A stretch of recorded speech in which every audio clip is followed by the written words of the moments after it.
Alright, hello everyone. Hopefully the audio is fine. Hopefully everything should be good. We're on a starting soon screen. Hopefully the music that's playing right now is fine because I did turn on streamer mode, so any copyrighted material should be replaced with non-copyrighted material. We'll see. But welcome to Disco Elysium. I am only playing this game because our resident Baffo and another friend of ours are really fond of this game, and they wanted me to play it, so I'm playing it. I also just thought it sounded interesting. I like detective games, so I will say mild content warnings just from what I've heard about this game and from what my friends have warned me about. For anyone who might not know this game and might not be experienced with it, this game contains violence, death, references to alcoholism, and I believe mild child abuse and drug abuse, if I remember correctly. So, just as a general warning for anyone who might see this on YouTube later, if you're not comfortable with that, you can back out now. Okay, I'm right. Okay. So, hopefully everything will work fine. I messed with the settings of the game. It looks like it's running. It looks like we're, in a good spot to be able to stream it fine. And I should be able to fully see my chat, which is good. So, without further ado, also pardon if I ever have to get up during this stream, but further ado, let's start Disco Elysium. I do have it on partial voiceover mode, so narrations won't be voiced, but like a lot of other dialogue and stuff will. Hopefully it doesn't lag too hard, because I didn't fuck with, oh god, okay. I didn't fuck with settings too hard. We have options. As indicated, this is my first time ever playing this game, so I'm gonna do that blind bitch thing and just do what I think is the vibe and hope for the best. Sorry if I frustrate the fuck out of people who know this game better than I do.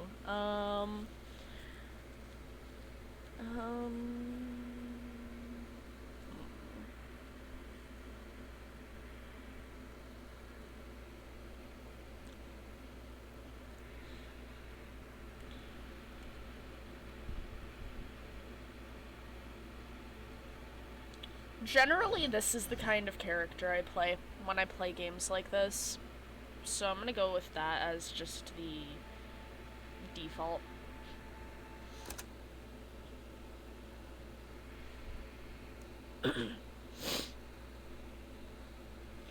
Oh gosh, the game stopped responding. I might have to fiddle with the settings here in a minute.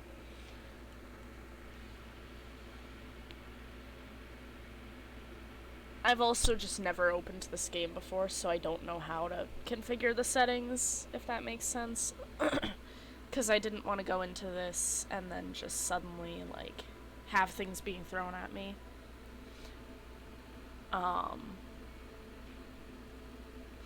So, hopefully it'll respond in a moment. Hopefully it doesn't crash. If it crashes, I'll reload the game, mess with the settings, and then figure it out. Settings should be fine. The problem here is that I think the settings are what's causing it to lag and not respond.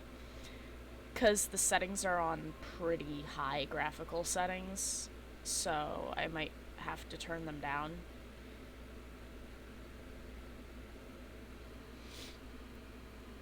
Yeah, because it's not responding.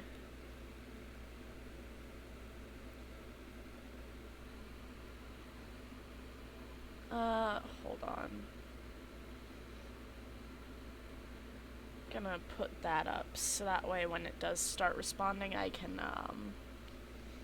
tab into the settings bar.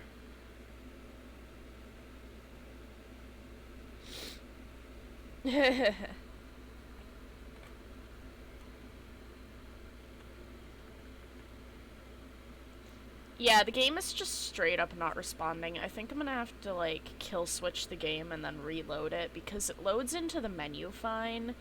It's just the minute I said to start playing the game, it was like, hey, no, hey, stop it. So, let me kill switch the game real quick. Just close out of it. And then I'll reload it after it stops and try to fix the settings.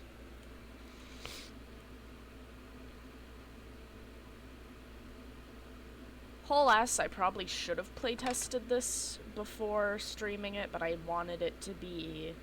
I didn't want to see anything. I didn't want to, like, see anything more than I've already seen of this game before I, you know, properly loaded it.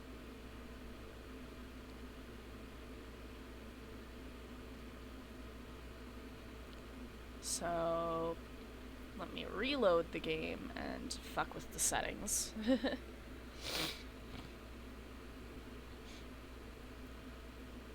Because, yeah, I'm trying to be as blind as possible walking into it. And because of that, you know, we might have a little bit of a problem here with settings.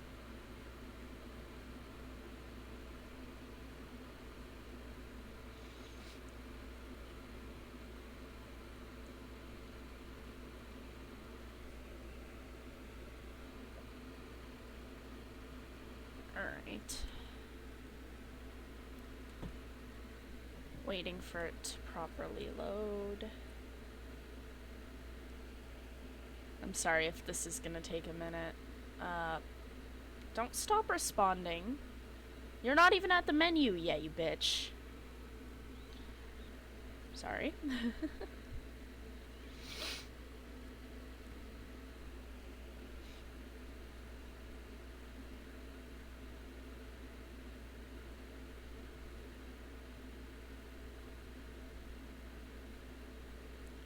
This should reasonably work. It's an old enough game that I don't see why it wouldn't work. Granted, my graphics card is a potato. You know. Come on. Don't stop responding, like, before I get to the menu. This game is deciding to be picky, and I don't appreciate that it's being picky with me.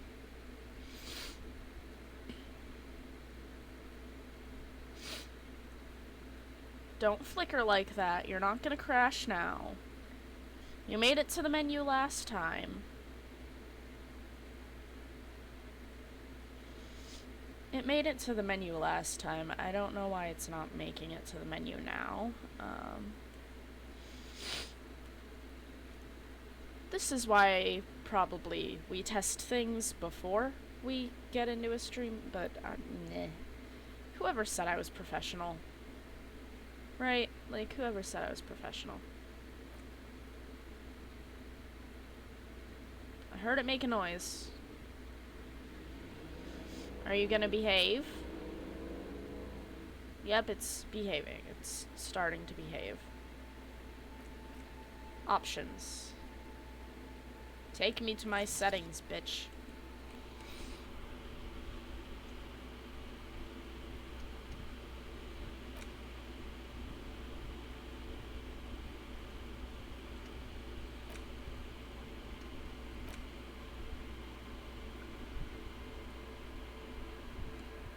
Alright.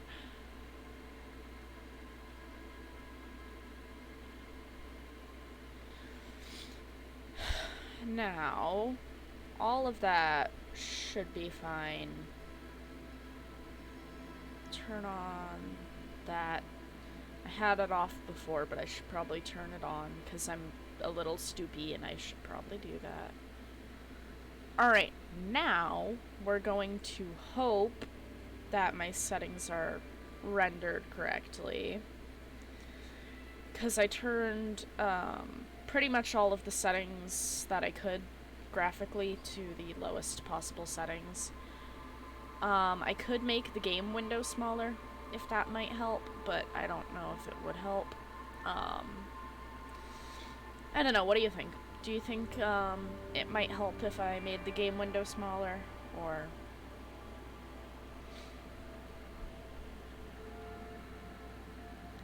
Because I don't know if it'll hinder the game. I can't play it in full screen, really, otherwise I won't be able to manage the stream. Okay, I'll try it.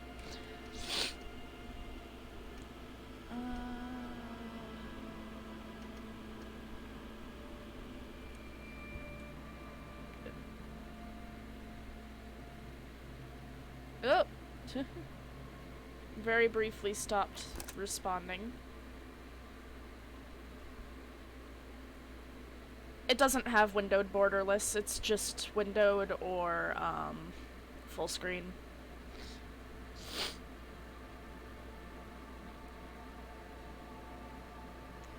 Also, windowed borderless just means that it's full screen, just without a, with extra steps.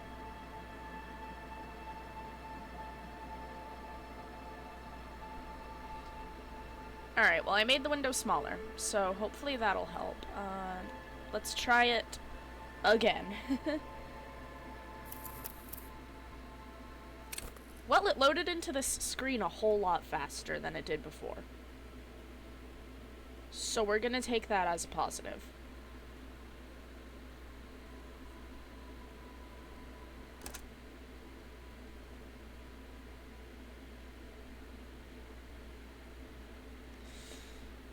And now we wait, because it's not responding again.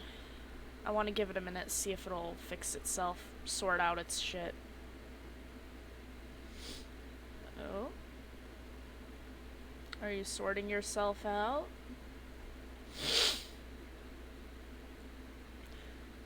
If it doesn't load, I'll be pretty upset, but I won't be too bent about it, because this computer is also just kind of a piece of junk.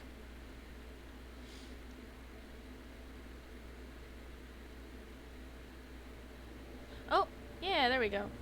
If Furies are at home in the mirror, it is their address. Even the clearest water, if deep enough, can drown. That's what it said. Okay, there we go. Hey, look at that. Look at that. It's loading. Hell yeah. Alright, begin.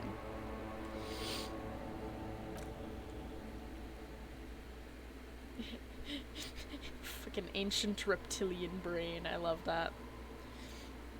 Okay. There is nothing, only warm primordial blackness. Your consciousness ferments in it, no larger than a single grain of malt. You don't have to do anything anymore. Ever. Never ever. I don't know, man. I kind of like existing.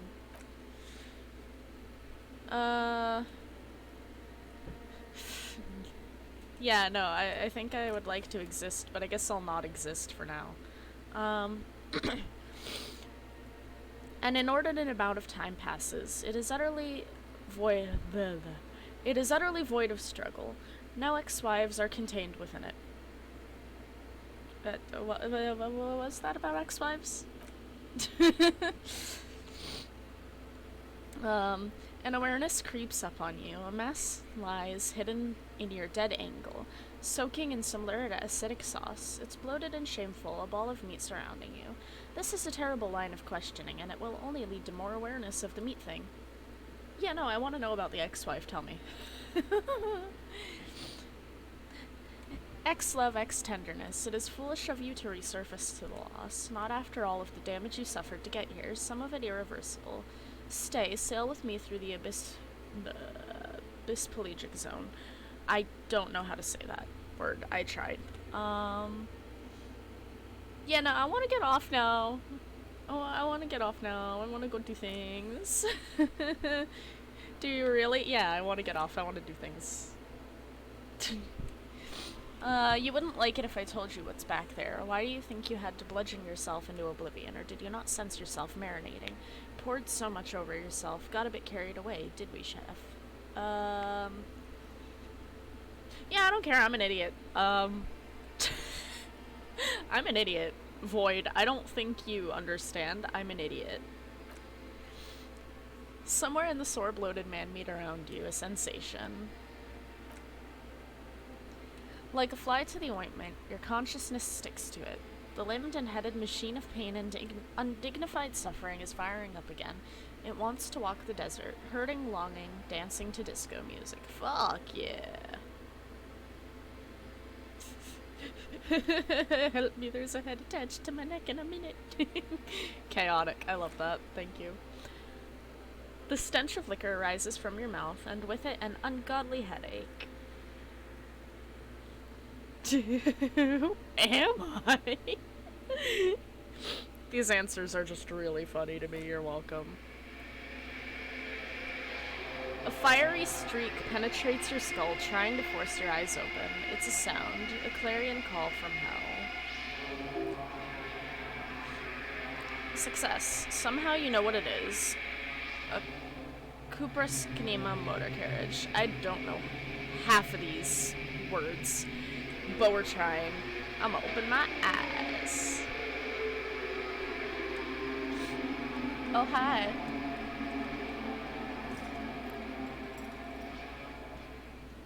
Oh, good, he has underwear on. For a second, I thought this man was fucking naked.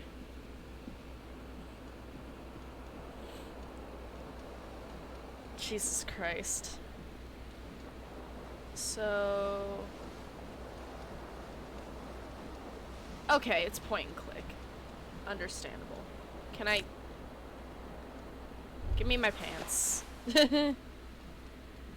Pants is probably a good idea.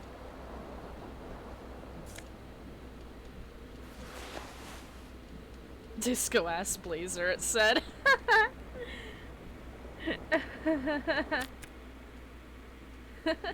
Hi. Oh, cool. So I have a little thing here. Oh, by the way, this game does have Twitch integration, but I am not entirely sure if we would have needed to be affiliate for it to work properly.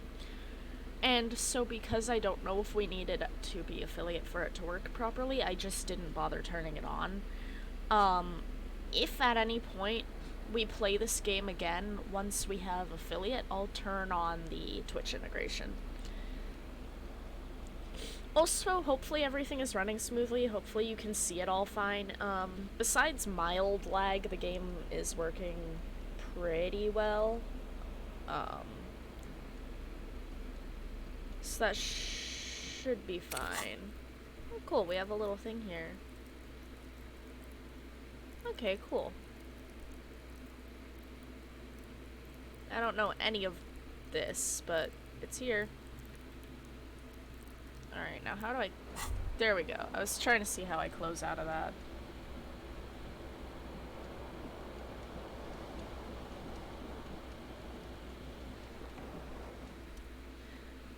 This fan has two chain pull switches. One ends in a tiny fan, the other in a light bulb. A truly horrific necktie has somehow attached itself to one of the blades.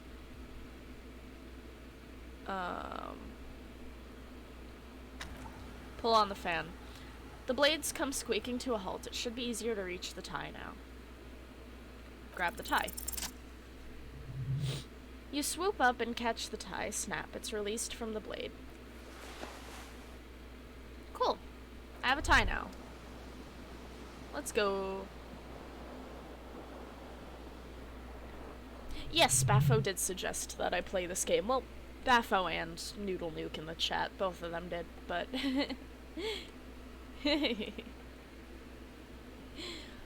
you hear a jingle. Keys are clinking in the pocket of your flare cut pants. Fish them out. It says whirling in rags on the aluminum key ring. There is a single key on the ring. The number 1 is etched onto it. It should open the door. The Whirling in Rags is a hostel cafeteria on the urban coast frequented by dock workers. Okay, cool. Let's go in the bathroom real quick before I keep looking around. Oh, what's this? Words fail to describe how rank it smells in here. They should have sent a poet.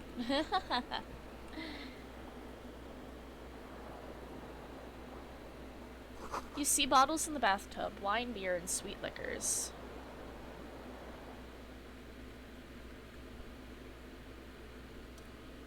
A mirror hangs above a bent and broken sink. In a fierce discharge of masculine energy, someone has ripped half of the faucet off. Did we break the fucking sink? Good lord, man. Hot water sprays from the base and steam covers the mirror. You cannot see yourself, just the outline of a man. Suddenly you realize you have no memory of the face that awaits you there underneath the soft vapor. As you slowly reach your hand towards the surface of the mirror. Abort, you clearly have not thought this through. You won't like what you will see there, and you will never unbecome it. I don't care. Behold, a man!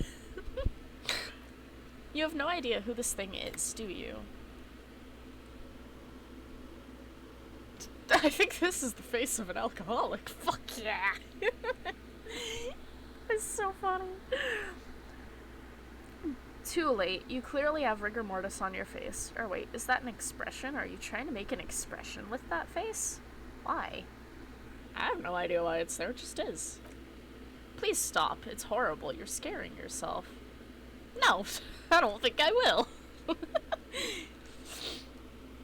You can't, can you? It's like it's not even voluntary anymore. You've worn that grin on your face, and now it won't come off.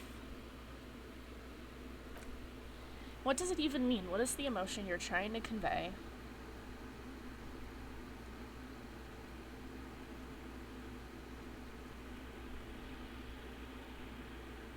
I mean, honestly, look at this man and tell me he doesn't look like he's in pain. Also, he was quite literally just passed out on the floor. Like, not even 2 seconds ago. I don't know. That's probably my best answer here at this time. Hi, Encyclopedia. You are correct. Hey! I'm correct.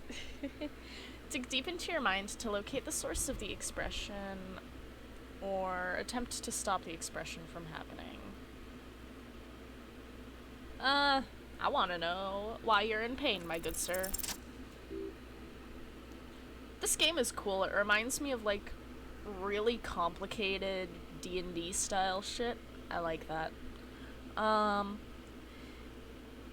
It belongs in the new, the 3rd decade of the current century. Enough time had passed from the failure of revolution that for a fleeting moment free market economy seemed like the ultimate uncontested way of life for our species. Things were good. It was smooth sailing. People made gold and champagne-tinted interiors and facades to suit the times, calling this the new style, but more importantly, disco happened. Disco, baby. For Revacol, your city, that meant only one thing. Guillaume le Million. Yeah? Is that how I would say that? I say that as if I'm not French in some regard. I literally have French family. I should know how to speak French. God, fuck. I know how to speak French at a bare minimum. I promise. My pronunciations are shit. If it doesn't rhyme, you're not pronouncing it right. Kinda did. So... Also, I'm sorry. The way the game was just like, yeah, you asked if you're pronouncing it right. Let me just tell you. Bruh. Anyway... Out of the dazzling swirl of disco music in an open air, boîte de nuit, somewhere in the Revacol West, Guillaume's blonde mane appeared on the screen. He sang some bullshit, and then he made the expression.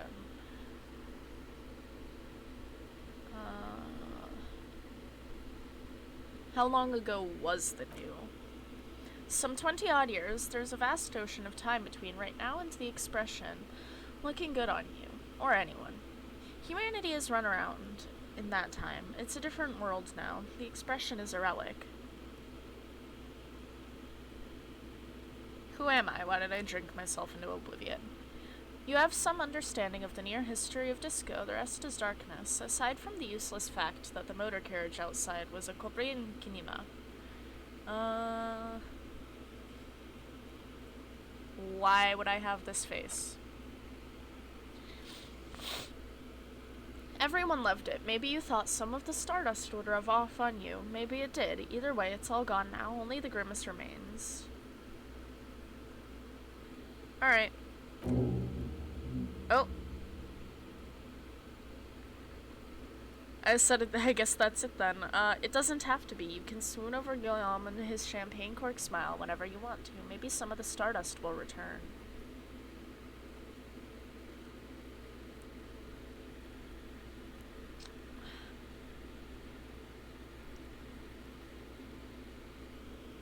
It's worth attempting. Yeah. Failure. It's too late. Like an image of on film, the expression belongs to your primary motor cortex. It would take a minor neurological miracle for you to cease producing it. Alright. Figured I might as well try. That's a door. And I don't know where it leads. So I'm not gonna fuck with it right this second.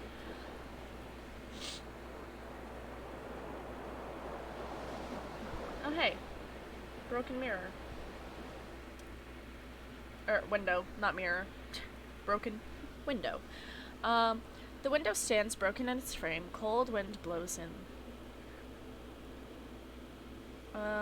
Assess the damage? Hell yeah. The shards face outward. Whatever broke this window came from the inside. Did I break it? A fine web of scarring covers the back of your right hand, but none of it is recent. What did this then? More likely a projectile than a held object. There's no fragments on the floor from pulling a tool back after impact. Assess the size of the impact. It's too large for a bullet, yet too small for a piece of furniture. You're looking for something heavy and larger than your fist. So, like what, booze? Maybe? Like the green shoe that's on the hat rack in the corner. Which, coincidentally, is missing its friend. Yeah, okay, it's a shoe. I mean, shoes are like the same size as most alcohol bottles. So it was a close enough guess. Close enough estimate. Sorry if my voice is cracking. Congratulations, you smashed the window with your own shoe. Now you only have one. If you're lucky, you can still find the other on the balcony outside. The door to it should be outside your room. I should go and get that shoe. A cool wind gushes in. Your toes curl up from the cold. Task, find your other shoe. What's this? Oh, cool. I have, like, information now. Whatever happens to Guillaume Le Mion, who, with his amber mane and sparkling teeth, beguiled the tattered remains of the nation. While you suffered and suffered, he dematerialized in a did he materialize in a the cloud of cocaine dust? Jesus Christ, I'm sorry. My brain is trying to move faster than my mouth. Or did he simply stand in the corner and melt into the slendering new lines of some starlit boîte de nuit 20 years ago? Spare thought for his great ass, too. Or wait, maybe he became a police officer in Revcol West.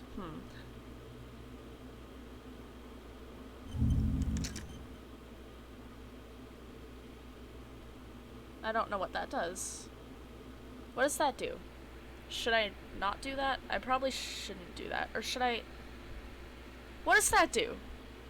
Asking because I don't actually know what that does. Does that, like, make me think about, like, what's happening? Because it says 0%. Does it just, like... Is it one of those things where you just kind of, like, think about it until you come to an answer? I say this because I've never played this game before and I don't know what anything is.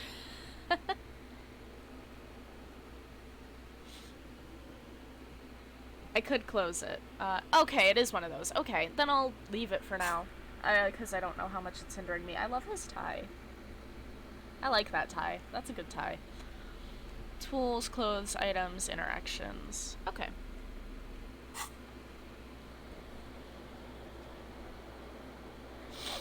This magnum-sized bottle of Comrade Red is empty. Looks like someone tore out the tape while the song was playing.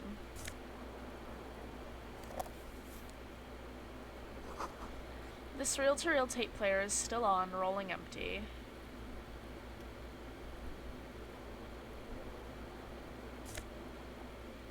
Give me my shoe.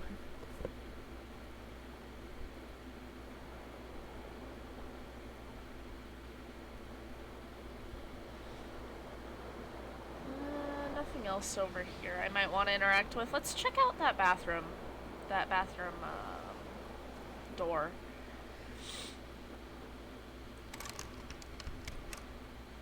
Does this lead out of the... I don't see why it would lead out. Okay, it just won't open. Oh, hey, is that my shirt? Oh, it's my shirt. I put my jacket on before my shirt. Leave it to me to put the jacket on before the shirt.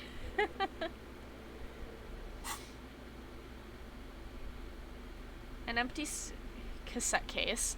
There used to be a tape in this case, but it was destroyed in a fit of rage. Something about the at any other single smallest church in Sansonis must have rubbed someone the wrong way. The label says the song was recorded in 43. Okay. So I have quite a few bonuses there. Disco ass blazer. I love that it's called a disco ass blazer. That shit is so fucking funny.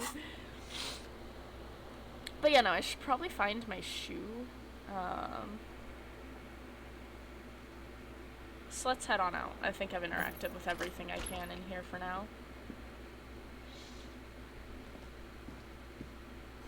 The calendar says it's March, the year is 51.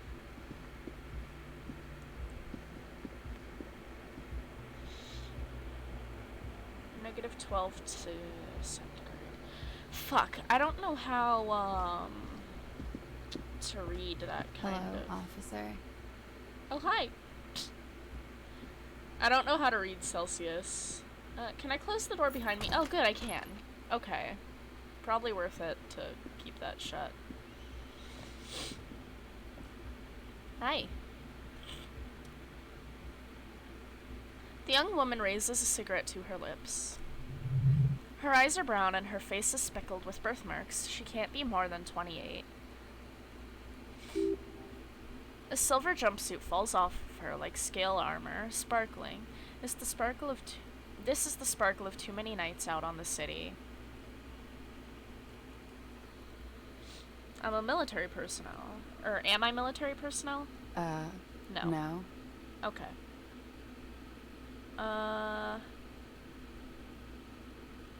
Then why did you call me officer? Because you're a police officer, sir.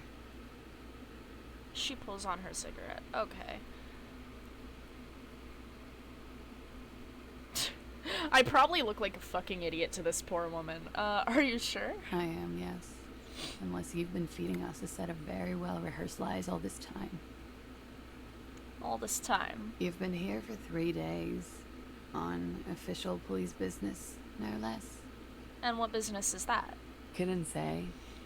In truth, so far, mostly drinking.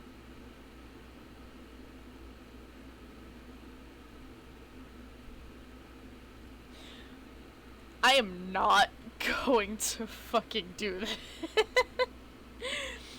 Why wouldn't I remember being a cop? Could it be because of the drinking? I mean, yes, you're entirely right, woman. Probably.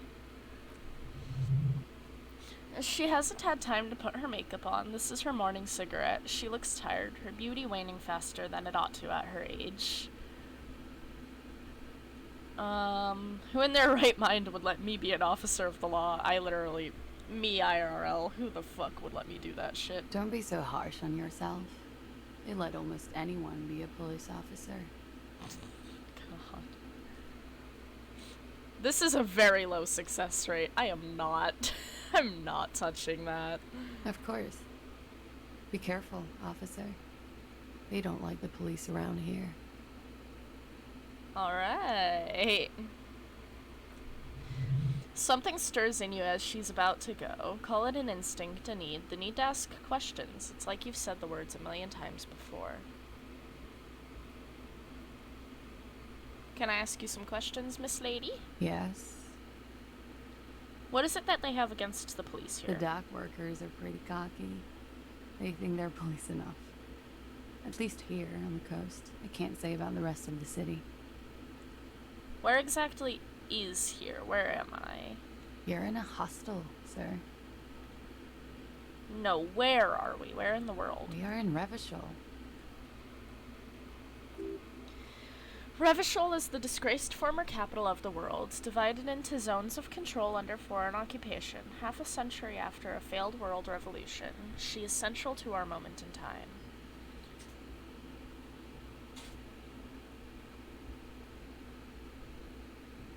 Is that supposed to mean something to me? You sure look like you're from Revachol. Revachol parties. Her accent suggests she's not from around here. She's from Orgen, another part of the world. Okay. Tell me, is it 51 now? It's 51. What century? The current century? And what's that one number? Centuries don't have numbers. They have names. And this is the current one. My god. Okay. How many centuries have there been, then?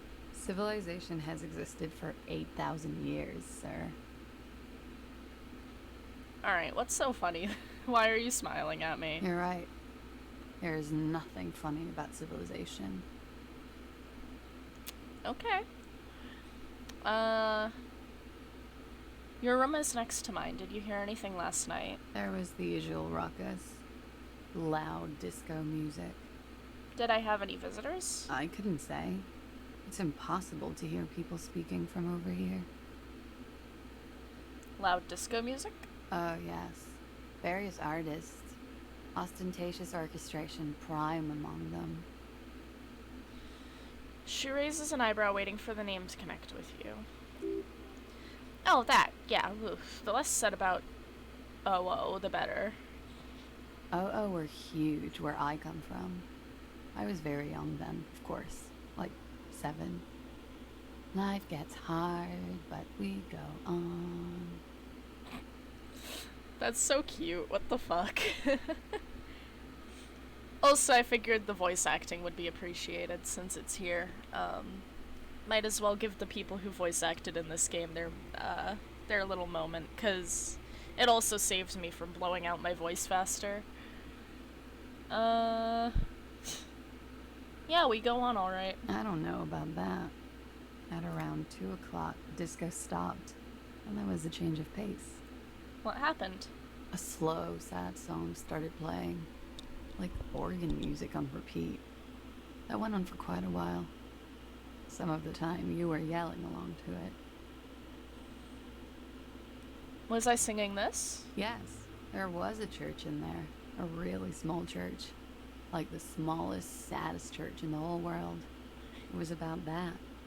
And also, What else? that it doesn't matter anymore and that we're alone now. It was difficult to tell. The song itself is very quiet and soft, but you sounded like a winded boar, sir. It was hard to understand what you were singing on top of it. Oh, I'm sorry. Don't be. I was going out later anyway. It didn't bother me. Alright, well then what happened? Then you started screaming and trashed the place.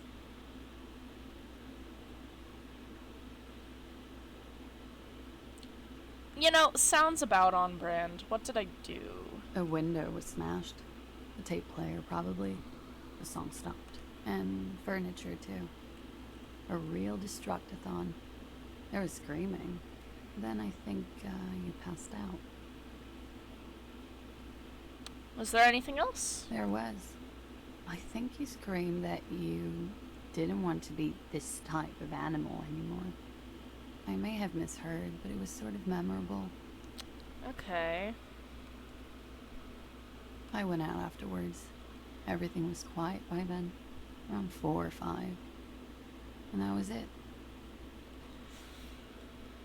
Alright, I think I've heard all I need to hear from you. You can go now. Glad to have been of assistance. Thank you, ma'am.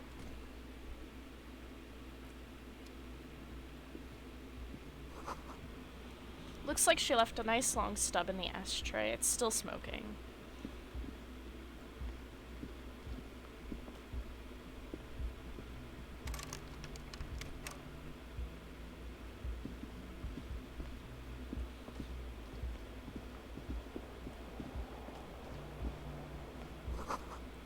There's something on the table.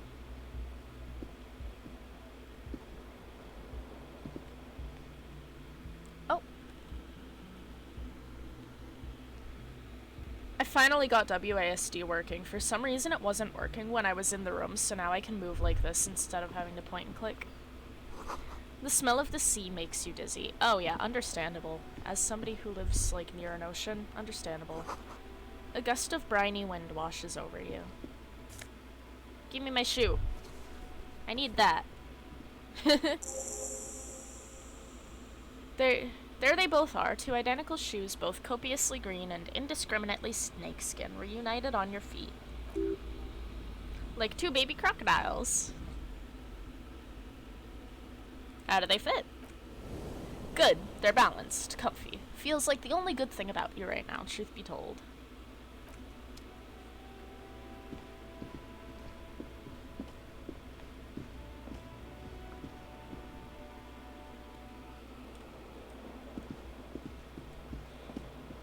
Alright.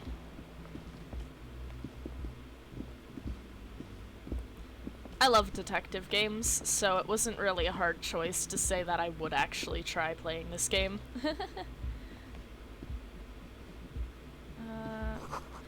This is the weekend edition of the satirical newspaper Trompe le Monde.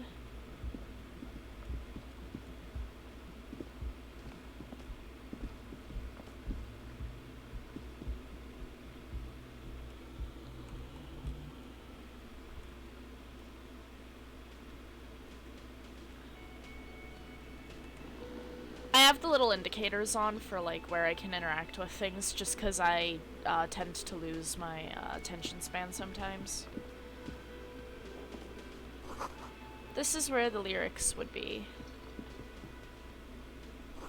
A big ol' karaoke mic just waiting for somebody to sing into it.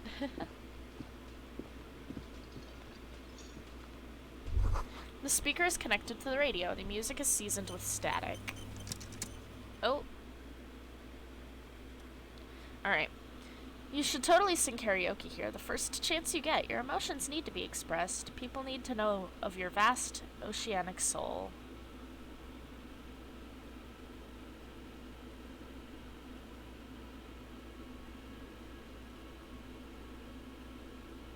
I mean,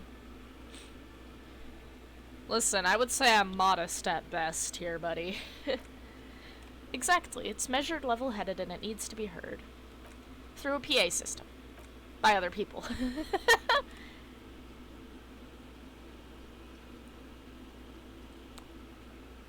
What should I sing when it comes to it? You should sing the sad small church song from that tape you found. Thought it was obvious.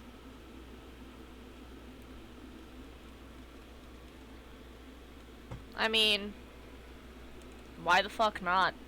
It would be stupid as fuck, but why the fuck not? Serves them right. Wipe that smirk off their face with your sad, tragic small church song. Who's laughing now? No one. New task, sing karaoke. You'd need another copy of the tape first, though. The one upstairs is destroyed. Alright, finish that thought.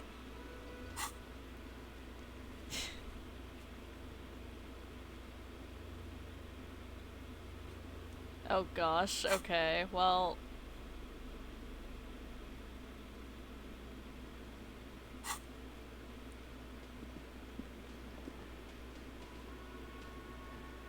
Hi there. A man in his late 20s stands behind the counter inspecting a stuffed seabird. As you approach, he gives you a sideways glance and then looks down again. Everything is cool between you and this guy. He's a big fan. Make some small talk. A competent work of taxidermy. The white and brown seabird lies among piles of coasters and drying mugs. One of its wings was broken. The man is trying to mend it. Okay. Looks like the bird was ripped off the shield it was used to mount it, most likely on a wall. This is the Great Skua. The seabird is the symbol for the discovery of the Lindian Isla, the part of the world you are in right now. Okay. The small steel tag says as much. The Great Skua. Okay. What happened to the bird? Look, your buddy is over there. He looks at the doors where a man in a bomber jacket is tapping his foot on the floor. Why don't you go and talk to him, okay? What do you mean, my buddy? He pretends to not hear you, concentrating on the bird instead.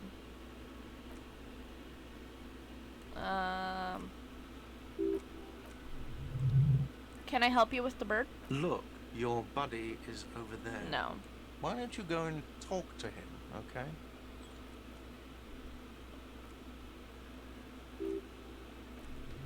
Okay, well. The bird. Identify the bird. Look, your buddy No, is over he just there. doesn't want anything to do with it. Okay. Yeah, he just doesn't want anything to do with me. I just wanted to see if I couldn't help.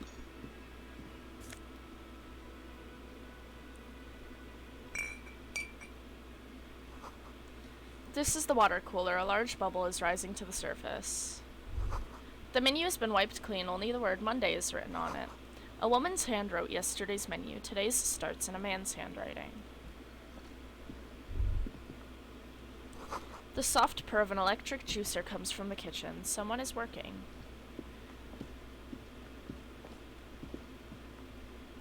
Inside you catch a glimpse of union paraphernalia, a strike poster, and some red pennants. A sign reads, Mess Hall reserved for union members. Doors open 1600.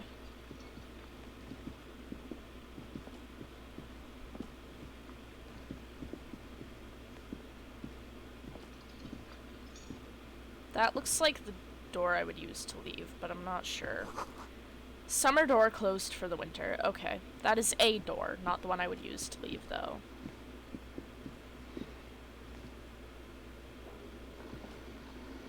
Hello there, sleepy man. A man is sleeping at the table, wearing mud-caked boots and rolled-down overalls. The black of his shirt reads Wild Pines, encircled by a logo with a tree. A colorful piece of plastic is dangling from his carabiner. Makes your fingers itch. No, I'm not stealing it. On the counter, rolled out of his open hand, you see a blister pack of headache medicine. Inspect the piece of plastic. Do not take it. I'm looking at you, sir. Don't take it. It's a dock worker's ID, doubling as a shift card and a job permit. A young, able-bodied man stares back at you from the photo. Santiago S. John.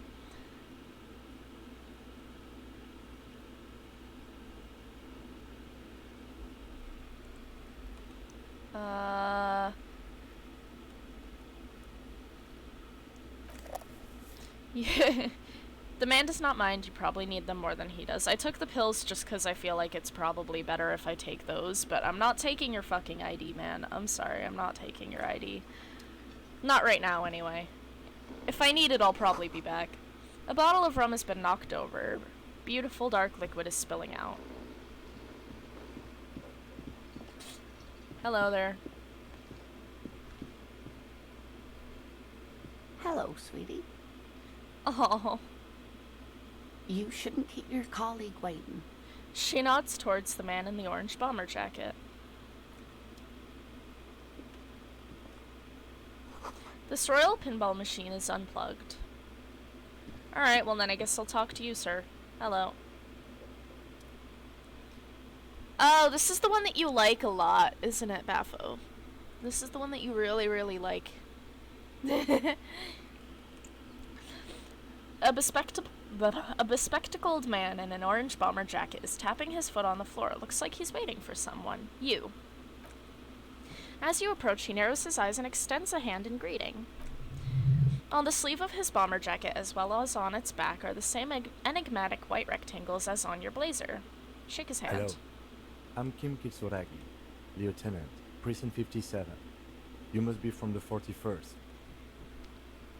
Okay. You realize he is waiting for your name.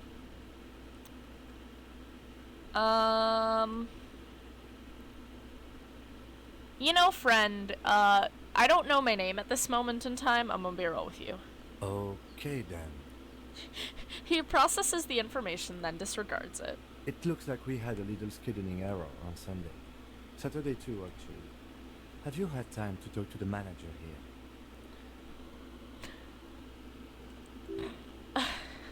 What he means is he's been trying to meet up with you for 2 days, but you've been otherwise occupied. Yeah,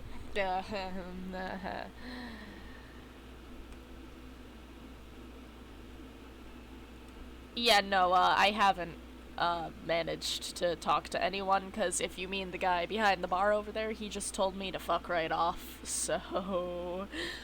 no. Then we should ask him for a rundown of the area. Get me up to speed. I understand the scene is out back, right? It also wouldn't hurt to assure him the police are finally here.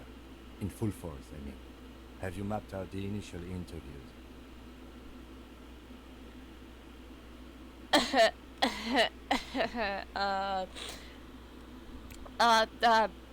Yeah, no, yeah, I totally did that. I should do that. Good. But even if you haven't, we'll have time for that after we take a look at the coroner's case. Yeah. Have you removed the dead body from the tree?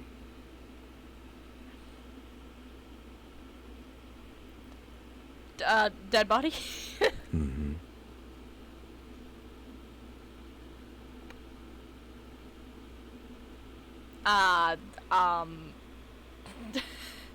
I regret to inform you, Kim, I didn't know there was a dead body, so, no. So, the body is still in the tree, where it has been hanging for 7 days straight. We should go there as soon as we are done talking to the owner.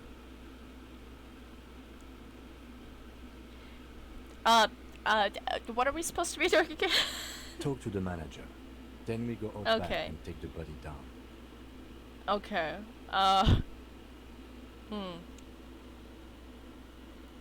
It's okay. Alright, well, let's get going then. After you, officer. Interview the cafeteria manager, inspect the victim's body. If you're about to embark on an investigation, shouldn't you have a badge? Let's check my You mean pockets. you don't have a badge? It wasn't on me when I woke up. Losing your identification card is a serious matter. My vehicle has a shortwave. You can use it to report your badge missing. I advise you to try to locate it as quickly as possible, but getting the body down should still take precedence. Yes, sir. Lieutenant Kitsuragi is now in your party. You can talk to him whenever by interacting with him. Okay. I mean, I figured as much. I'm not that stupid.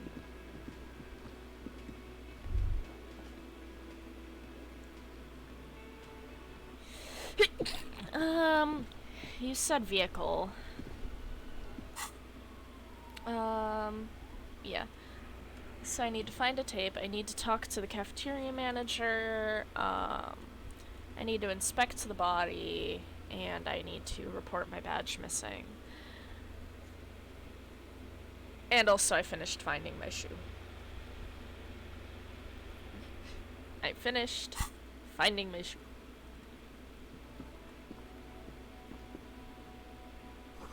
A heap of snow melts in this wheelbarrow.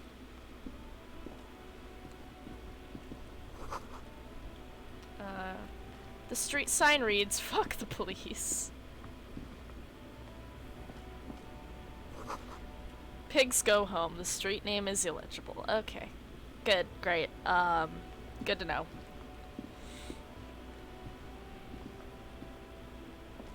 Totally comforting. The RCM in Martinez. What can I help you with? You sound surprised. We don't see a lot of police around here. That's all. Can I ask you some questions? Of course. What can I help you with?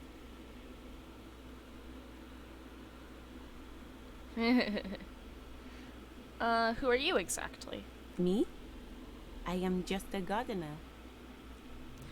She hides it well, but behind the sweat and dirt, there is something else in her rigid posture.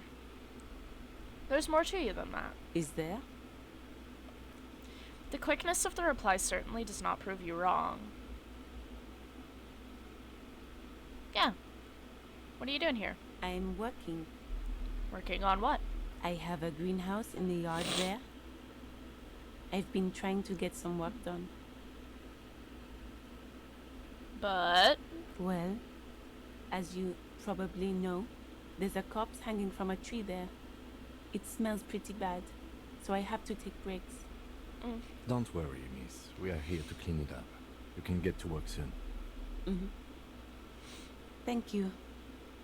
My head is about to explode from all the salts I've had to inhale. Salt, ammonium salts, perhaps useful for later. And what exactly is this, fuck the police business above your head here? Excuse me? The street sign. Oh, well, I didn't write it there. I'm just sitting here. And what about the other sign over there? I don't know anything about that either. As I said, I didn't write it. Yeah, I know encyclopedia, I know. I'm not stupid, I know what pig is. No need to worry. We are not saying you did. Since the street sign's messed up? Okay. What do you need? I accidentally fucking clicked right through that. Okay, well, evidently we asked for directions, so... what's up in the north? There's the pier, the Cape Side apartment buildings, some more tenements. Not a lot, really. What's up in the east? The harbor gates, some kind of commotion, I think. I don't follow the local politics. A fleet store, too. And the south? Some shops and a bridge. The canal bridge leads to the coast, but it's broken, I think. Some kind of accident, probably. And what's on the other side of the canal? Just coast. There's a little fishing village there, and a fish market. But that got closed down ages ago. And the west? It's just water. No, actually, I think they call it the Martinez Inlet. There are some islands in the bay, but they're hard to reach. Alright, and where are we now? What do you mean? A bit disoriented. This is Revocol. Yeah? Yes, sir. District of Martinez. This intersection is called Roundabout North. Okay. He knows where we are. He just wants directions. The lieutenant seems uncomfortable with the level of disorientation you're displaying. Where is the corpse exactly from where we are? It's there. In the yard, right through the hole in the fence. Alright, thank you. Even all the way over here, there's a drop of death in the spring air. That's all for now, No thank problem. you. She's very well composed, back straight. That should be all I have to say for now. Of course. I won't hold you back. If there's a corpse, then you're going to need those gloves for the autopsy. Can I borrow your gloves? Sure. Keep them. I have another pair. Hell yeah. Thank you. Hell yeah, now I have gloves. Can I just, like, straight up wear them? Like, already? Or... Oh, yeah, I can. I'm keeping them on because I think it's funny, even though we don't have autopsy yet. Let's go talk to that manager guy, since we're here. I don't want to go walking off and then forget to do it later. Oh. The theme on the pinball machine is a standard royalist theme used on everything from pinball cabinets to full-flavor cigarettes.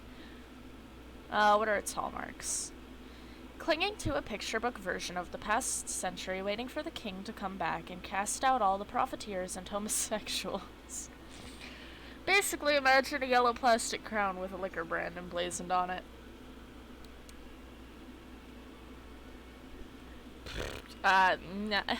Okay. Listen, as a homosexual, damn, bro.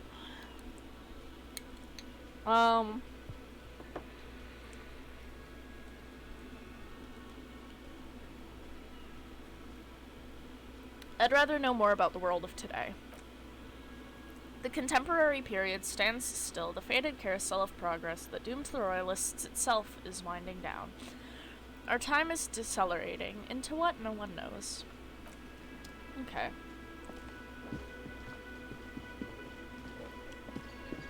Alright, bitch ass, I'm here to talk to you.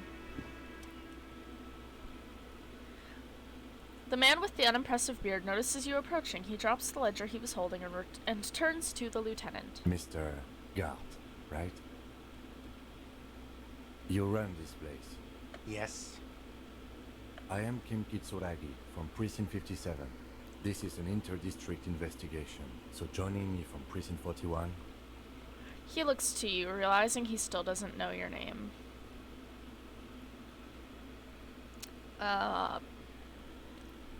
Currently in between names. Just a little... Fantastic. Let Kim talk. Right. Now, I know it took us a while to arrive at the scene. It also took you a while to call us and report the dead body. It was you who placed the call, yes? No, I only just got here. It was probably Sylvie who called you. She usually works the bar here.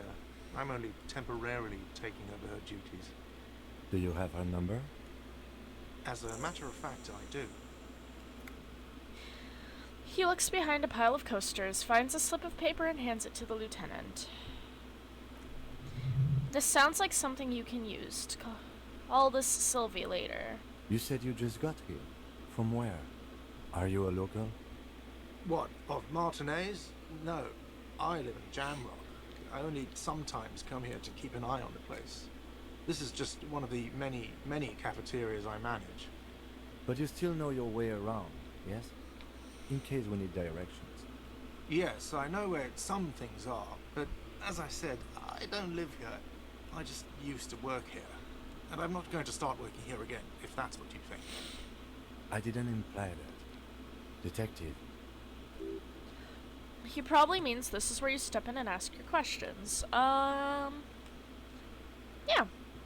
Questions. Let's go. His face expresses profound doubt in your having this. Yeah, no, I got this. No, listen, buddy. I got this. I like being a detective, okay? Ask him about the body's location before asking if he killed him. People give up information in the more innocuous questions, which you can use later in the more sinister ones, not vice versa. Yeah, no, I mean, I kind of already knew that. Thank you, though. I appreciate it. Where exactly is the body? Behind this building, there's a courtyard. They hoisted him up on a tree there. And how do we get there, then? That's easy. See that door there? First you exit through that. Then, to your right, you should see a big hole in the fence. A really big one. You can get to the courtyard through there. No need for the keys. The hole is big enough for the Franco-Nigerian cavalry to fit through. Alright. No need for the sass, good sir. This man means the heavy cavalry of innocence Francongueros sweeping over the plains and nations of the enemies of mankind, 5th century style, unified currency and the concept of cool came in their wake. They wore limner and carried guns, but first and foremost, Franco-Hungarian heavy cavalry was really, really wide. That hole in the fence must be enormous. Okay. And why did Sylvie go away? She went away because none of your business. Bitch, I am an officer of the fucking law. You disrespect me and I'm gonna fucking whoop your ass. I'm sorry. Legally I cannot whoop your ass. But... Fucker. Have they not been telling you you're a cop? Am I not a cop? Everything is my business. Okay, you got me. She went away because of the dead body out back. And because I asked for her number. That's why Sylvie went away. I hope you appreciate that. Yeah, I do actually. Get fucked, loser. thank you.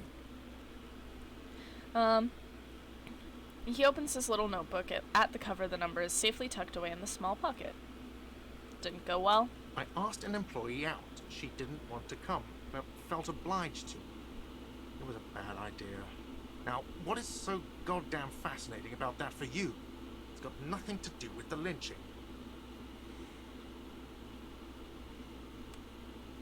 Everything has something to do with everything. Good for you. Was there something else? I'd like to get back to what I was doing. So are you, like, the current acting bartender? No, I'm not the bartender. I'm the cafeteria manager. Yeah, what's the difference, buddy? What's the difference? I have 3 cafeterias I manage. 3. Get over it. Okay, sassy much. Okay. Who killed him? I don't know who killed him.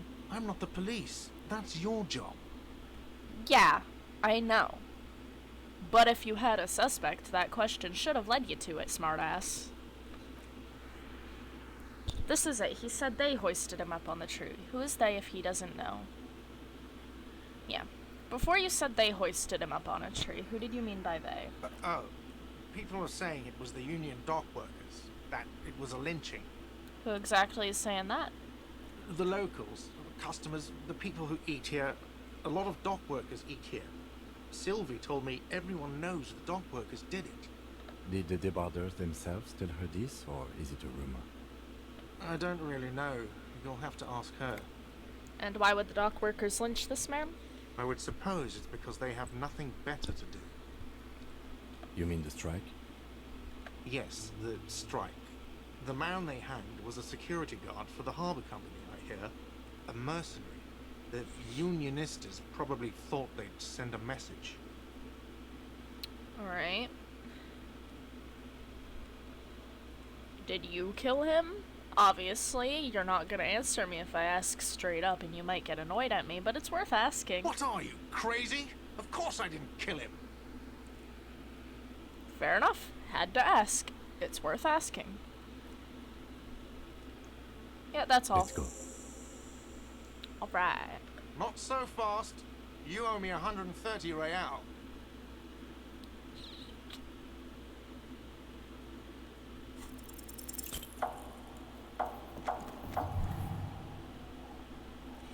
Shit.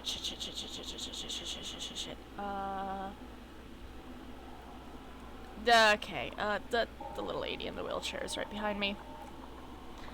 Yeah, one moment you're running like the wind, then you've suddenly turned around and are giving him the finger furiously with both hands. Why? Good question, why? Yeah, the lady is behind me. That's true, yes. And it's worrying, but let's not fixate on it. Look at that stupid bartender instead. He has no idea what's going on. You and your fuck you fingers floating in the air. Barkeep's got his mouth agape like an idiot. You showed him. Why did I have to use both my hands for this? Yeah, why did I have to use both my hands for that? That was stupid. That was a really stupid idea. Why would I do that? That was stupid. Yeah. I should not have done that. Everything goes dark, yeah.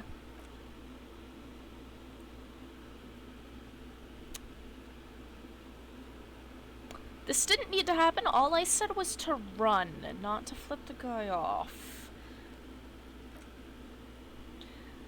Those are the mysteries of the spinal cord. The spinal cord has yet to reveal itself to you. Its mysteries are unholy mysteries.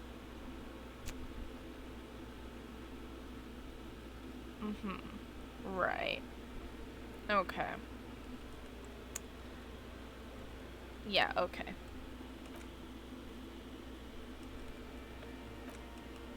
I was wrong to let you go. I should have kept you here. Is it bright where you are? Is it terrifying? Have you felt the love? It's gonna be fine. It doesn't look so, sweetie. Are you okay? Oh. Are you okay? Lady, I hope you're okay. Okay, well, damaged health, that's fine. I can deal with that. That is no problem. No, you've sustained a trauma to your lower neck. In addition, you've strained your left trapezius muscle. Pain surges down your back when you move. Are you okay? The chair took the brunt of it. Don't worry. Are you sure, ma'am? Yes. Check on him. I am so sorry, lady. That was not intentional. Sir, I didn't mean for this to happen. I'm sorry. This has always been a cop-friendly place. Okay, well, at least he's worried about me, I guess. The drinks are on the house, okay? There were a lot of drinks on the tab. I still have to charge you for 3 nights and the broken window, though. That's 100 square. Fair enough. Listen, my monkey brain was like, we have the chance to run, try it, do it. And then this happened. He's shaken. Bartender now and barter now and he'll cave in.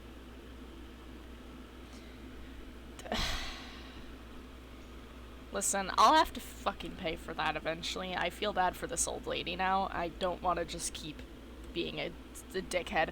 Thank you for your cooperation. Don't thank me yet. You still owe me 100 real. If you don't have it by tonight, I just can't let you up there. I mean, fair enough. I don't think I have anything up there worth needing. And for God's sake, watch out for yourself. Yeah, hee-hoo. Hee-hoo. By the way, where is home? The address is coming up blank, and this place sure isn't it.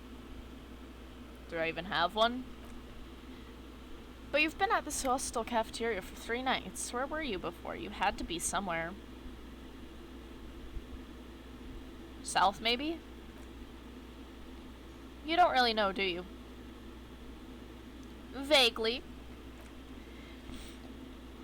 A vague blackened image doesn't sound like somewhere you can stay if you run out of money.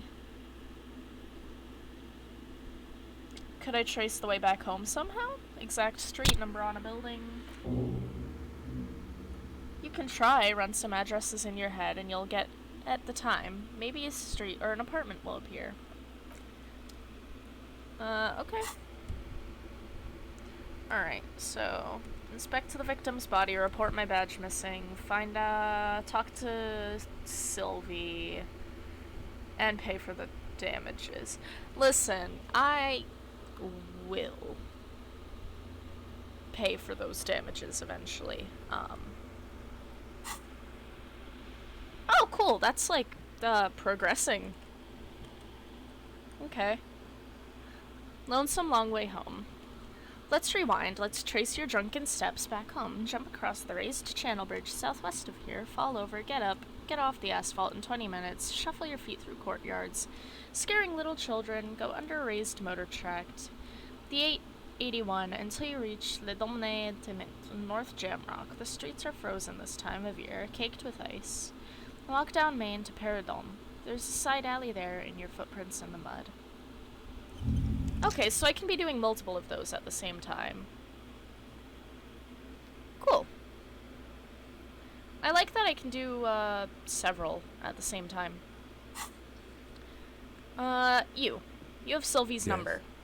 Can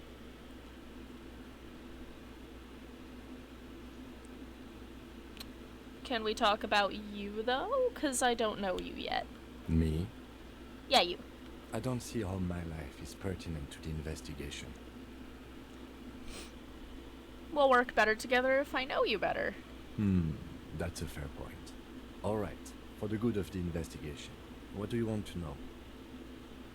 You don't look like the other people around here. That's because I'm half Seolite, or quarter. My father's father was from Seoul, so was my grandmother, from my mother's side. It's not an interesting topic. I don't exactly know anything here, buddy, so do you want to tell me what that place is? It's a part of the world, officer. A geopolitical entity and a geographic division. I told you it wouldn't be interesting. Fair enough.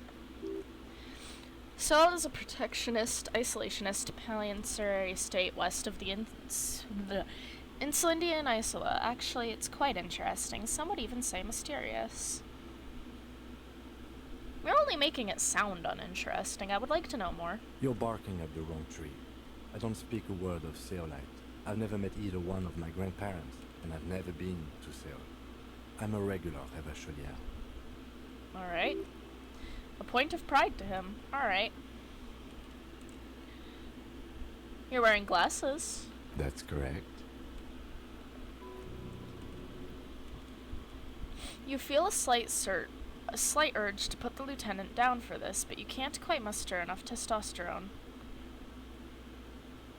No, I don't feel a fucking urge to put you down. Glasses are cool. Are they? They are mostly just cumbersome. As a glasses wearer myself, glasses are cool. Okay. I like. Well, that's all for now, because the other two dialogue trees aren't all that, interesting. Slightly invasive. Good. Let's change the subject. Tell me about the case. What do you want to know?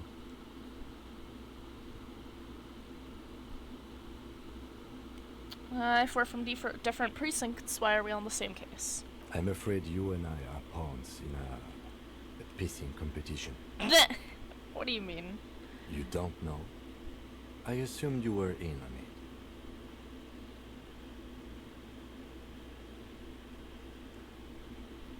Tell me about it. It's just stupidity. We shouldn't waste any more time on it. If you want my take, ask me after we've inspected the victim.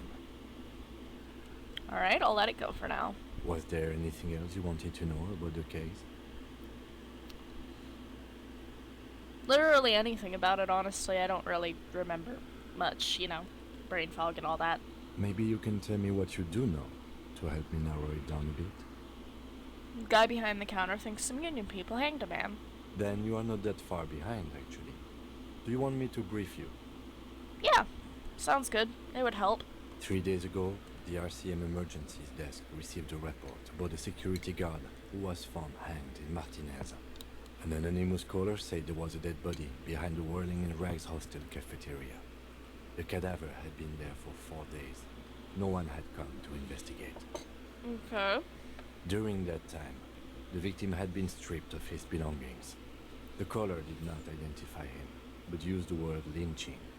There is an ongoing labor dispute between the local dock workers and the logistics company Wild Pines. I was told we should approach the death as part of this dispute. Does the briefing say who the victim was? A security guard or worker of some sort hired by Wild Pines. This was just hearsay from Martinez, of course. We need to find out the truth. Alright, and why don't we know anything about the caller? They didn't identify themselves in any way. The tone was muffled using a device of some sort. The desk could identify neither the caller's age nor sex. Why hide themselves? There's a strong prejudice against involving the RCM in what's seen as union matters. The dock workers' union is the de facto police in Martinez. Now it appears they've started executing too. We cannot allow that. And the RCM is? That's us, the Ravachol Citizens Militia. We're the police in this city. Figured. Just needed the clarity. Thank you. The RCM are the Revachol Citizens Militia is the police force you and him are a part of, a self-organized peace corps of the occupied city of Revachol. The RCM operates within a legal twilight, yet its authority is rarely questioned. It's super useful to know this. Alright. And our job here is to find the killer. That's right. Alright, cool. That's all I need from you for now. I think it would be important for you to know that I cannot remember jack all, Kim. No response, he just arches his brow. He's having trouble processing it, believing it even. I feel like I must repeat this. I don't remember anything. There was heavy drinking involved. Have you tried concentrating on something other than your personal affairs?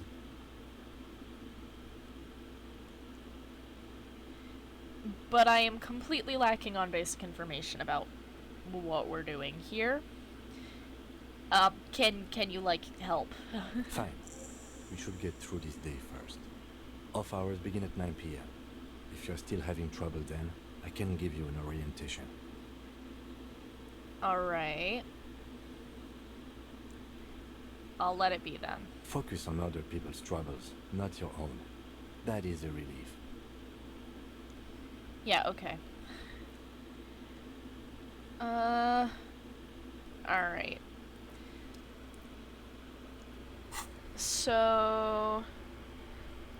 I should probably inspect the victim's body. Which I can go do.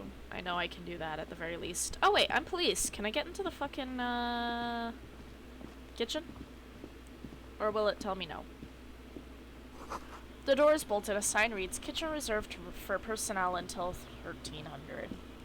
Okay. I say 1300 as if that's... I don't know military time. I'm pretty sure that's right. Yeah. Yeah.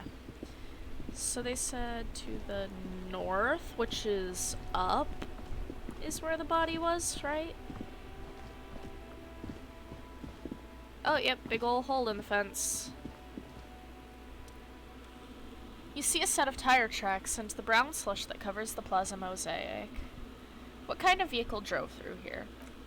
Hard to say. Your vision is blurred and you're having difficulty concentrating thanks to your relentless hangover.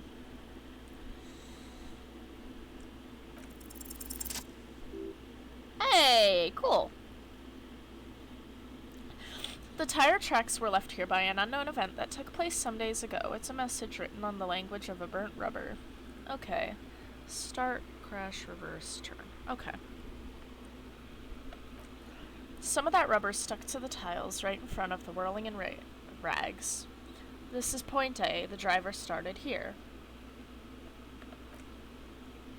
And then accelerated straight into the fence. Left a hole big enough for the Franco-Hungarian cavalry, according to the cafeteria manager. What happened next? The driver proceeded to back out of the yard, barely stopping before hitting the adjacent building. Before heading south, must have been in a hurry.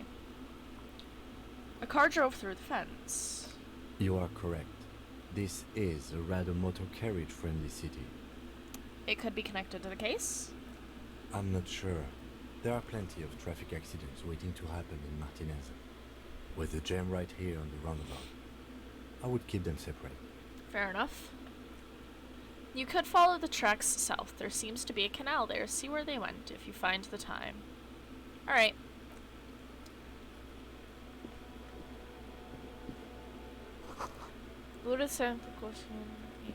Alright.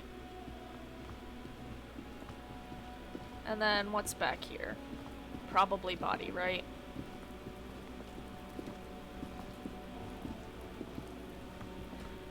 Oh hey, there's the kid!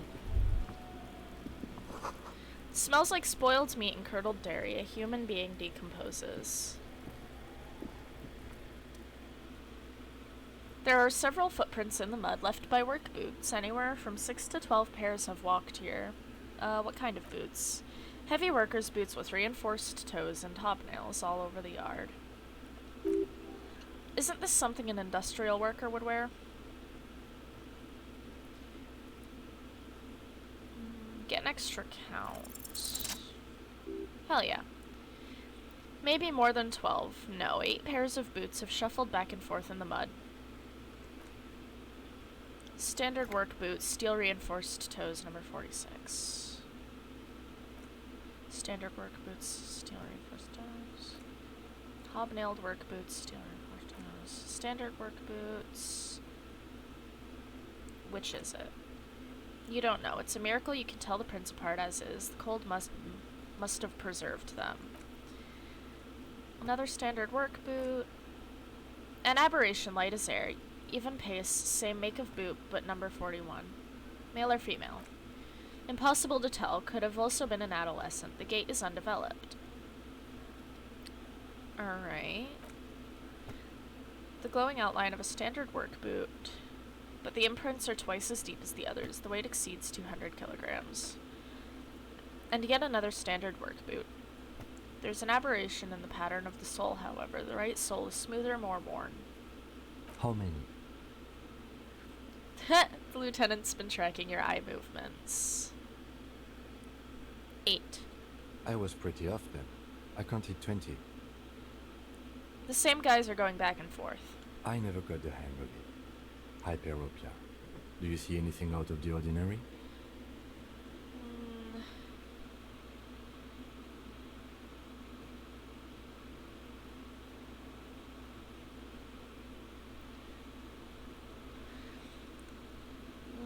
Light step number 41.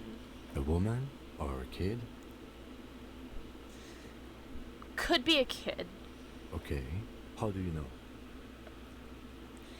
He knows it's hard to discern sex from a person's gait.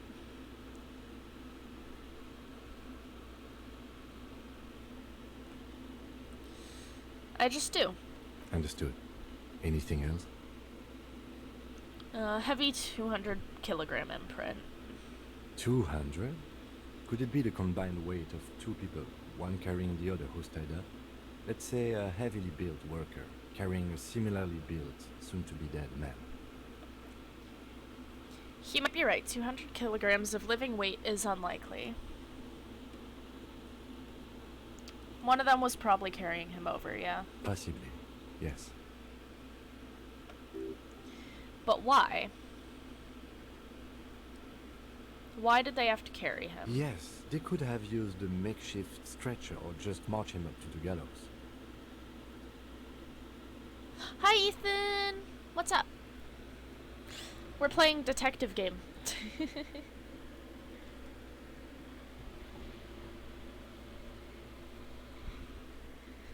What's up? Oh, hell yeah! Fuck yeah! That's awesome. Good job. Alright, we're inspecting You a have murder. point. Oh! Anyway, it's something to consider. What else can you see? My arm hit the keyboard when I was readjusting. Evidently I said maybe the victim refused to walk to his own lynching, which, I mean, probably would have been what I said anyway. An aberration. Interesting. Let's name it the odd saw. Do you have any ideas? Someone operating a workbench with a pedal? Like a joiner at the harbor. Or maybe a drummer? So one of the people we're looking for is a drummer, then. No, it's not. Forget I said it. We are not looking for a drummer. Perhaps it could be a driver. A driver would wear out the right shoe before the left. The accelerator is on the right.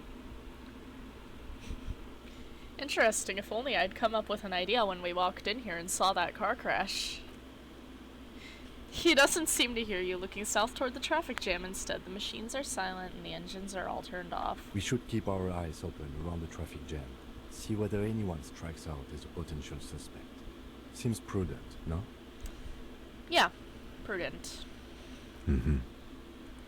The lieutenant writes information down in his notebook and then reverts to the tracks in the mud. How old do you think the tracks are? A week, maybe? 7 days would fit the time frame provided to us by the caller, who reported the hanging. It's not impossible, but how do you know? I pulled last week's forecast for coastal Havashon. 7 days below freezing. The day before, the day of his hanging, was the last one day. Mm-hmm.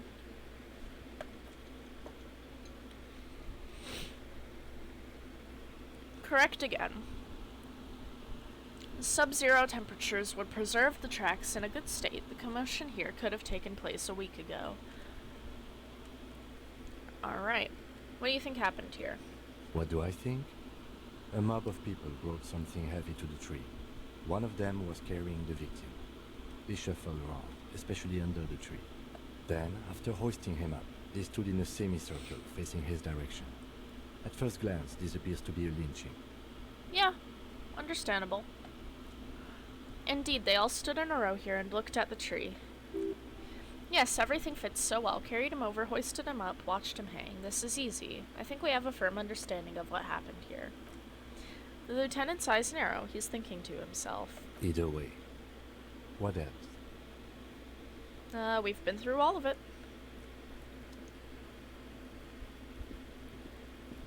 Small detour.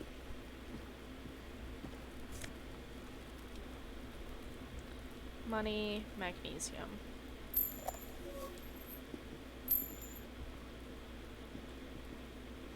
This winch mechanism has been oxidizing for some years.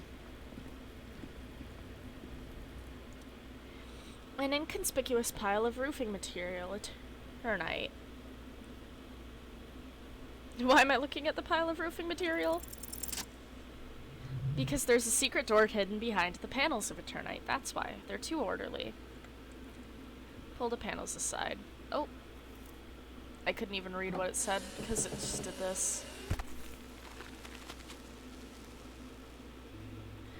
There it is. You see a shabby little door. What is this then? A tool shed? Let's investigate. Oh yeah. And I can't really get up there, huh? Yeah, no, I can't.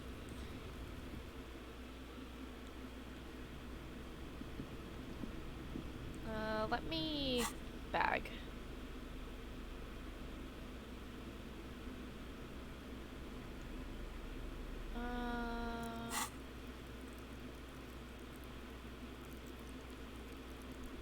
Oh yeah, this is here, kinda.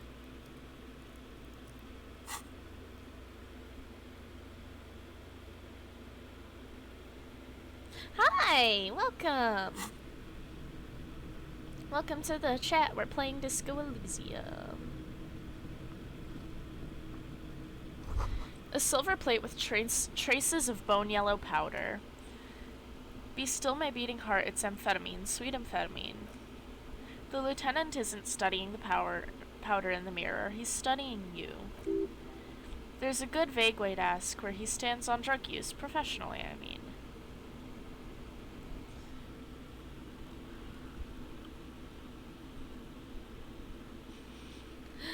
Someone's been taking narcotics here. Perhaps the police should interfere. Perhaps not. This is below our pay grade, detective. However... He points to the ladder in the See corner. that ladder there? It's probably another way into the industrial harbor, no? A secret path the local kids use.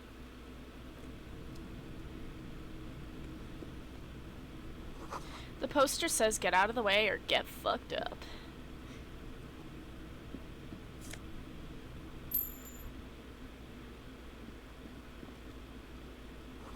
A crude pig's head. It looks mummified. Blah, blah, blah.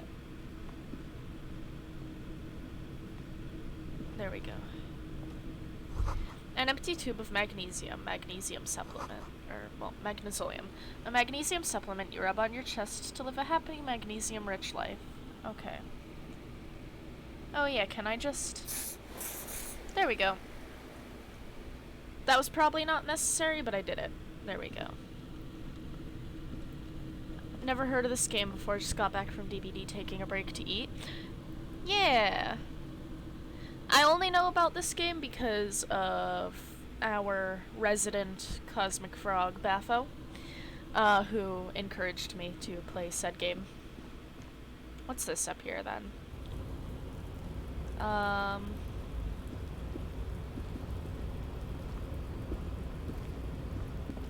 Okay, we shouldn't walk all the way over there. I don't want to walk all the way there right now.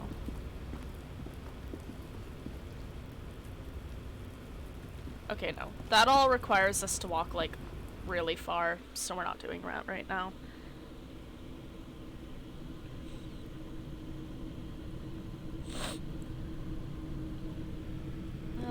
Okay. Head out for now.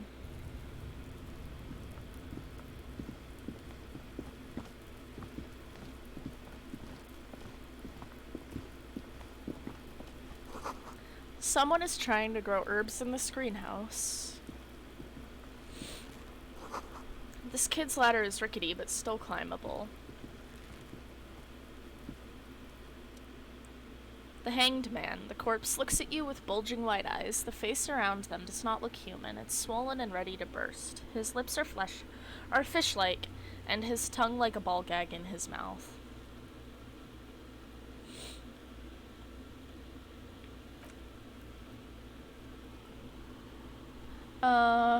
You seem to be holding your breath. A cargo belt twists his neck at an unnatural angle. The body below appears stiff. It's letting out an ungodly rot. The smell seeps in, even through your clenched nostrils.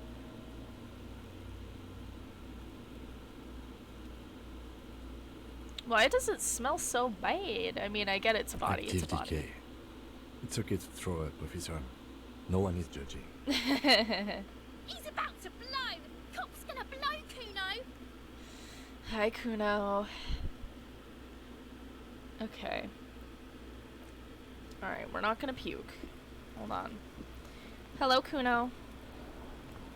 Kuno's got this. The boy throwing rocks at the dead body can't be older than 12. I know Kuno's here. Hi, Kuno. Baffo, it's your favorite boy. It's your son. Okay, Hell yeah, hopefully you have good games after dinner. If there ever was such a thing as an ugly kid, this is it. He's almost exquisite in his ugliness, like a gremlin. Hi, gremlin child. Oh yeah, nappa gumpy, Kuno. Moment of your time, kid. Can't talk, pig. Shit's coming up strong. Throwing rocks. Shit coming up strong, that sounds good. Joyous, you should hang with this kid and see what all that juicy shit is about. I mean drugs, the kid's on drugs. I like the game, it's just like, kid, the kid's on drugs. Yeah, Kuno, ride the lightning, Kuno. Kuno's riding it, see? He wipes sweat from his brow and sends another rock flying. The rake, Kuno.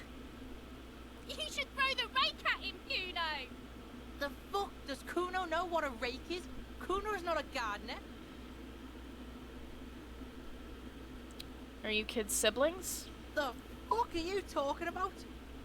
He's calling us Kuno. He says we're fucking each other. That is not what I said, thank you though. Good lord. Kim? We shouldn't do anything. I don't tempt such forces. You will see. Okay. Language these kids are using, pure unfettered ID. There will be no reasoning with these creatures. Alright, well for now I'm gonna leave you alone then, I guess. Let the bratty ass kids be. The letter R wears a crown on the ribbon below, a light above descending.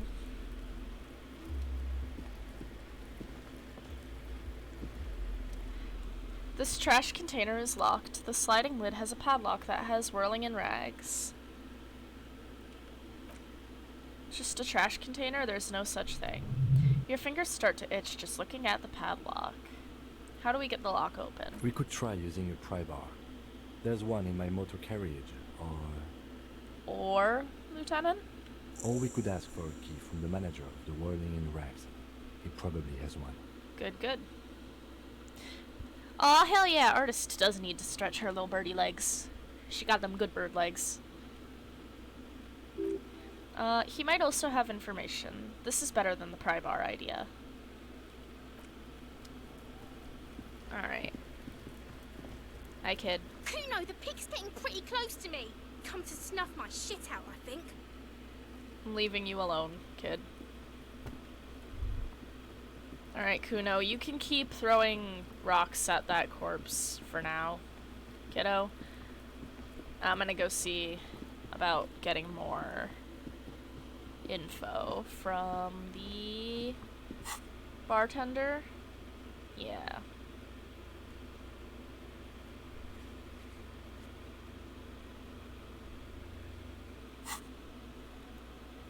Alright, we're not at 2200 yet.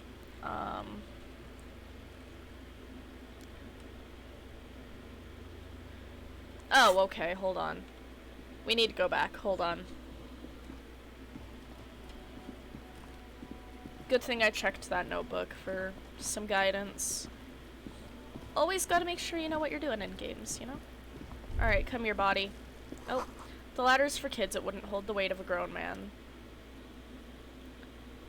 I'm gonna throw up, that's fine. The smell is repulsive. It pushes in from your mouth, more insistent and more familiar than anything you'd expect. More fever than odor. It fills your mind, flushing you from within. Listen, there's no shame in puking. It's a fucking corpse that's like a week old by now. Just puke. Ugh. Gross. No shame in puking, though.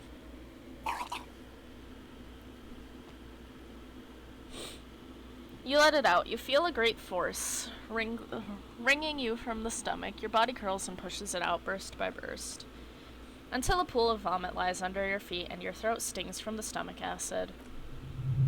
The smell of Commodore Red rises from the pool, among it distilled spirit and bits of shish kebab. I'm sorry. It's okay. Happens to everyone. Keep it. Handkerchief. Thank you. The hangover is clearly making this worse for you. You could use some ammonia to clear your head.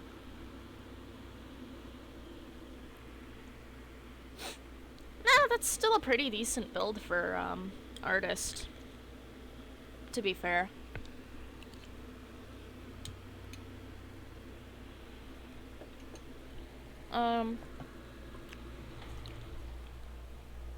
Pardon, the cat wants to leave the room for a second.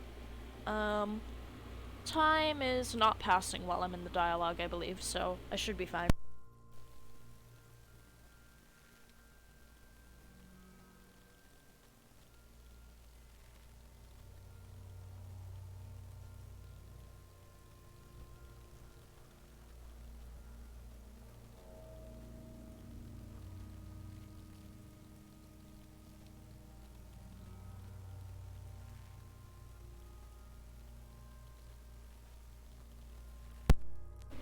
Sorry, I was letting the cat out.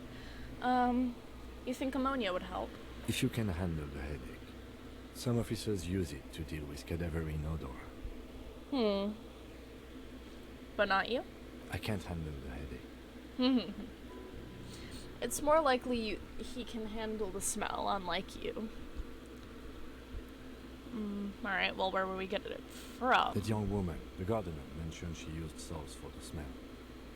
If she doesn't have any, there might be some in the fridge store nearby. Acquiring ammonia will provide a modifier to the white check. Modifiers make checks easier and allow you to retry them. Alright. Then let's head out.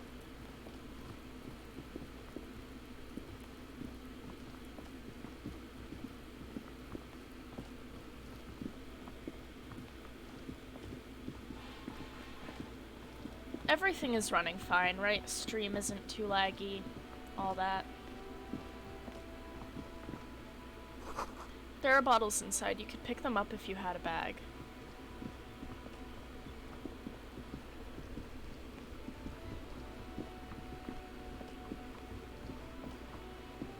Hey, gardener lady.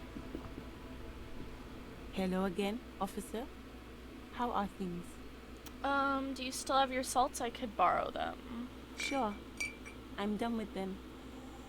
She takes a small capsule out of her breast pocket and hands it to you. Thank you. Go easy on that stuff. It gave me a terrible headache. Well, thank you. Now I have that in my bag. The lieutenant's handkerchief. The handkerchief given to you by Lieutenant Kitsuragi. One corner is adorned with lace and a tiny embroidered portiere. Aw. And then the ampule of ammonia.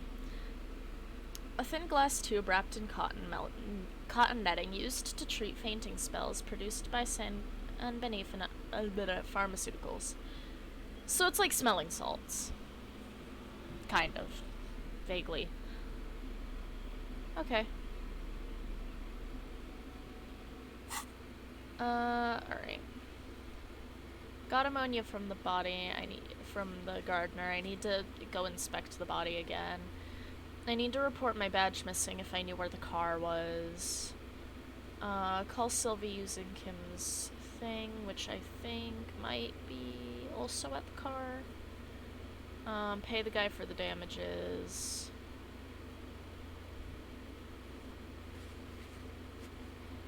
And talk to the guy about opening the trash bin. Got it.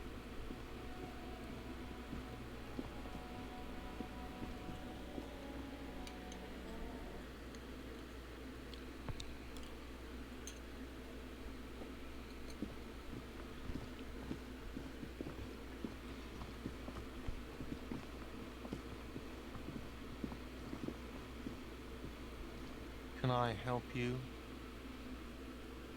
The trash can out back. That's yours. Mine? No, belongs to the Whirling in Rags. Thank you for clearing that up. Why do you keep the container locked? Why? To keep the hobos and drunks out. That's why. And the neighbors too. They put their trash there and they don't pay for the garbage company. I thought as much. And are you the only party with access to the trash container? Well, yes. Us and the garbage disposal company. It seems a little callous, doesn't it? Something stirs in you. No. It's common sense. Leave it alone. Okay, then maybe you're callous yourself. We need those keys. What do you need them for? It concerns the case. Please cooperate. Just bring them back once you're done, please. Alright.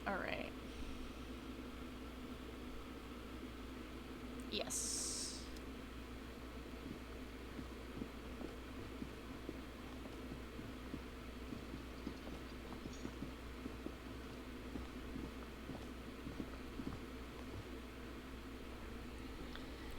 Alright, there should be a car. Was the audio for it this way? Yeah, you. Hi. Before you stands a motor carriage. The bodywork is covered in blue and white livery bearing the number 57.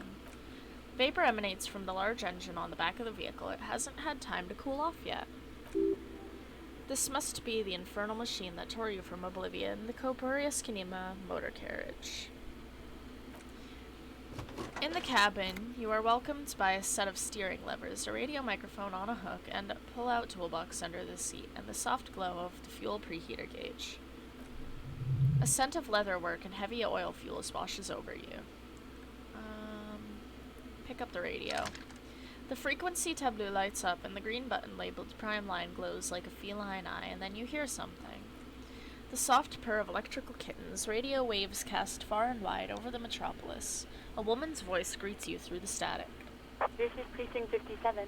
Hello, Lieutenant. How may I assist you? Hello, Alice. Please assist our colleague from the 41st precinct here. I'm putting him on. Operating the radio is easy, just be confident. You've probably done this 1,000 times. Hello, Alice. This is the officer from the 41st precinct speaking. Nice to meet you. This is Officer Alice Demetri, Precinct 57. How may I assist you?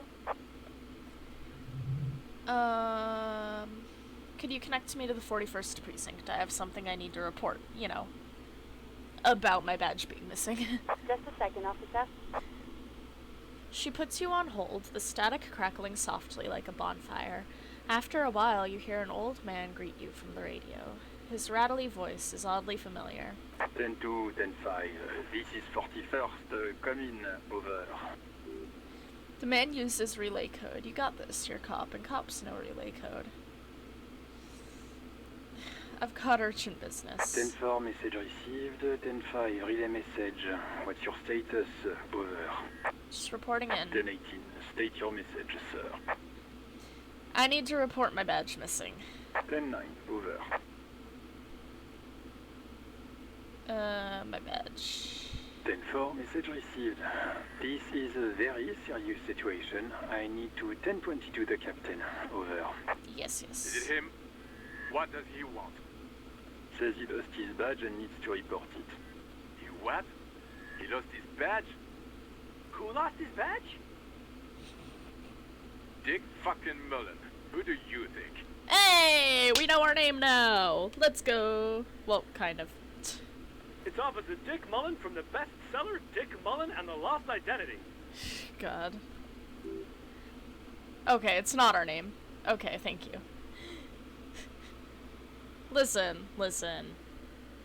I've never played this game. It's okay, we don't know our name. Okay, Dick Mullen is not your name. It's the name of a fictional detective who would not lose his badge. Defend yourself immediately. They're laughing at you.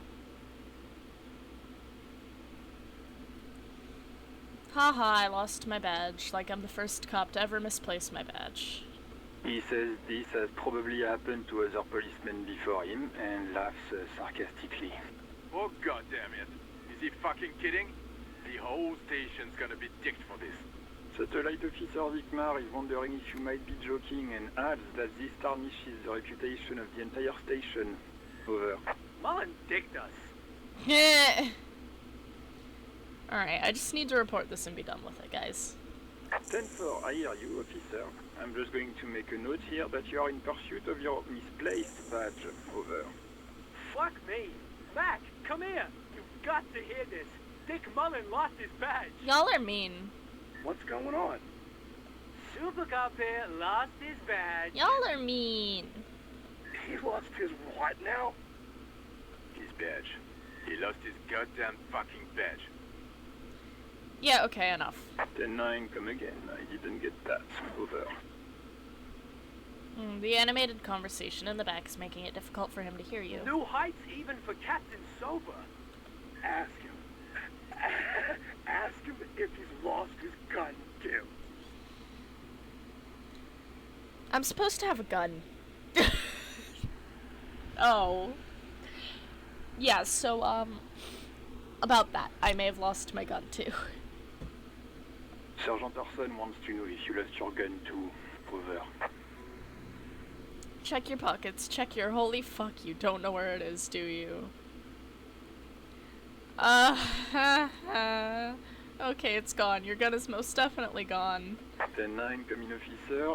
You get my question? We were wondering about your gun. Over. I definitely did not lose my gun. I don't know what you mean. Lying over the phone, it's easy. Just say it like it's the truth, and then it becomes it. No, of course I didn't lose my gun. He says he didn't. Thank God for that. That would have been a nightmare. I don't even want to imagine the poor prick who has to relay that kind of news to the captain. Losing his badge is bad enough.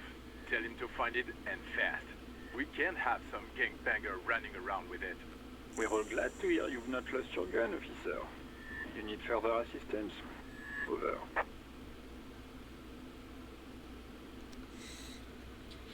That should be enough from you. 10-10. Over and out.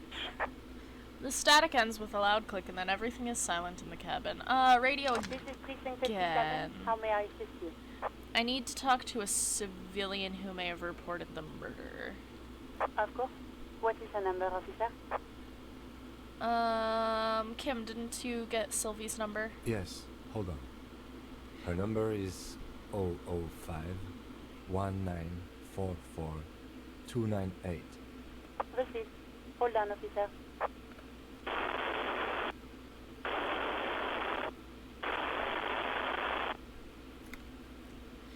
Lieutenant Kitsuragi slowly begins to tap a little rhythm with his right foot. Quite a lot of time has passed.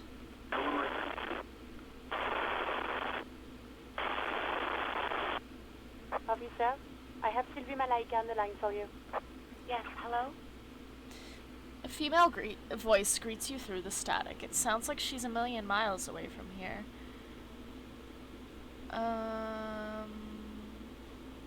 Hello, this is the police calling. I have some questions for you about your last days at work. Oh, right. Hello, officer. What can I do for you?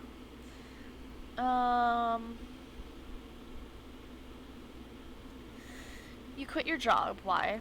You mean, why did I leave the bar? Honestly, I'm not really comfortable discussing it with you, sir. Why not?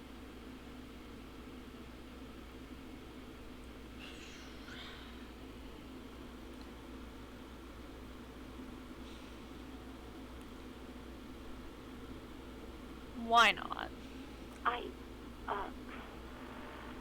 Let's just say I left because I needed to get away from someone. Because of the, manager? What? No, why would you even think that?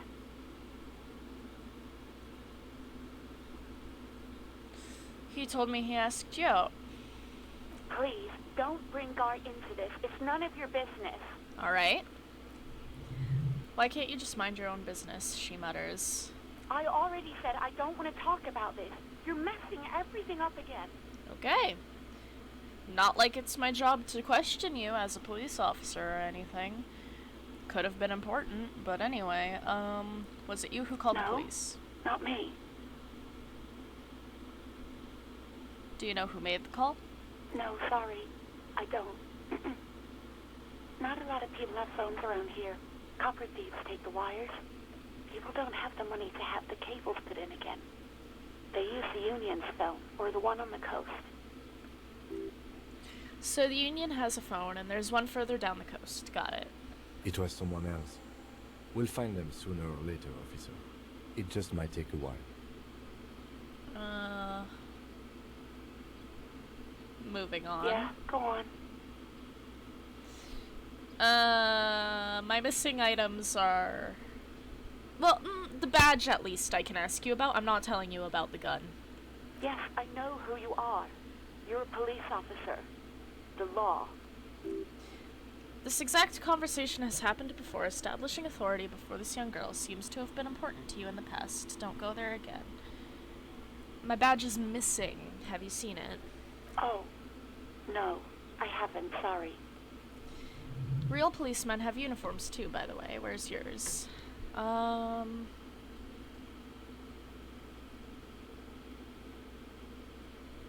Kim doesn't have a uniform, and he looks fine to me. He's in plain clothes, voluntarily. It's different from not knowing where your uniform is. Same difference. Pfft, who needs a uniform? Not me. I don't need a uniform. I got everything I needed. Thank you. I do hope so. Please, don't call me again. Bye.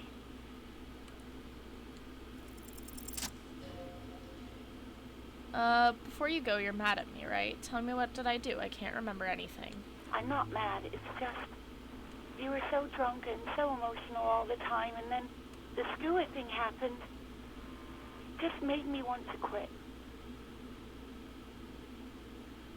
You're telling me I was the one who made you want to quit? Yes, obviously. You were the worst client I've ever seen. And I've seen so many assholes in this place. I've had sailors fighting, union guys grabbing my ass, kids stealing booze. Once a guy was glued to the karaoke machine every night for 2 months. But you... Go on. Well, you were worse than all of them. Honestly, you were getting borderline aggressive. Even about little things like not turning down the volume at 3 a.m. I even liked one of those songs you kept listening to on repeat. No more. I hate it now. Which song? We Go On by the O.O. I can't listen to it anymore. You've turned it into a parody. I am so sorry. To hell with that song. Then there was your room. Your project. An experiment to see how bad it can get in there. I tried to send the cleaner, but you wouldn't let me. Threatened to make me understand. I had no idea what you meant, and I don't want to know. And then you screamed something about how you're a piece of shit human being, and why does anyone even let you work as a policeman? That you fire yourself, but you can't even do that. I am so sorry. And then I had to deal with your toilet. The one you clogged with police documents, causing water damage downstairs in the kitchen. I won't even mention you waving your gun around, harassing customers, threatening to sing karaoke, threatening to kill yourself. Police documents? The ones I had to rent out of your toilet. What happened to them? Damn it, I don't remember what I did to your damn papers. I don't remember every little thing I do. Resentment gives way to concern in her voice. Especially when there's a hurricane loose. It's your fault for losing them, not mine. Something in you wants to immediately forget about this, as if there was a reason you threw them away. I wasn't a very good tenant. No, you really weren't. You were simply the worst.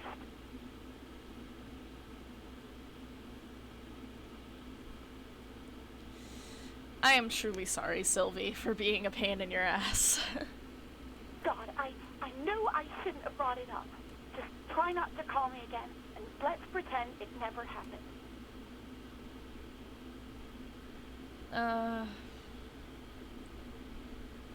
Thank you for talking with me. You hear a sigh of relief on the other end of the radio. Wordless, the call breaks, then the already familiar voice. Anything else I can help you with, officer? I'm done for now. 57, over and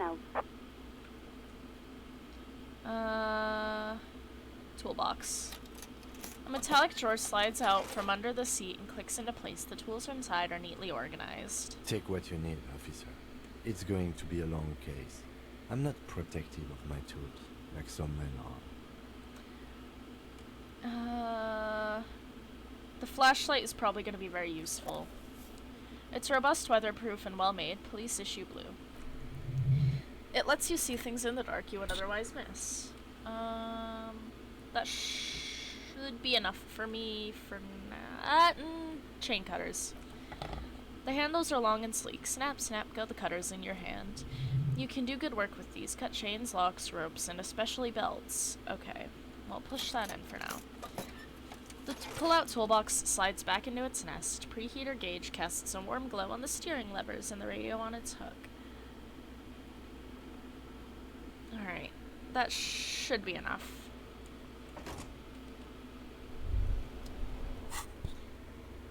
So, keep searching for the collar despite lacking any obvious leads.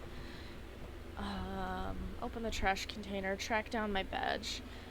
Tiny piece of plastic and a world as huge as this. Maybe just stumble across it down the line. Track down your gun. Find any information you can on the gun. Could ask the local pawn shop. Yeah. Alright, I can go back and inspect the body, which is probably the better option right now. Hey, so we've been monitoring you internally, and now we know your copotype. Okay, go on. Guess. Yeah, I'm sorry you had to monitor me. Okay, just for the length of this short demonstration, please say something that isn't "I'm sorry." Guess what it is. Sorry? Yes, sorry cop. The cop who's sorriest. Let's make it official then, shall we?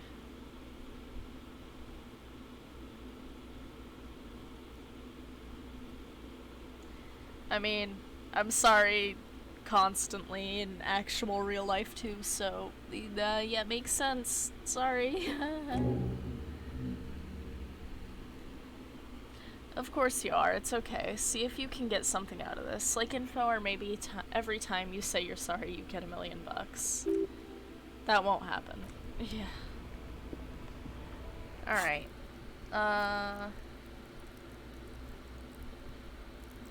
Oh, can I like...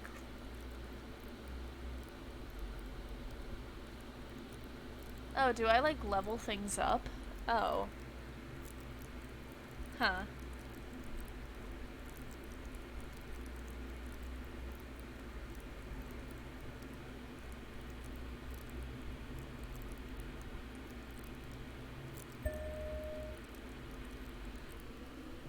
I don't know how useful it'll be, but I just would like to be more empathetic. So, empathy.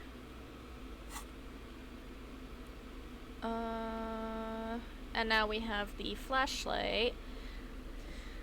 A police flashlight bearing the logo of Grunstilling RAO. The small dynamo packed inside this handheld illumination device rhetorically gives you the ability to produce a tiny amount of electricity at any time, anywhere. The meanest looking pair of cutters you've ever seen, made in Gottwald by Wilshenworth. No chain, wire, nor barbed fence will ever stand in your way again. They look hungry, ready to chew steel.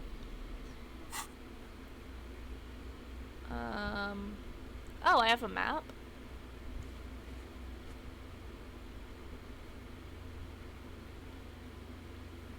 Oh, it'll tell me, like, what I need to do. Okay.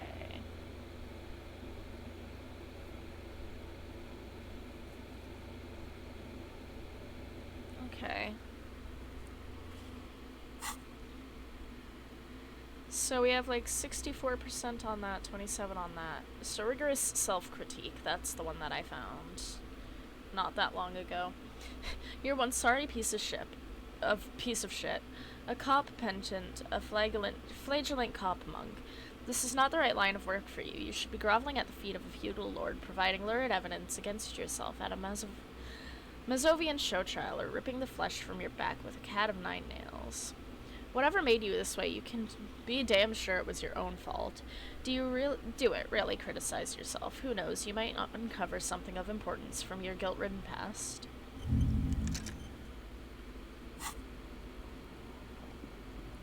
Might as well have those active while I'm wandering around. I think there's a line of dialogue I need to pursue in here, yeah?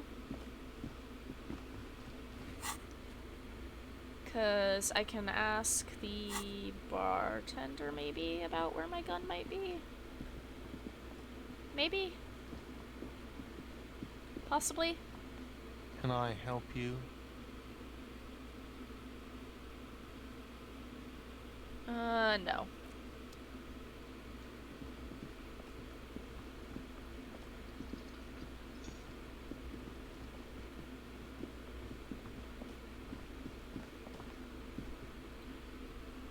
I'm gonna head to the body again, now that I have the smelling salts.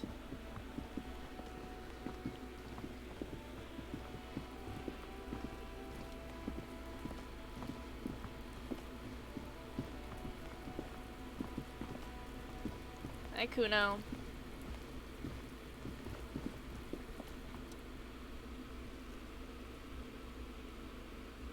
Alright. The ammonia only makes it worse. The combination forces tears out of your ducts. Tears out of your ducts. You manage to keep it in once.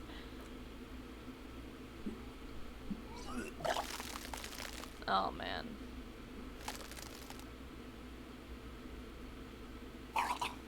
Ugh. Second time, not so much. When the vomiting is done, your cheeks are wet with tears.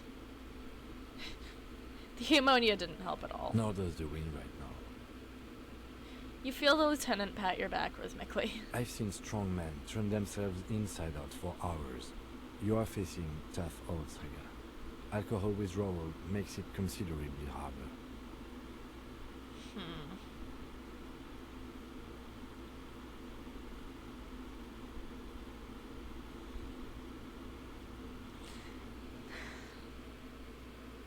Why do I have shit endurance, damn it? I've seen captains puke their guts out.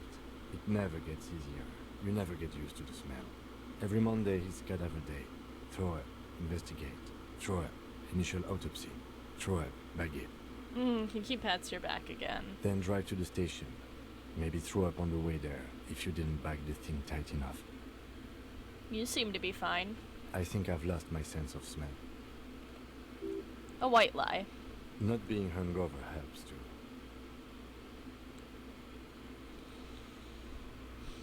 Do you want to do it without me? No. This is a two-man assignment because it needs 2 officers to complete. I need your help. He withdraws his hand and looks you in the eye. You need to get your shit together. Alright. We should go talk to the locals. Find something else to do while the wind changes. It's pretty bad right now. You've gained a thought. When this dialogue is over, go there and internalize about it for special bonus effects. Give it half an hour. Get yourself together. Then come back and have another go. Oh, I accidentally paused it. Alright.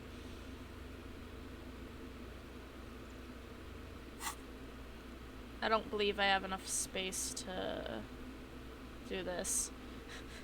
Volumetric shit compressor. Your shit is apart, and it's rather unbecoming of a cop and a human being. It's supposed to be the opposite of that. Together, compressed in a small area. To achieve a solid level of shit compression, squeeze your butt cheeks together for 30 minutes. Do something similar with the 2 hemispheres of your brain. Talk to people. Maybe that'll help. Man, the game really just went, get your shit together, bitch. Alright, switch out the one that's almost done for that one just to get it out of the way since I need it for a quest more. What can I do in the meantime? Search for whoever made the call. Open the trash container. I forgot about that. That's over here. This is the logo of the municipality of Revkol. Open the padlock with the key. The well-oiled crack. With a well-oiled crack, the lock pops open. It should now be possible to simply raise the lid. Don't. Maybe you shouldn't. Open the lid.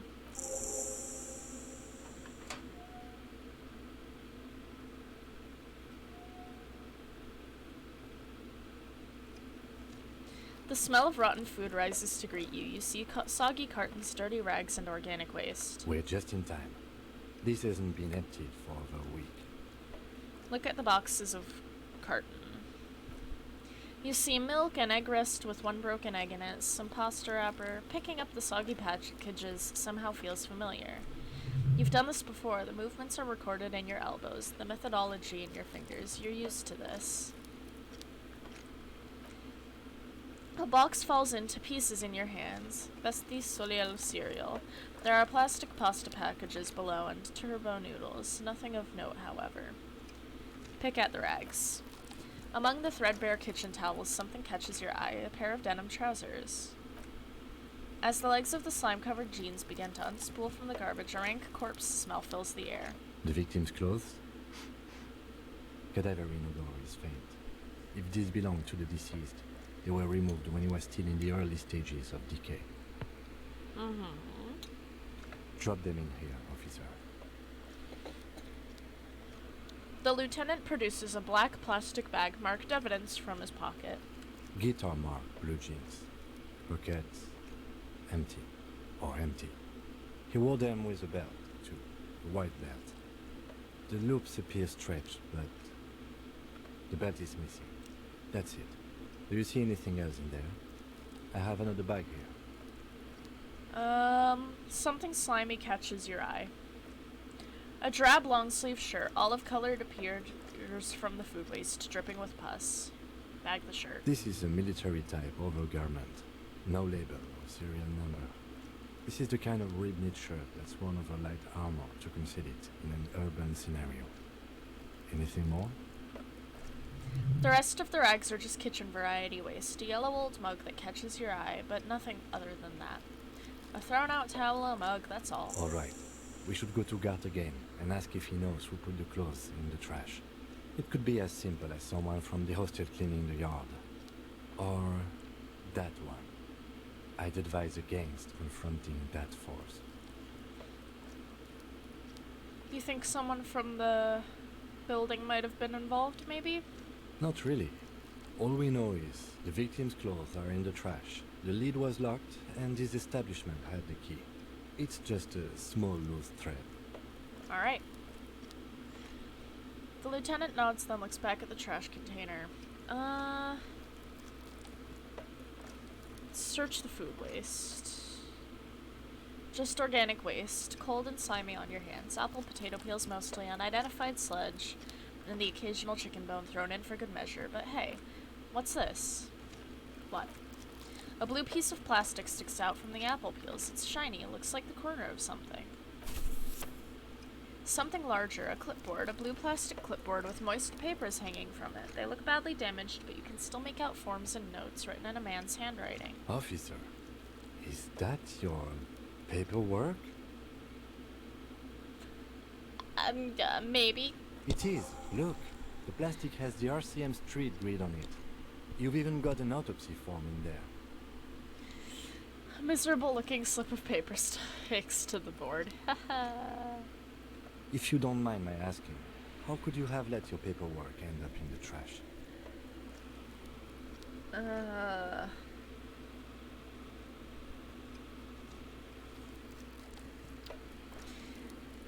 You know, I'd rather not talk about that right now.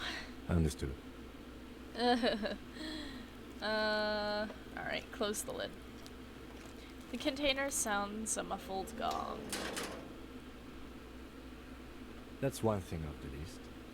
I think we got it all. You said you didn't want to talk about the ledger. However, now that you have it back, it would not hurt to start taking notes on the case. Officially. Alright.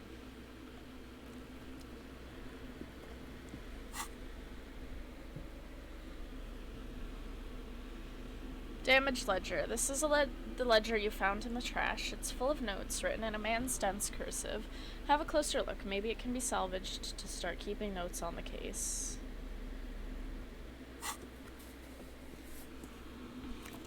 It's the ledger you found in the trash, a pitiful cabbage of white and yellow papers hanging from plastic board, barely held together by a metal clip. This sad display is made complete by the faint smell of urinal cleaner. There's a piece of toilet paper, or is it cleaning tissue? No, it's toilet paper, desperately sticking to the back of the blue plastic clipboard. It's a metaphor, for you. Thank you, waterlogged ledger, for spelling it out for us.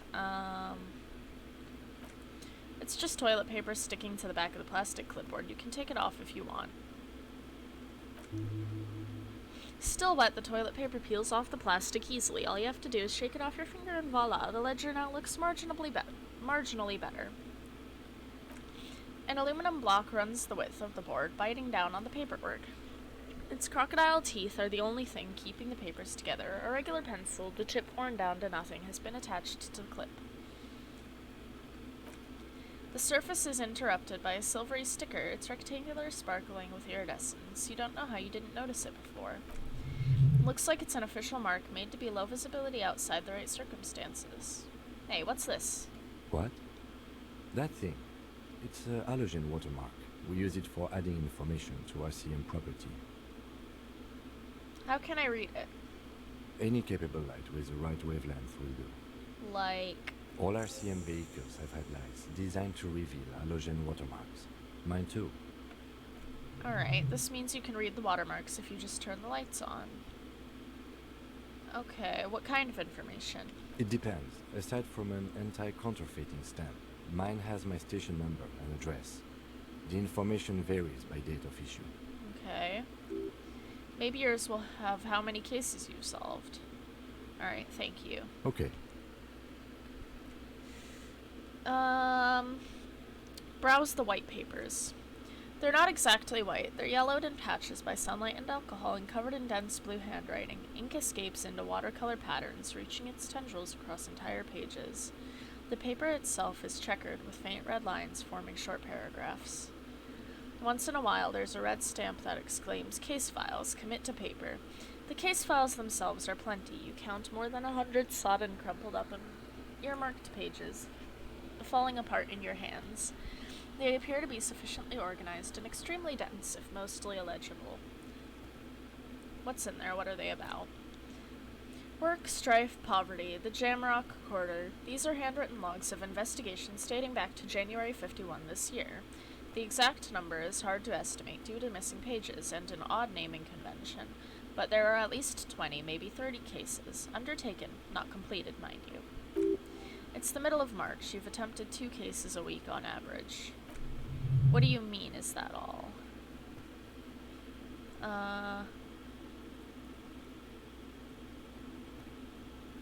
There was a mention of a naming convention here. Yes, it appears you employ a, shall we say, a robust yet literary system. Every investigation has its case number written on the margins, yet still more tellingly, most are accompanied by a name. A title, one might say even, one that draws inspiration from Snoop fiction and Vesperian cop show staples. And they're written in capital letters, too.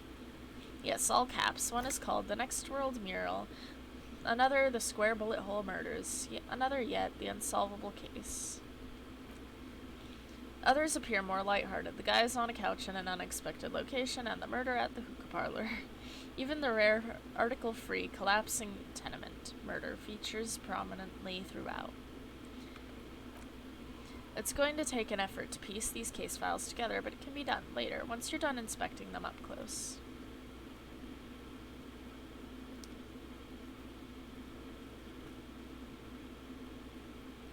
Is there room for another one? There is, for precisely one more. 15 pages near the end remain untouched by the damage. The checkered grid forms a structure of passages breaking the case into sub-tasks to accomplish. Once all tasks are completed, the case is complete. Commit to paper. Sadly, the ledger only comes with an old worn-down lead pencil. It's unfitting of this monumental event. The ledger only comes with an an old, worn-down lead pencil, but it will do. Barely, but... Kim, do you have a pen? The lieutenant looks at his blue notebook, 2 fat, shiny pens hanging from the binder like large Calibre bullets on an ammo belt. He is not saying anything, just standing there.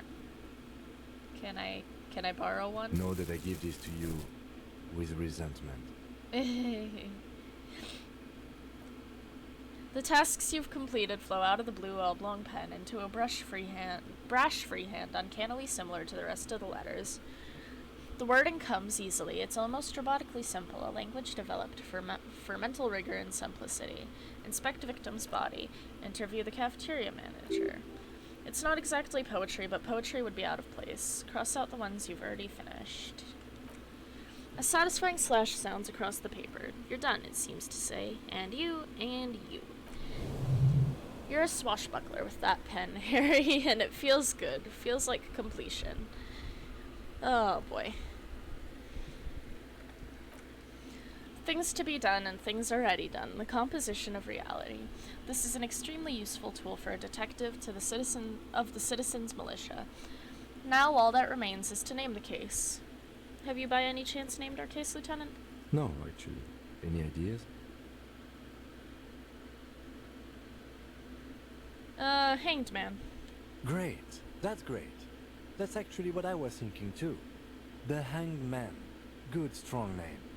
We have a very good name for the case now. I'm going to start calling it the Hanged Man. It's good we sorted this out. Alright,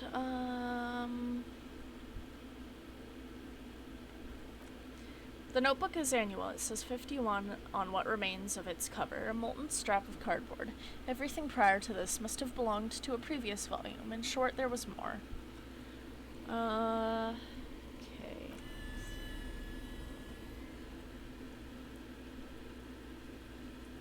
Can I read the case files now? Yes, you can piece them together using the alphanumeric code on the margin. It always begins with HDB41, then date of initialization and time of arrival on the scene, followed by the title. For example, HDB41, 121, 1700, the next world mural. Alright, what is HDB41? 41 is your precinct. What's the HDB? It's safe to say these are the initials for your of the officer responsible for the case. Your initials.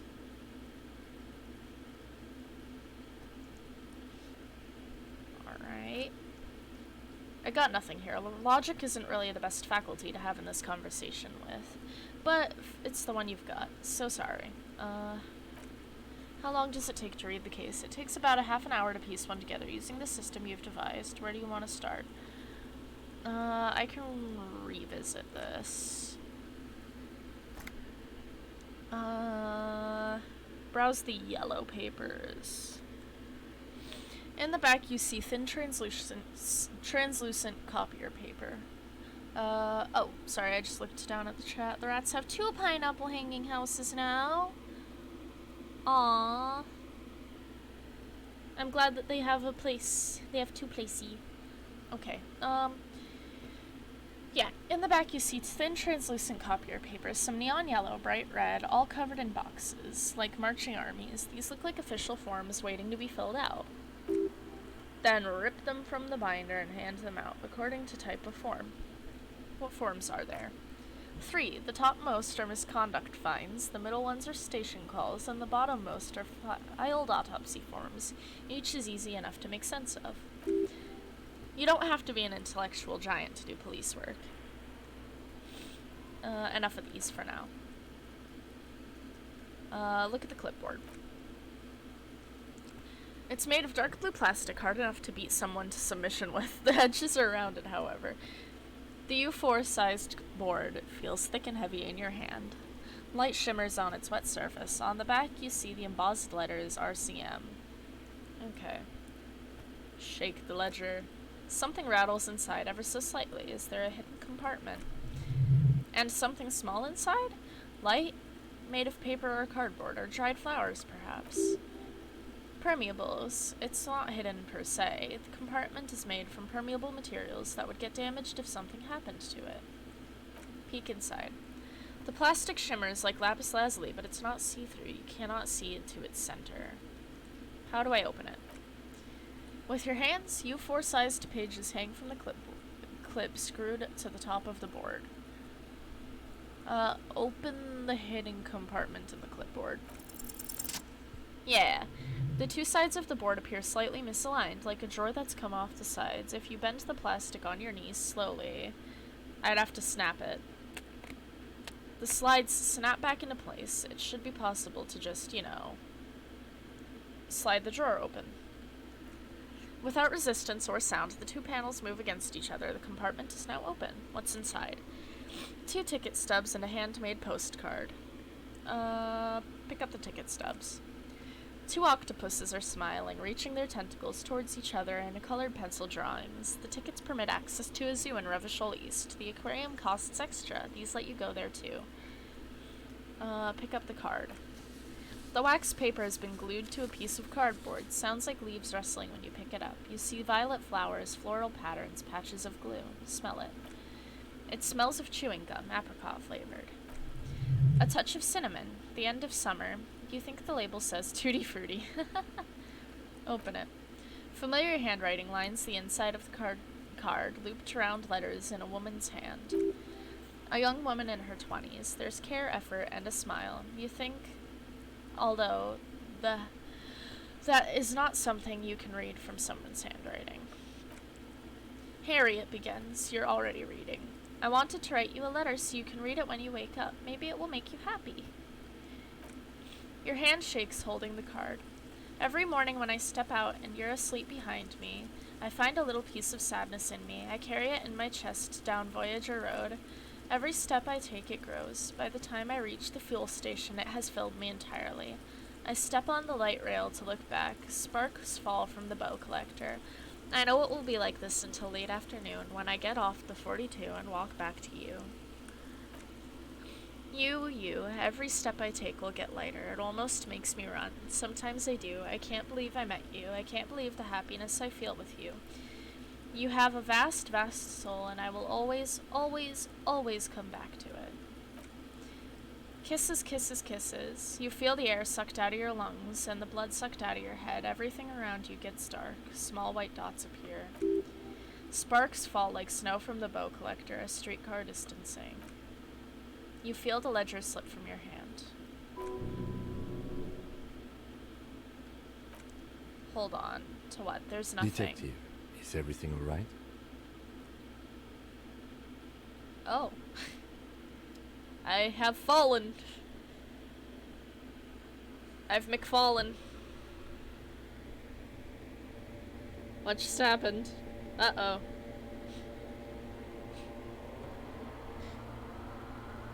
I may have McFallen.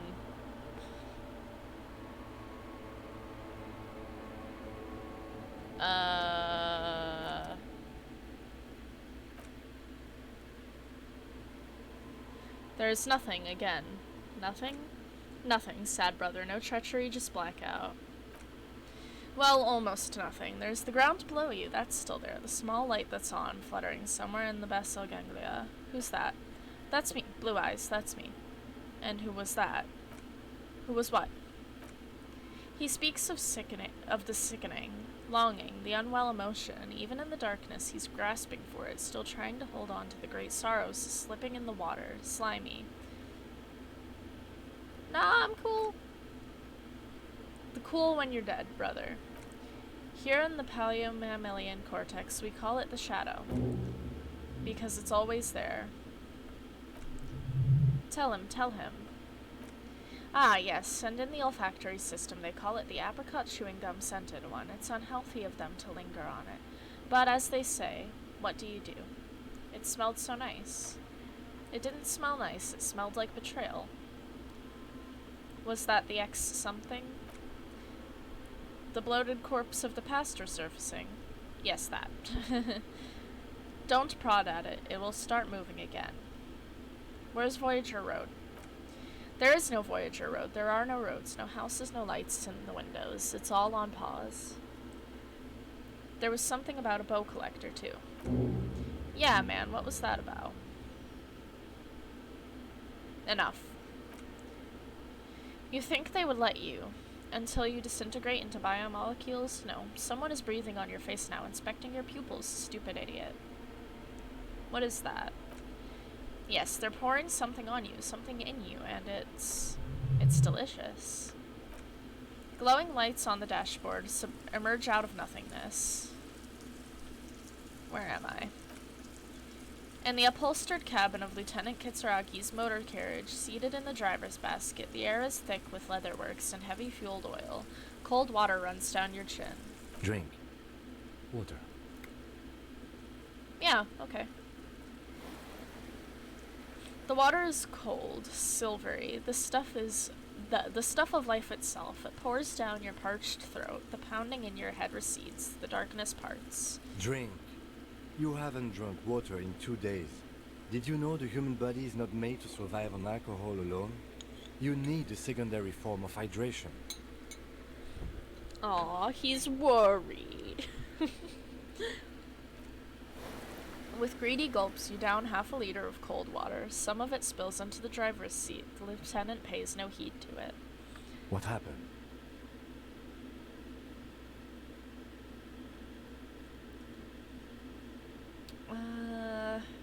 I should ask you the same. You were reading your paperwork. Then you passed out.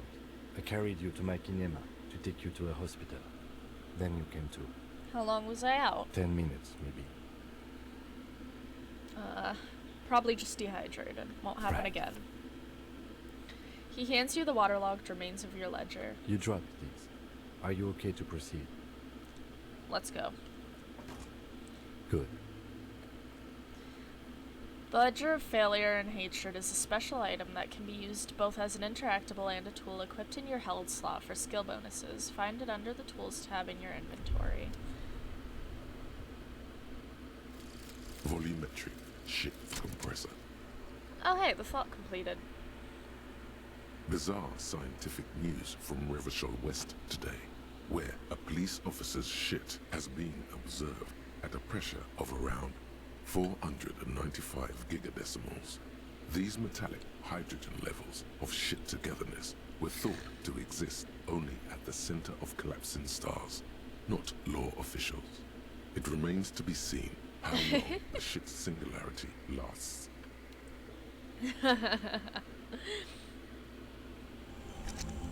Woo! Nice. Okay, well, that's cool. We have our shit together, I guess.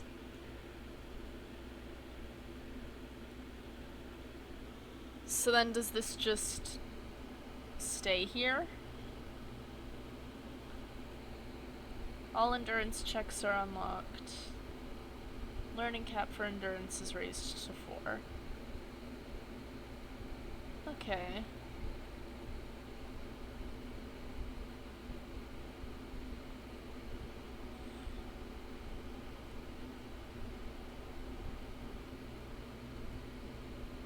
Well, we figured something out. Oh, I have a skill point, don't I?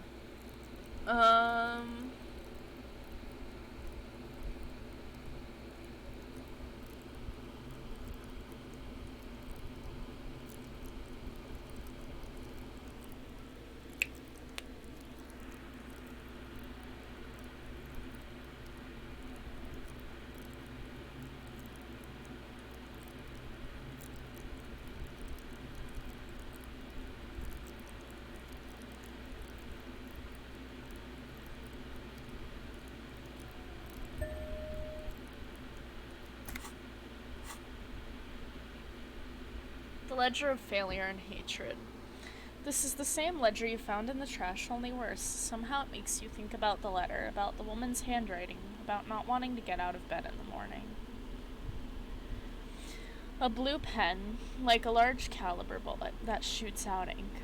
once belonging to Lieutenant Kitsuragi, comes with a side order of resentment.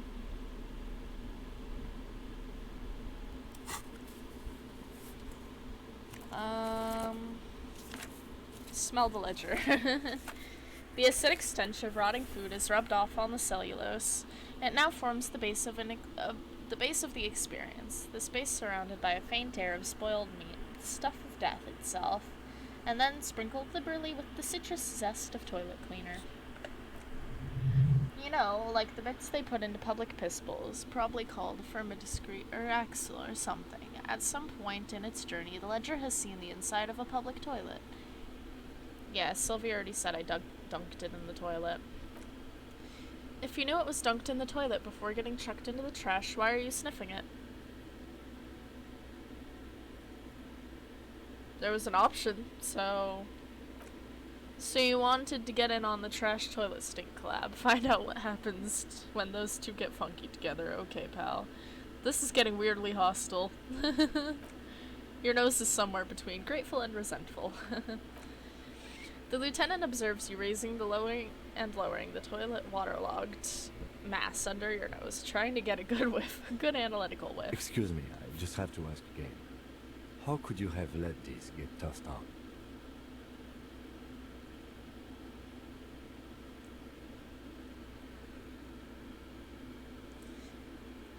Must have been cramping my style. Officer, however damaged, that is still an official piece of paperwork. It probably contains notes on numerous ongoing investigations. It could even list undercover operatives, certainly informants. I suggest integrating it into your style, for all our sakes. Yeah, easier said than done. How could this pathetic mess of copy paper and plastic ever become shred disco? Challenge accepted. You should be on the lookout for stylistic elements that elevate this cabbage to heights unforeseeable. Yeah, why not? Challenge accepted. It is. Look at how basic that thing is. Basic clip, unglamorous toilet-smelling papers. It could do with some pizzazz. Cheer you right up. Alright, we'll put it away for now.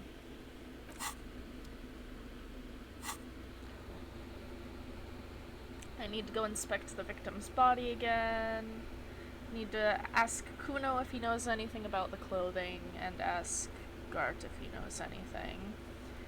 Gotta turn on the lights in the kinema. And gotta style the paperwork. Hell yeah.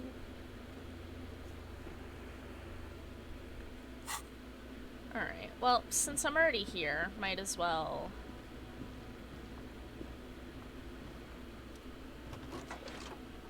Alright. The white suede feels luxurious under the touch, and the metal clutch handle is so very familiar in your palm.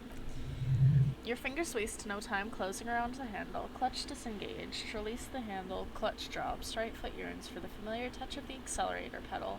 You've synced with the machine's mechanical circulation.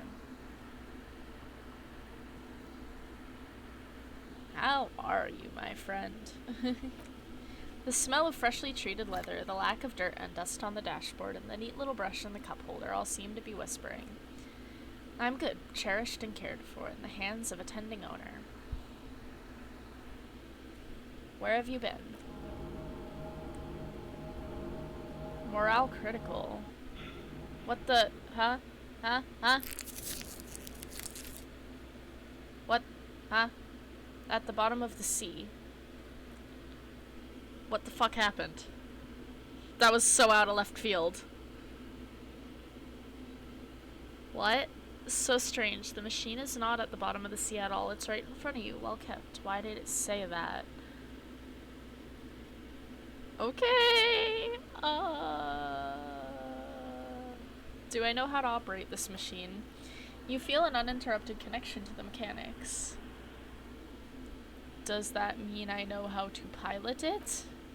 After a while, you realize silence is your only answer. Do what you will with it.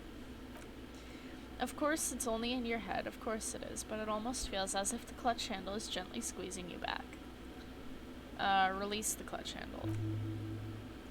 The handle is pulled back somewhere deep inside the drivetrain. The disc is mated into the flywheel again. In the cabin, you see a set of steering levers. Kim, how do I turn on the headlights? Alright. Ready? I turn, you press start. It's next to the preheater. The dashboard lights up with an orange glow. The rounds per minute gauge jumps and the engine of the Copris Canema comes to life with a whiny growl. Like a leopard waking from its sleep, yawning and roaring at the same time. The lights unfold with a little click, casting electrical light onto the ground before the vehicle. There you go. I'll turn them off from the remote once you're done. We just need to stand in front of the machine now. Alright.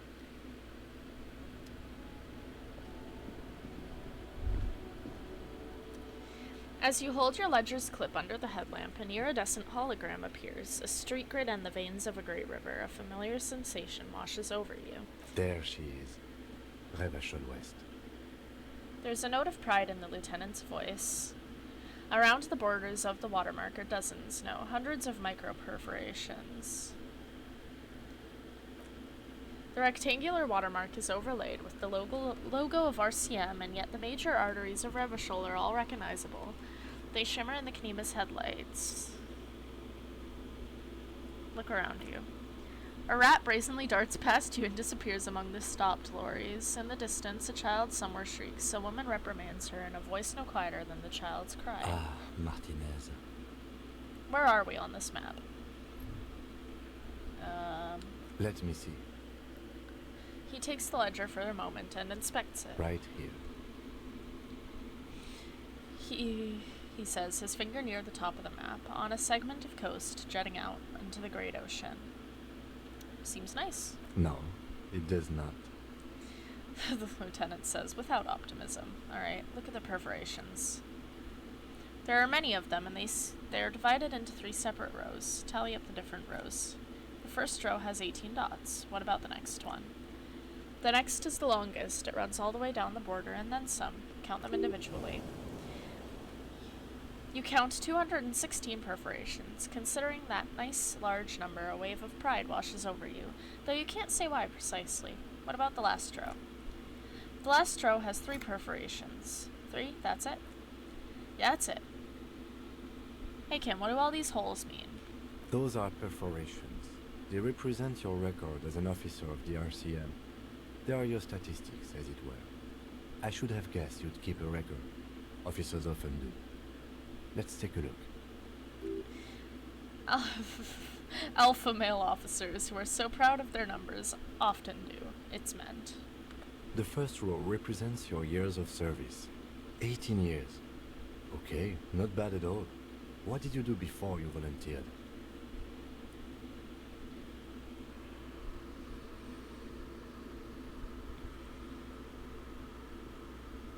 Do you think I really have any idea? Fair point. Let's move on, shall we? This next row, the one that wraps all the way around, is your number of closed cases. Closed is good. It means finished. You've got, let's see, wow, more than 200. 216 to be exact. It's quite a lot, even for someone who's been on the force for nearly 2 decades. Usually, clearing more than 10 cases a year puts you in the 90th percentile of all RCM officers.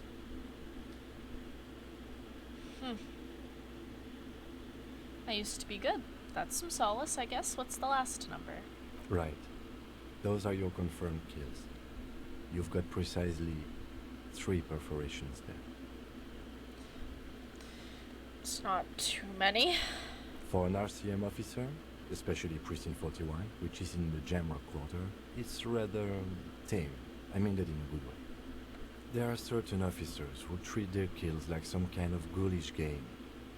If they do happen to solve a case, it's usually by accident. It's obvious the lieutenant doesn't think very highly of these officers. But it seems as though you are, or at least were, one of the good ones. So we have that to be thankful for. Thank you, Kim. The lieutenant nods. Alright, let's go. Right. I'll go turn off the lights. Alright. You can now see your statistics on your journal page to the right of the task description. Okay. Well, I've completed the task of finding out what exactly is on my watermarks. That's good.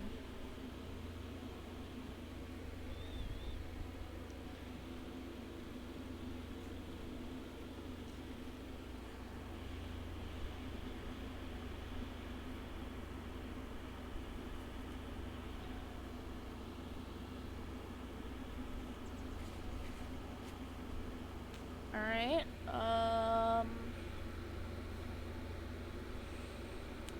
we could go back to the missing tape. We can also go talk to Mr. since we're closer, and I need to talk to him anyway.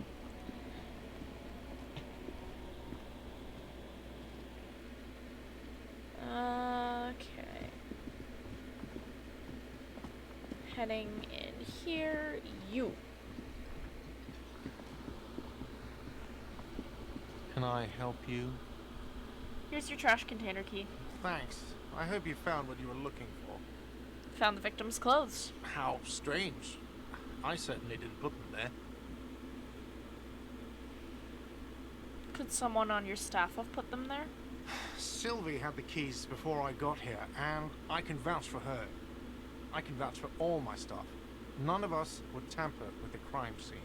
Who else has keys to the trash container? The trash collection service? CS Municipal.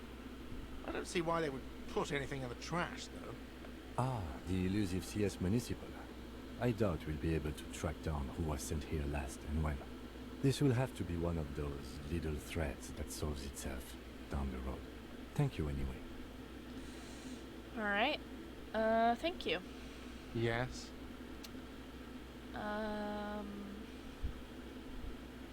That should be all for right now.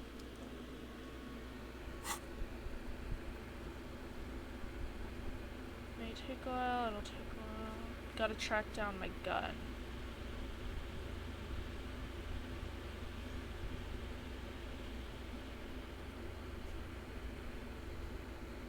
Pawn shop.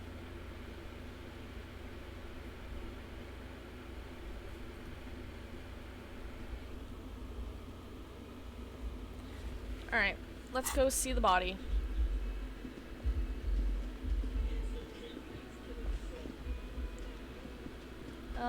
Can I talk to you at all? Hello, sweetie.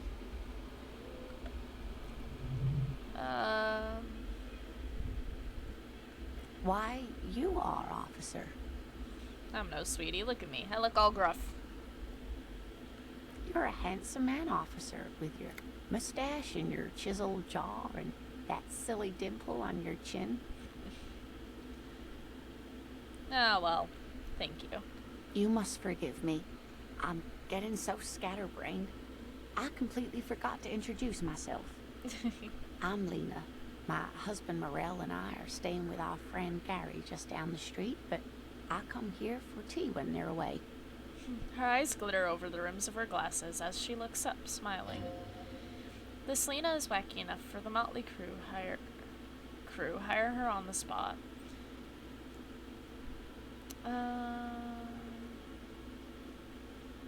Are you okay? I'm very sorry I crashed into you earlier. Oh, I'm perfectly all right. I'm more worried about you. What was that?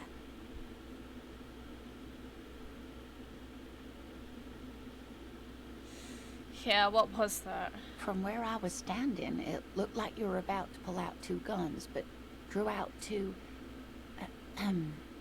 birdies instead. Well, I'm glad you weren't injured. Seem to be in a chair? Yes, dear. I'm a paraplegic.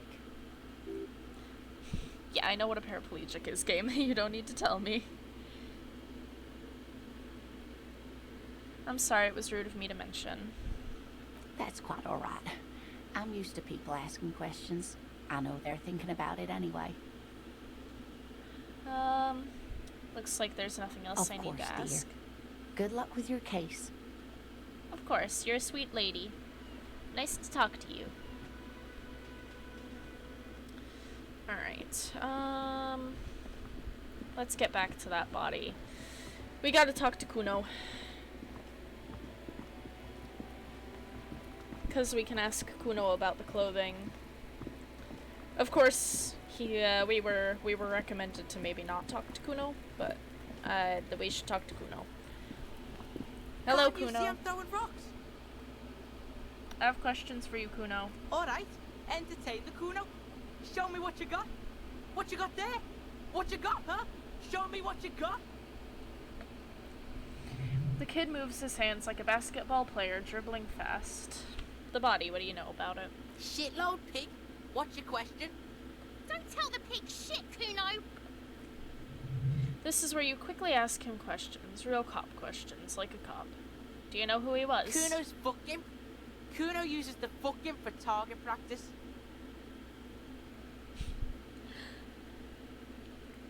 I appreciate that it's censoring these words, because holy shit. He's trying to hide the fact that he doesn't know anything. So you don't know anything. Kuno knows all kinds of shit. Kuno's not a snitch, that's all. Trying to make the Kuno sing into the popo phone. Do you know who he was? Kuno's fucking. No. Kuno uses the. Who was he before he died? Kuno knows what you meant. Kuno's not a snitch. Yeah, okay. That's all. Trying to make Kuno sing Alright. into the popo Well phone. then, do you know how he got up there? Probably Kuno? climbed. Kuno was busy down the road when that shit went down. So you didn't see it happen? You heard Kuno. Kuno wasn't even in Martinez.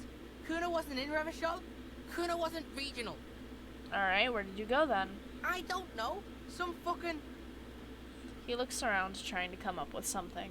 Mesco or I don't know. Some other place. Night City. Kuno was in fucking Night City.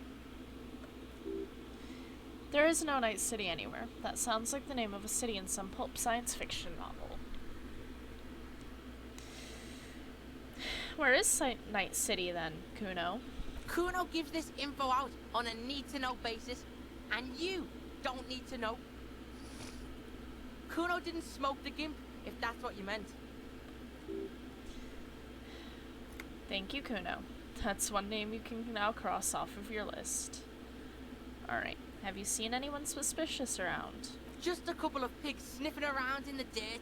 That seems pretty fucking suspicious to Kuno. Yeah, you tell the faggoty, Kuno. Alright. You're testing Kuno's patience here. Get lost. About the crime scene. You kids often play in this yard. Right, pig. This is where Kuno plays with his little wooden choo-choo. What do you want with it? The dead man's clothes were in a trash container. How'd they get there, Kuno? Yeah, Kuno doesn't know shit about that. That shit is beneath Kuno. I need to know. It could be a lead in the investigation, and someone may have tampered with the murder scene, Kuno. Listen. Kuno doesn't care about this small-time shit. Just listen. Kuno saw what you did there, dumpster diving. Sad shit. Oh, Kuno. I wonder where Wes went. Not talking in the chat much anymore. Wes doesn't get to see Sunboy Kuno. Kuno could hook you up with some sweet rags. Shit like Kuno's wearing. Your size, good price. 500 real. Oh, Kuno. I do not need new pants. You'd have to be blind not to notice the giant white letters F-A-L-N running down the trouser leg. I asked you what happened to his clothes. Look, Kuno ain't seen shit lying around, except for that up there. Now you want performance gear or not, Grandpa? The lieutenant remained silent, but his expression couldn't say I told you so any louder. Alright, entertain me, Kuno. What's so great about your pants? Pig, these are found modulars, liquid fit, performance crotch, urban survival shit. Made in Mirova by scientists. Pants scientists. Believe it, you need this shit. He unzips his jacket to give you a quick peek at the plastic-wrapped pants. They're graphite black and look brand new. These could drastically improve your chances of survival in the urban wilderness. Coach Physical Instrument endorses these pants. They are tartan ready. They will also make you into an idiot.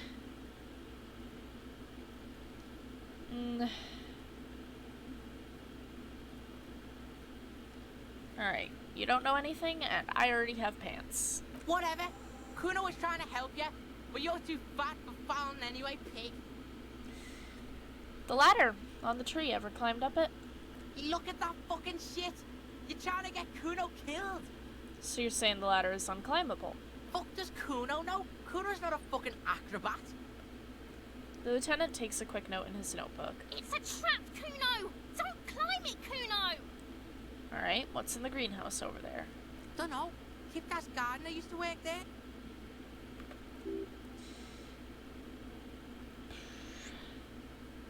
It's a pejorative term used to describe people of South Seminoles or Ergopatate descent.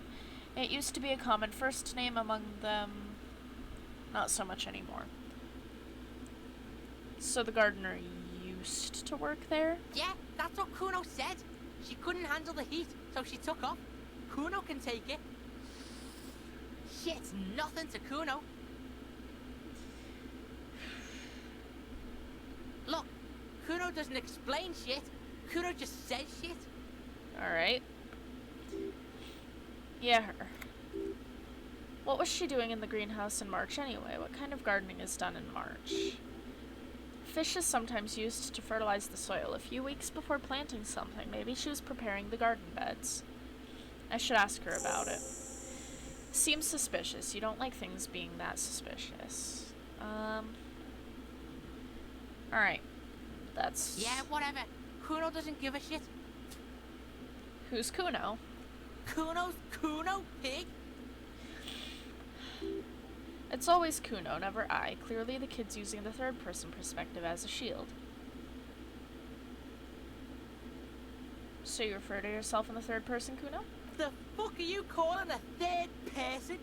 Kuno's the fucking first person. Alright. Watch out, Kuno! He's trying to fiddle you!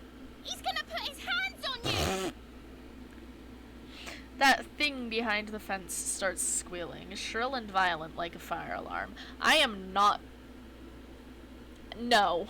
I'm not going to do that, thank you. Help! Pig's got Kuno! Help! Ray! No. Cease. Cease and desist. Stop that. No. Help! He's got the Kuno, help! Everyone can hear. You need to get the hell out of here before anything happens. Yeah, leaving. Yeah? Get out of here before the Kuno beats the shit out of you. Yeah, that's right. Drag your fat ass out of here, fat boy, before Kuno fucks you. No. Cease. Bye! Got fucked by the Kuno. We alright? You wanna get fucked again? Come back. Walking away from that child now. Alright.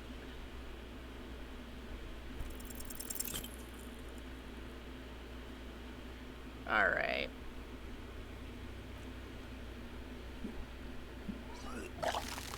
We get to puke again. Sorry, everyone.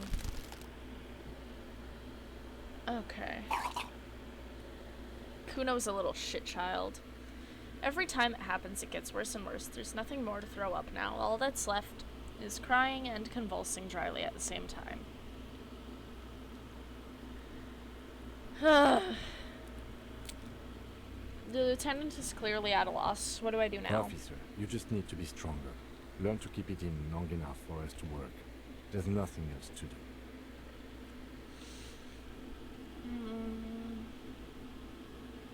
Endurance, okay.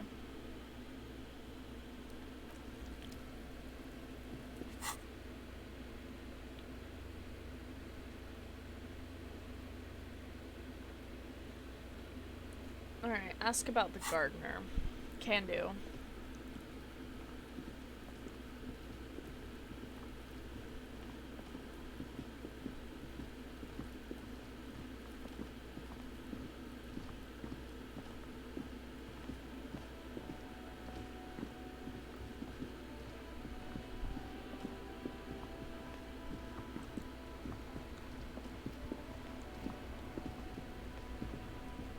Hello again, officer.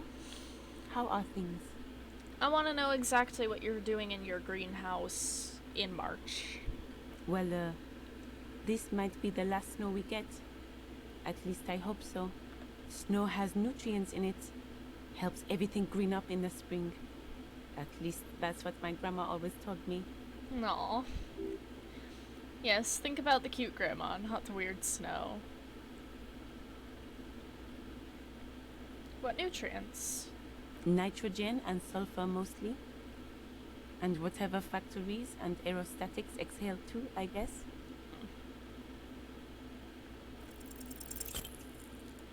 All you can see is the fact her skin is a different color from yours. That's literally all you're gonna have to run with that. No! No! No! No! No! No! You're not making me be racist, game. Stop. Stop.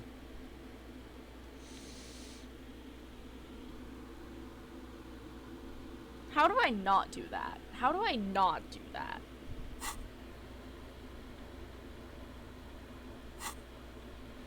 It's gonna make me do that.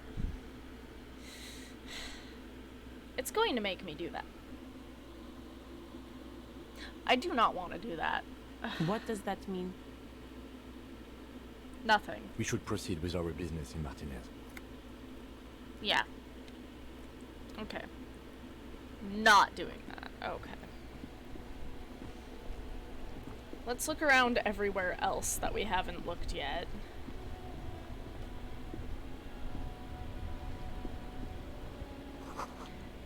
Some tectonic force has cracked the pavement like an eggshell.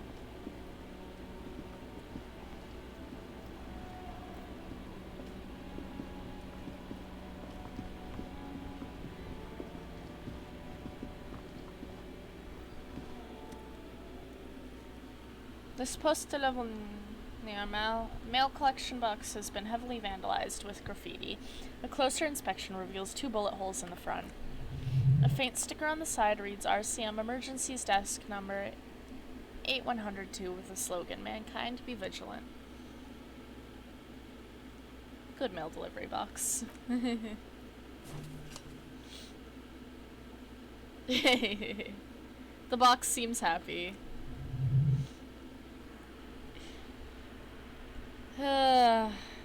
Eat shit pig, fucked by the coon, and Saint G with a crown have been scribbled on it. Jenny is a whore, and Busy at the mailbox also.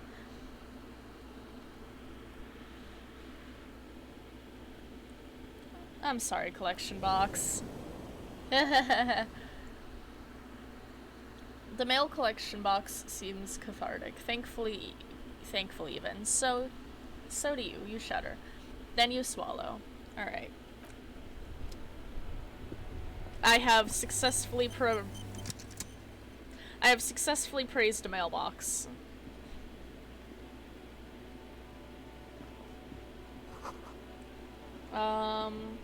This book has a rose, a pistol, and a half-naked dame on its cover.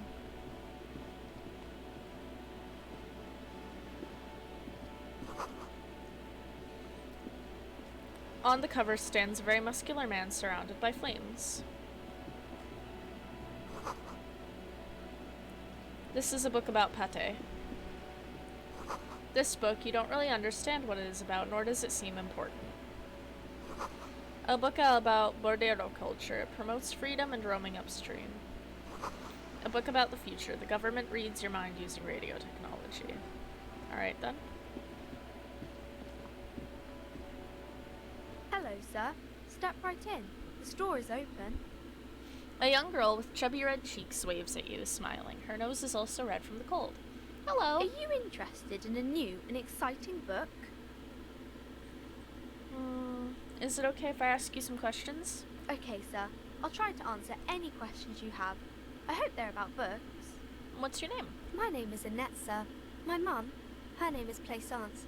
She owns the store. She's inside, minding the register, or organising the stock.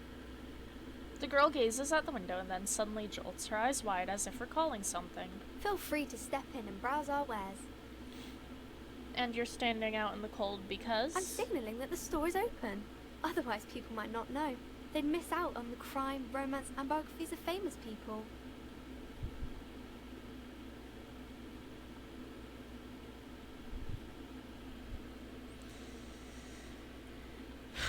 I should chat with the store owner, maybe. Oh, no, sir. I'm happy to help Mum by luring in customers. Besides, I have some hot juice in my vacuum bottle to keep warm. Alright. Shouldn't you be at school? I do my studies at home at the moment. I have to help Mum keep this place running. Isn't school more important? Mum says it's necessary to do both because it builds character. Mum says a proper worker is dutiful. That's how you get ahead in life. You succeed. Alright then. There's a stress and unease behind these words. She's reciting etiquette. How's business Mum going? says it's peachy. She was a little afraid at first. There's talk about this house being cursed. Cursed in what way? Cursed in the way that makes them say that no business has ever really thrived here, sir. That they all go... bankrupt? Exactly. But we've been doing fine so far. Sounds serious. Maybe I should look into it. We can go into the bookstore and ask about the case. But I don't see much more to look into here. Yes. Please do also look at our wares inside. The postcards and board games are there, sir. What do you know about the other failed businesses? Nothing really, sir. Mum doesn't allow me to sneak around in the back rooms or the cellar. I don't really know what's there. How does the curse manifest itself? It does not manifest itself in any way. It does not exist. I liked it better when we were talking about whether it's appropriate to stand out in the freezing weather. Kim? Anything else you wanted to talk about, sir? Enough about the curse for now. Maybe I can tell you about some of our books instead. What is this crime business? Crime fiction is about murders or burglaries or things like that, and the work of a policeman or a private detective who's trying to solve a crime and catch the criminals. It's exciting to people, I guess. They get to imagine dangerous things, and it's kind of like a puzzle where you can guess who the criminal is or how the good guys are going to catch him. I'm a policeman myself, kid. You don't look much like a policeman. Well, what does a cop look like then? Didn't mean to offend, sir. Sorry, sir. It's just that you don't look like Dick Mullen. She points to a book cover on which you see a very strapping Vespertine officer. He stands grimly over the body of a dead woman.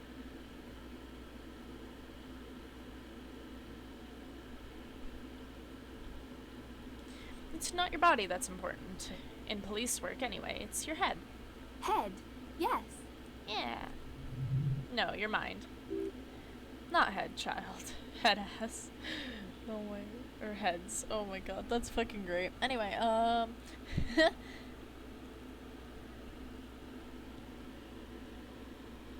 explain.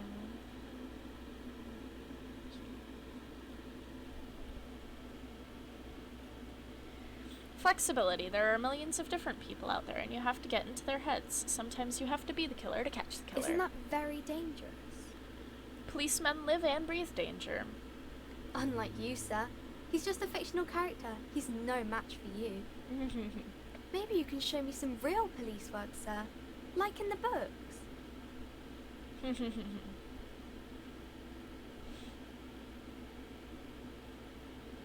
How likely am I to succeed? Oh, hi. Yeah. The girl keeps her hands folded and hidden. Why is that? Why do you keep your hands folded? What do you mean, sir?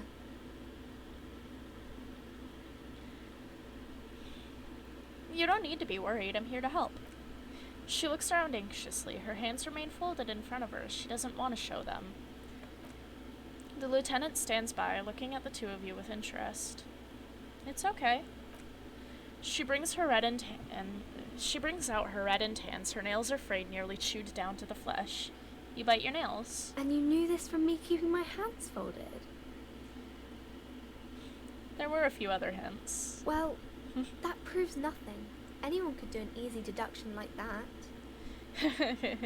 Her hands flash with defiance. Her eyes flash with defiance. She's not impressed. I bet I could figure out why you bite your nails. She nods, half provocative, half enthusiastic.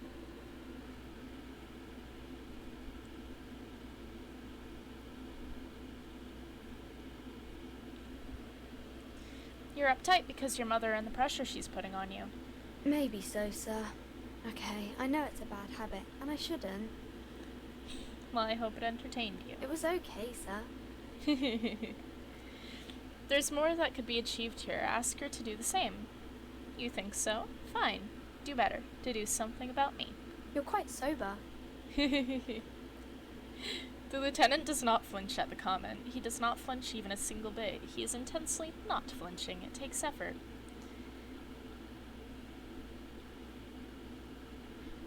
How do you know I'm usually not? Because you usually aren't. And I'm having a grand time. I sure hope you are, sir. There she stands, swaying on her feet, assaulted by the early spring breeze. She smiles at you. The whole situation suddenly feels familiar somehow. There's something you're missing.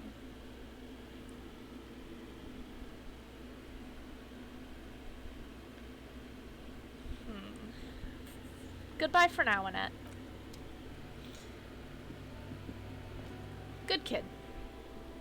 Good kid, that Annette. Hi. Welcome to Crime, Romance, and Biographies of Famous People. My name is Plaisance.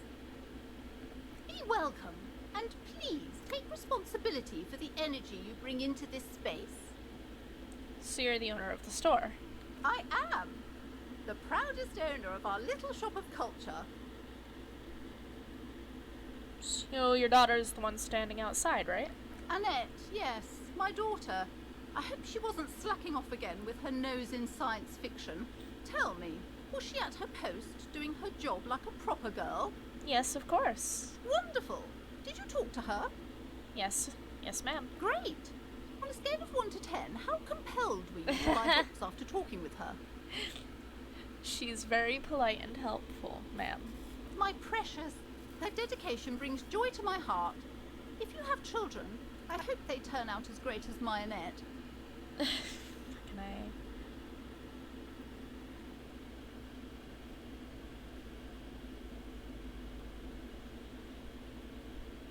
I don't know how much good talking to her mom is gonna be. I don't know if it's necessarily a good idea, but like, I don't know. Might as well try it. She's really anxious. God. I've told her not to do that. It's such a disgusting habit. She'll get over it. Anxiety is a part of life. I don't think she can do anything about it, ma'am. She can, if she has enough willpower. This is what's called growing pains. Life isn't easy. Life doesn't give breaks. I would slap the shit out of you if I could, woman. Come on, ma'am. It's obvious she can't do anything about it. You are placing an unnecessary burden on a young child.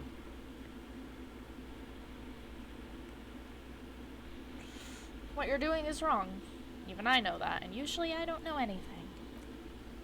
She stands stiff and severe, silently fuming. 10 or so seconds pass without change. She's looking for one, but there simply aren't any good arguments for being an asshole. Oh no. Hold on. I need to invite her inside and apologize. She must be freezing out there. There. I don't know what to say to you.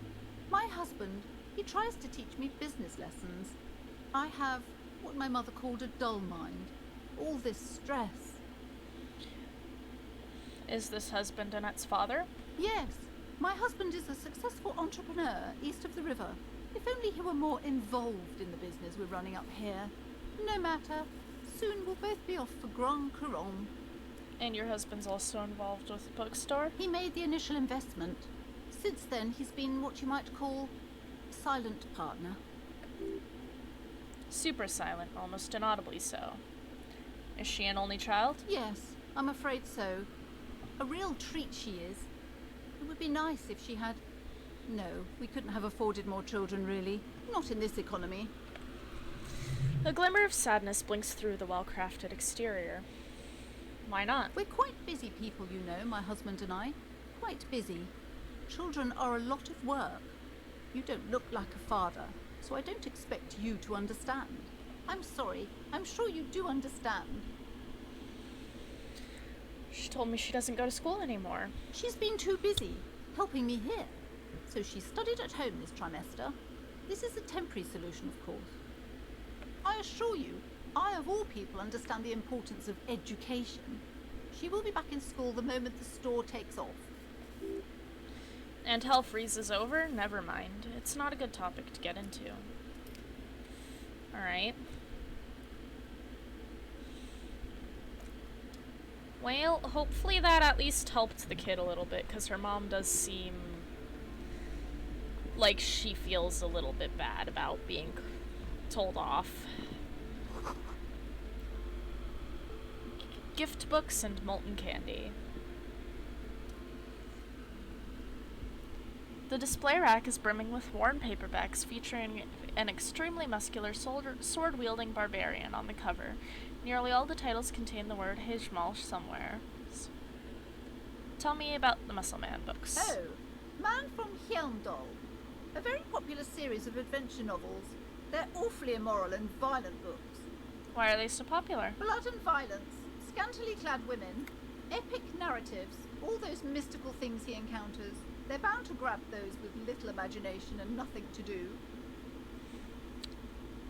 Alright. At last, someone sensible. However, I still urge you to buy one.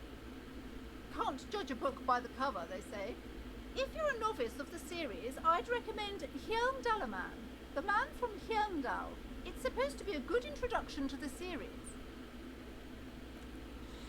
Rows and rows of the book blur your vision. You make out some titles that I'm not going to read because I'm not going to be able to pronounce it. How many are there? Maybe 100. Is that all? So many. Okay.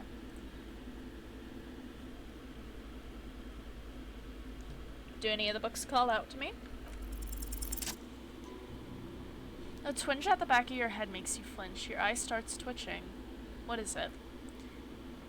Your hand reaches toward a book with glossy cover art of a very muscular man from Hjelmdal. I'm trying. In chains, kneeling in front of a staircase leading to a throne. A woman sits on the throne, leering at the man. Between the throne and him lies a bonfire, casting shadows on the wall. The shadow of the woman's headdress looks like a pair of devil horns. The title reads, Man from Hjelmdal and the Devil Woman. Interesting.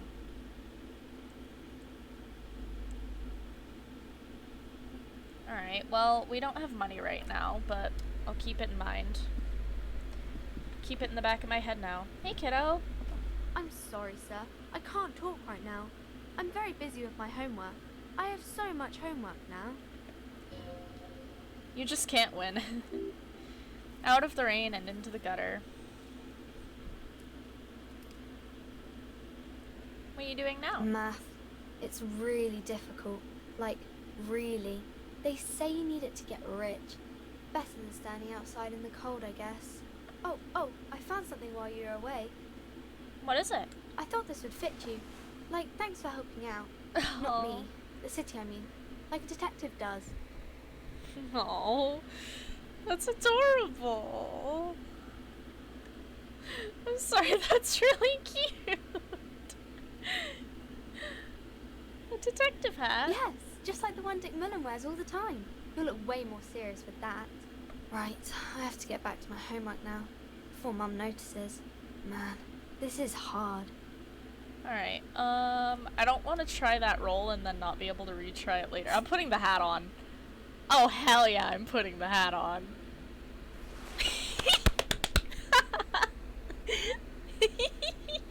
Oh, I love that. Look at it. If anything, this wide-brimmed hat looks even better than the hat Dick Mullen wears. Dick Mullen is stupid and not even real. You're real. Your brain is real. Your real brain is inside the hat. I love that. That's really cute. I'm so happy I was able to help her get inside. I mean, like, obviously I'm sure it wasn't, like, thrilling for her having her mom, like, you know what was going on. But she's inside, which is a lot better. Old sports magazines tucked away in a dark corner. I am so happy! She's inside! She warm! A mountain of board games, a small mountain of colorful board game boxes. There are numerous types of games for all ages. A lot of shelf space seems to be taken up by related merchandise. What board games do you have here? Wonderful board games, sir. The Viticulturist is a classic for sure, or perhaps you'd like Archipelagos of Insulinda, a very educational game for those interested in geography. Browbritter is a fun game of economic competition, but can get quite intense after a while. We have games for the whole family. You can play with your children. You don't want to have kids with me. Don't be so hard on yourself, sir. You just need to clean up a bit. And technically, friends are a bit like family. For playing with friends, I'd recommend Suzerainty. It's a civilization building game where you build a civilization, then set off to brutally colonize and repress other civilizations. It'll cost 12 real.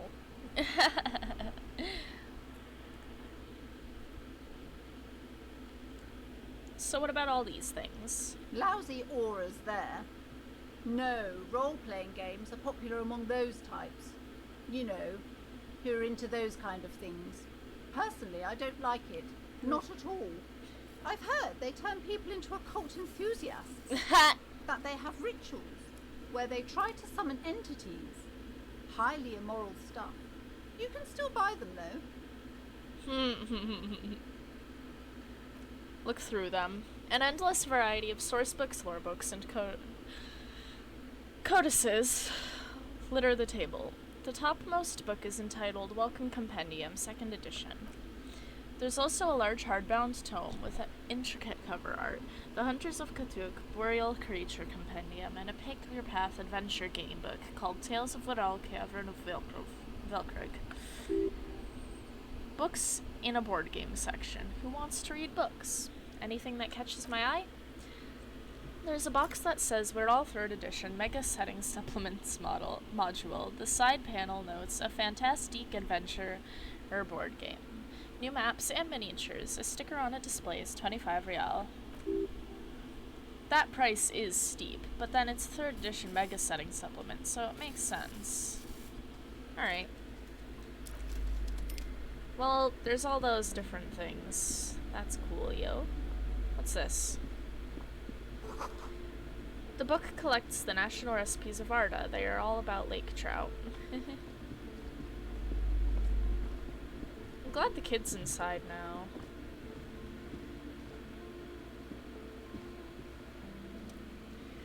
You see a set of tattered curtains blocking the way to another room. A strange cage-like trinket dangles from the curtains. Excuse me, officer. The back room is strictly for employees only. What's behind the curtains? Nothing. Now please go back to browsing the books. Don't you feel compelled to look at the books? The books are all you care about. She speaks almost as if she's trying to put a spell on you, urging you to buy more books. Oddly enough, the more she tries to draw you away from the curtains, the more alluring they become. Examine the cage-like trinket. You see some kind of charm, an irregular polyhedron assembled from bones, sticks, and straw. Inside, a disturbing fish head with empty eye sockets stares at you. From the looks of it, this is a traditional Eminese ward meant to provide protection against ill luck, bad dreams, curses, and other supernatural scourges. Who were the Semines? Inhabitants of Ile-de-Fempon, the Seminian Islands down south. Aside from poking at it suspiciously, there's nothing else to do with the fish head charm at this time, and the curtains remain shut before you. Ignore the curtains for now. I don't want to piss her off by opening them up. Alright, hold on. The gloves are goofy as fuck. I'm gonna take them off for right now.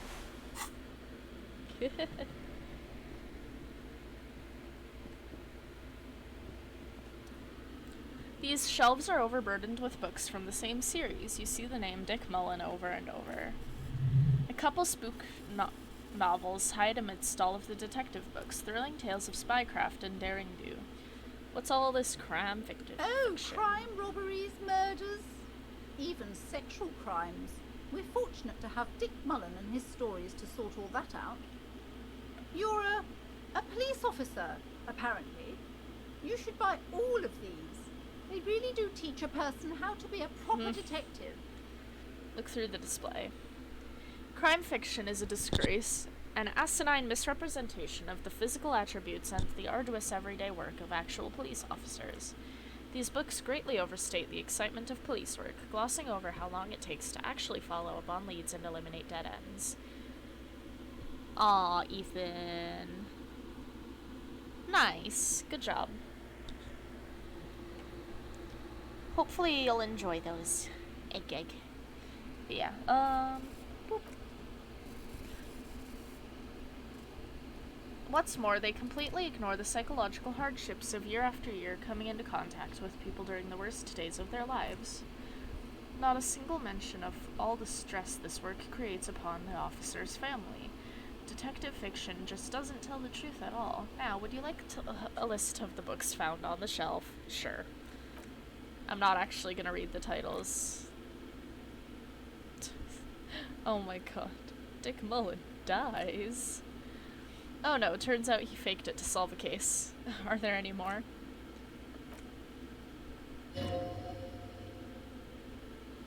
After all this, you still haven't found the answer to the one question that matters. Who is Dick Mullen?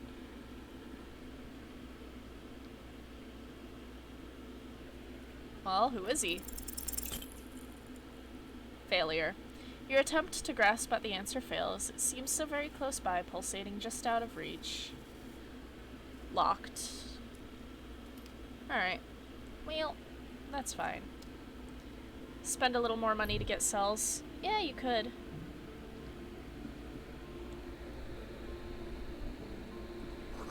A quaint picture book brochure, very colorful. It's a tome of fascist magic, rather candid. Shelf of biographies. The plaque on the shelf reads, biographies of famous people. You see a large variety of names, none which ring a bell. Anything of note in the bookshelf? I would say The Greatest Innocence. Yes, most certainly. It's an important educational tool, delving into the depths of history, religion, and their relation to innocentic power. Who and or what is an innocence? A very influential historical figure. But surely I don't have to tell you that. You're a law officer, and law officers have at least some education. The book is also very daring. The author aims to re-examine the universal understandings of the innocentic system, creating a fresh vantage point and a shift in the tired order of things. So you recommend it? Certainly. It's prudent for a person to have at least an elementary understanding of history and society.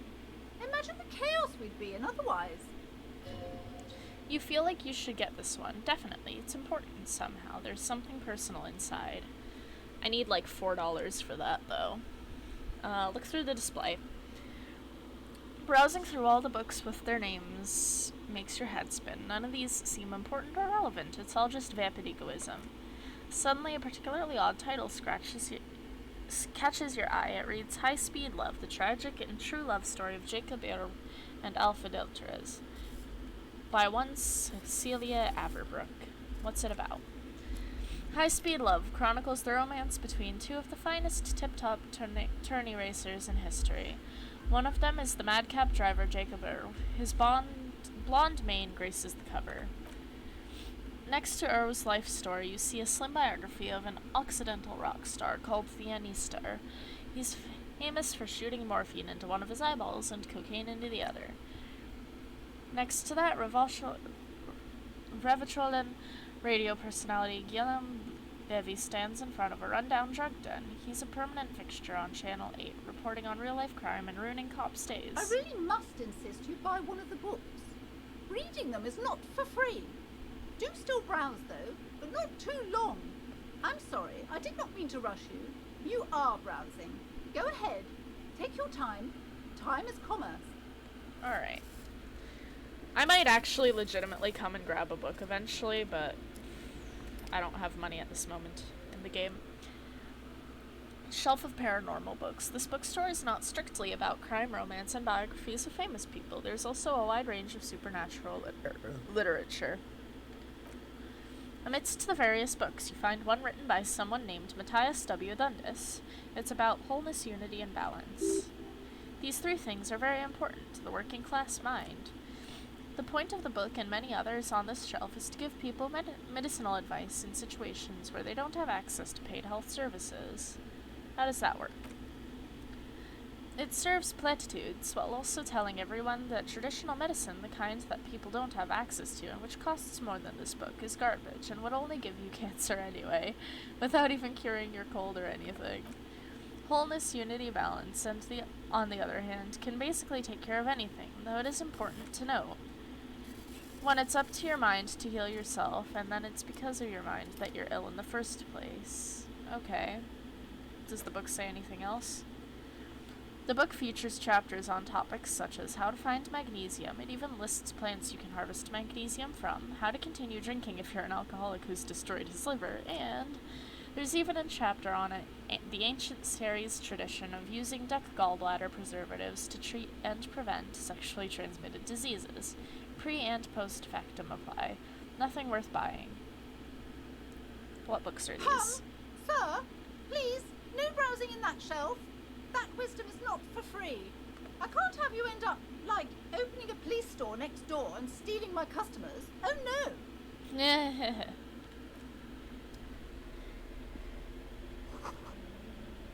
Another boring book just discarded here. Alright. Everyone knows the most interesting thing about fascists was their magic. Oh my god.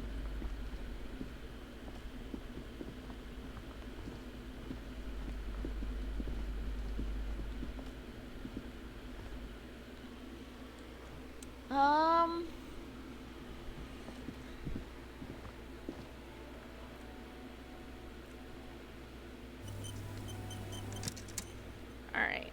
It's been 3 hours. What do we think? Are y'all enjoying the game, or should I stop so something else can be played?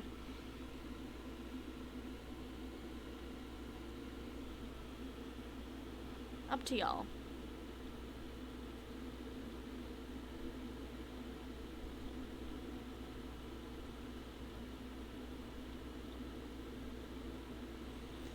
I'm also taking this time to read messages that I've obtained.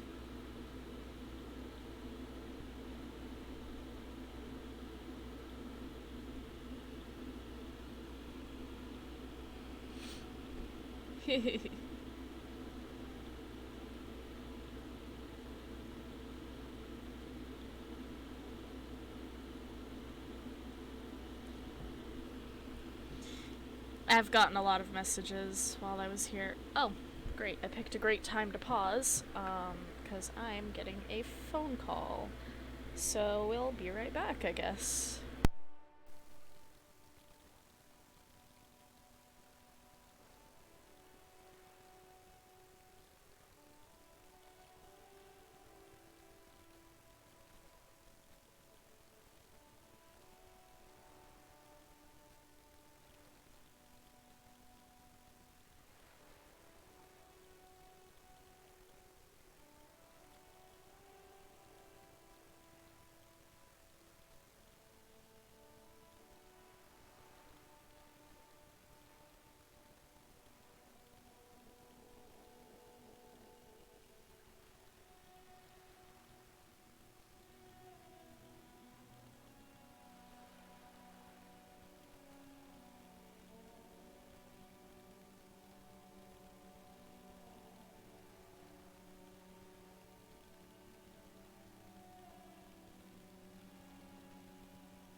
Alrighty.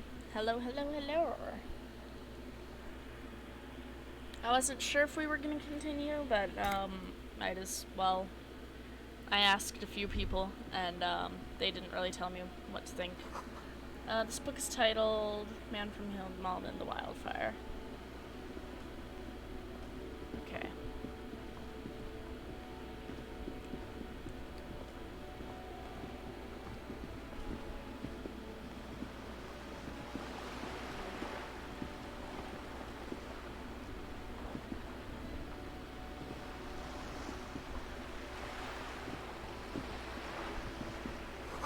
This coin-operated viewer has been banged up, inoperable. Alright, well, what's over here? Have you no shame? Whining about your back every time you bring out the measuring tape.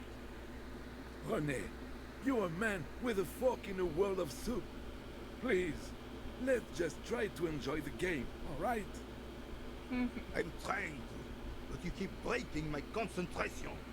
You're old. I can see that. We're both old. Now stop grabbing your ass like it's a girl. These manly men are playing balls. This is a ball game. Grab a ball and play it. Don't ask questions. Shoot first, ask questions later. I should ask what the game is first. No, you got this. There's a ball. You're in the game. Better observe them first. See? Your munching and complaining have ruined my concentration. The man throws a metal ball toward a smaller wooden ball in the sand, missing it by a meter. Could the objective of the game be to throw the metal ball so it lands by the wooden ball? Ah, mon Dieu. The pain in my back is unbearable. I can't even say if it's in my back or hip anymore. Feels like it's in both. He tries to measure the throw. I hope you pass out from it, you goddamn jellyfish. Men like you are the reason this nation is sinking. Standing tall and proud, he looks at his partner with disgust. Trying to throw something as close to predetermined point as possible, measuring. This must be the age-old game of I can't pronounce that easily. Shush, ignore them. They don't know what they're doing. They're old. You're letting yourself in, and you're letting down yourself and the team. Get in the game already. What team? Does it matter what team? Pick a team. Any team. The blue team. You're letting them down. Get in the game and throw the goddamn ball. Why are you so mean to me? Eyes on the ball. A moment of your time, fellows, if you will. Sure, officer. I am René Arnaud, and my specially abled partner here is Gaston Martin. How can we help you? Do you know anything about the man hanged in the backyard of the Whirling in Rags? Unfortunately, I don't. Unlike most of the locals, I have no qualms about assisting law enforcement, but this affair has passed me by completely. And most of the locals... In Martinez, the union is the law, so can you really blame them? But you don't have a problem with the cops. Cop is a pejorative term. I don't have a problem with policemen. On the contrary, I admire the effort to bring order to our streets. He doesn't know about the crime. Your time is better spent discussing politics. No. If I knew, I would not be afraid to tell you. I simply don't. I'm an old man, not a coward. The daily business of the riffraff no longer concerns me. 'Tis true, sire. He knows nothing.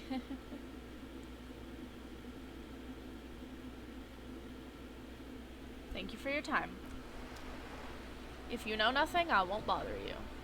Oh.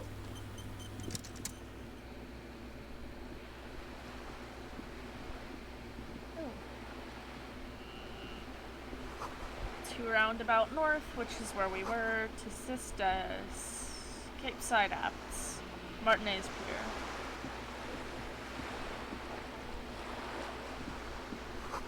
The ad reads, broken window, Tibbs has windows. If you had a bag in your hand, perhaps you could collect these bottles and sell them. I don't know where I would even get a bag. Oh, speaking of bag, take all.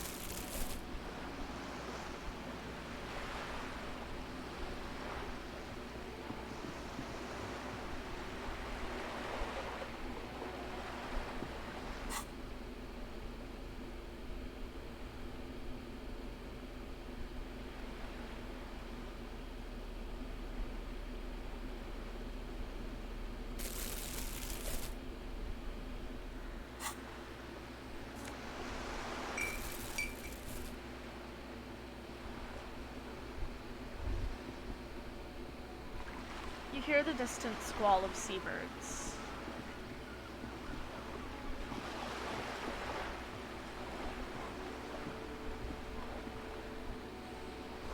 A splatter of bullet holes lines the wall.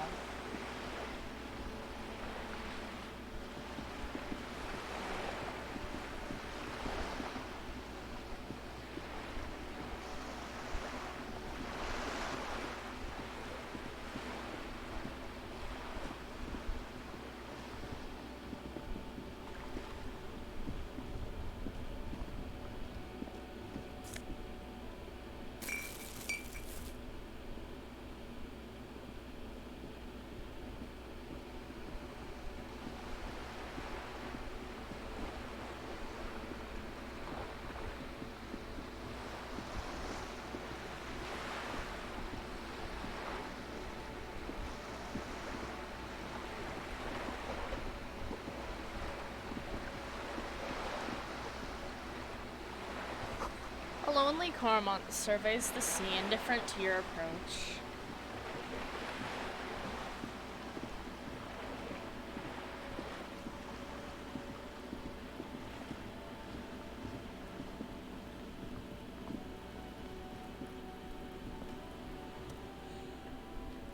This wall is on the side of an apartment building.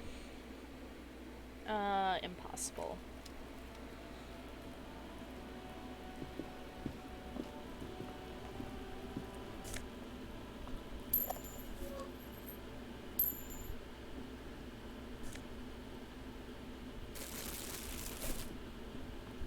Oh, hey, it's the kid.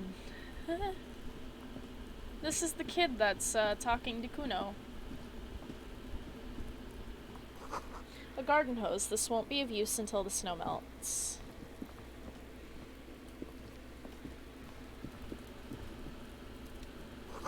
Chairs and tables eaten by rain and rot. Oh.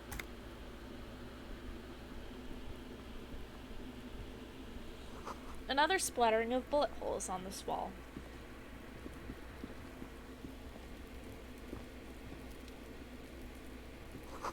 These barrels are half full of rainwater. Alright.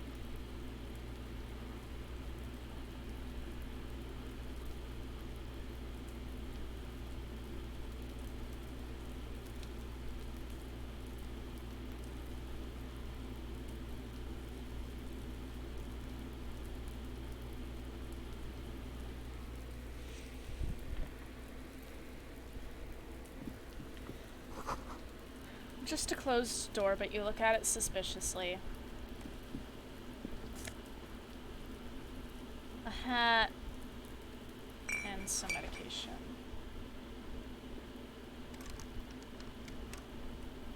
Locked. I'm not interacting with the child because I don't want them to yell at me again.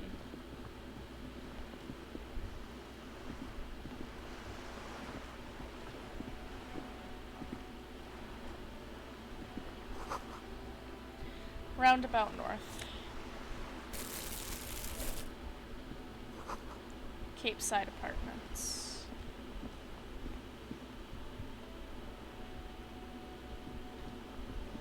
Hey! Up here, Piggo! There's a girl up there. Did she spill the paint? Inside the frame of a motorcycle in repair and the tools used to disassemble it.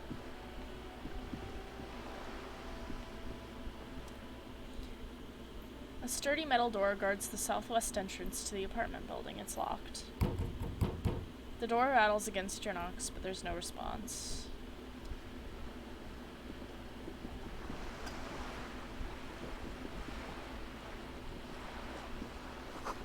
Looks like there was more construction here once decades ago.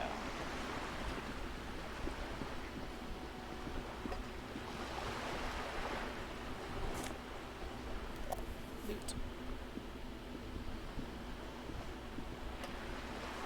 The belly of this boat shines like it was recently painted.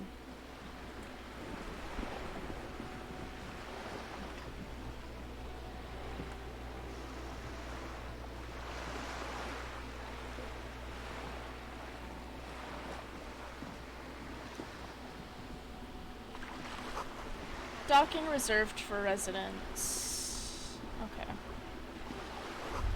Your room in the Whirling isn't much bigger than this sloop. This is worth more than you'll ever earn in all of your life.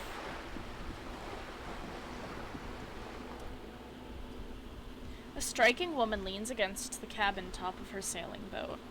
Smiling as you approach, her green raincoat glistens with droplets as a silk scarf is tied around her throat. Good afternoon, officers. I'm Joyce. Joyce L. Messier. I represent the board of Wild Pines, the owners of the harbour. You gentlemen must be from the RCM.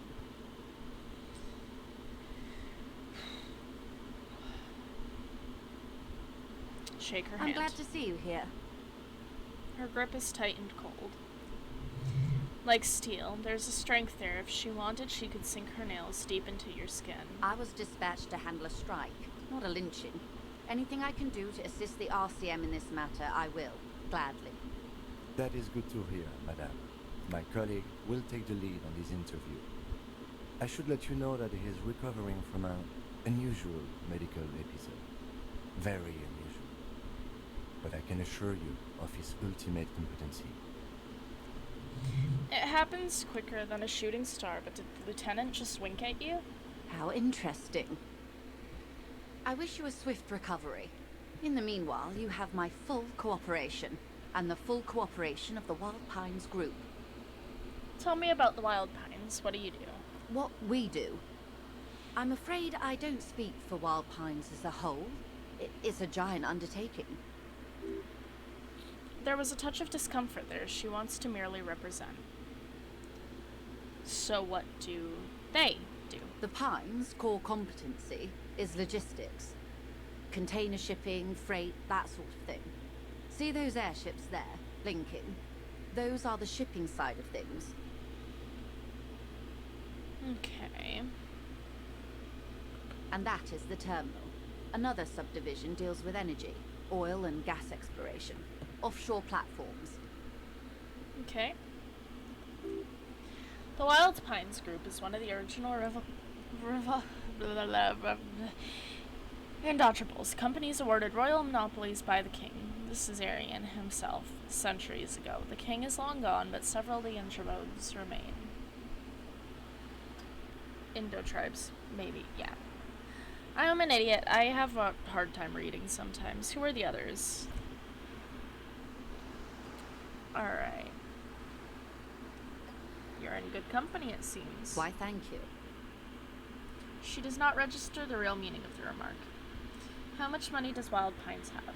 I'm not at liberty to discuss the company balance sheet, but I can tell you that last year, the company booked more than 20 billion real in revenue.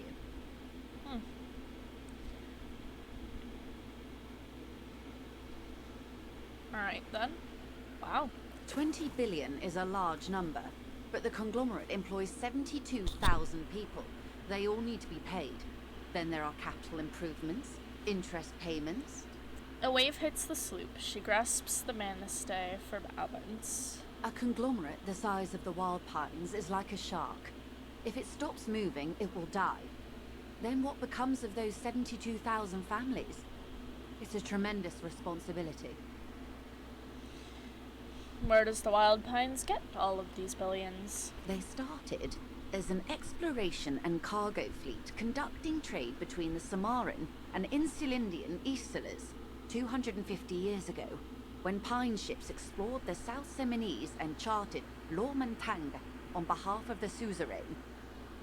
Jesus Christ, some of these words are so hard to process how you pronounce them. Thank you. Centuries of care, deliberation, and madness have gone into this endeavor. Vessels pass through the great unrest to re-emerge with apricots in tow. The logic of the system is totalizing. It's taken everything from its employees to build it.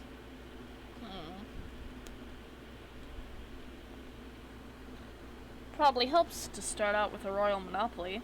You know more than you let on. Certainly it helped, but most of the original Indo tribes have failed or been absorbed. To survive, wild pines had to grow and adapt. No suzerain did that. What does such a huge system want with this place? You mean aside from being the terminal's legal owners, who are responsible for moving 8% of the world's cargo?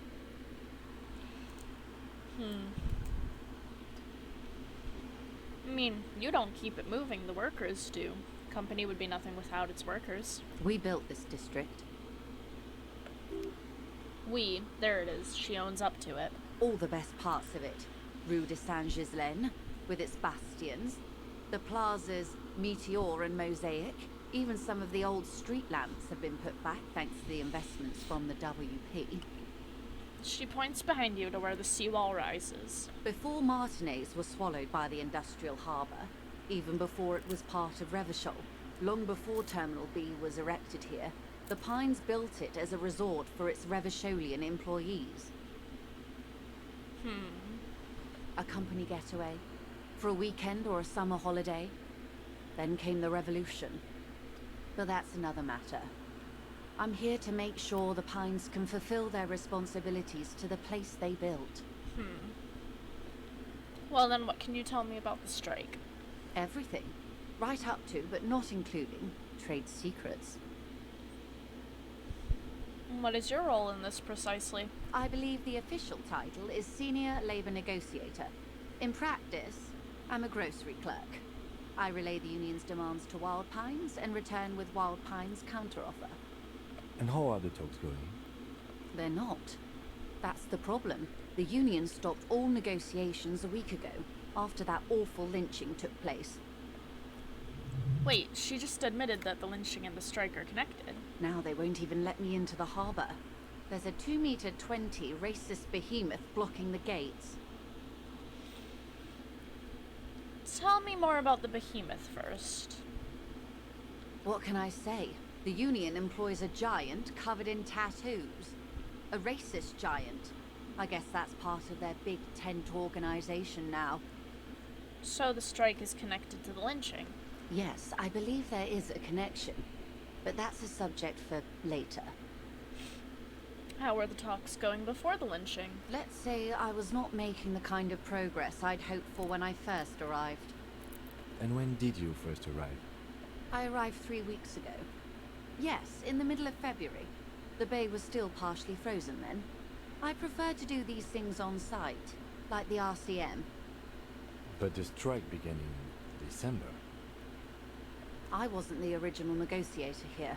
I took over after Mr. Gaumont hit a wall with Mr. Clare, the union boss. Mr. Clare refused to speak with Gaumont despite concessions he'd granted the union in prior negotiations. This isn't the first time the union has gone on strike? Heavens no. There have been 2 prior strikes. Both times the union won significant concessions, including overtime pay and a medical plan. This time their demands are more, I guess you could say, aggressive. Ludicrous, even, it's meant. What happened to Gaumont? Mr. Clare told him to... how did he put it? Fuck off, midget. Gaumont is short of stature, you see. Alright then. Yes. Keep in mind, this is a negotiator Mr. Clare has worked with before, and who was more than fair with him and the union. What are their demands? There are leaflets everywhere, and banners. What did they say again? Oh yes. Every worker, a member of the board.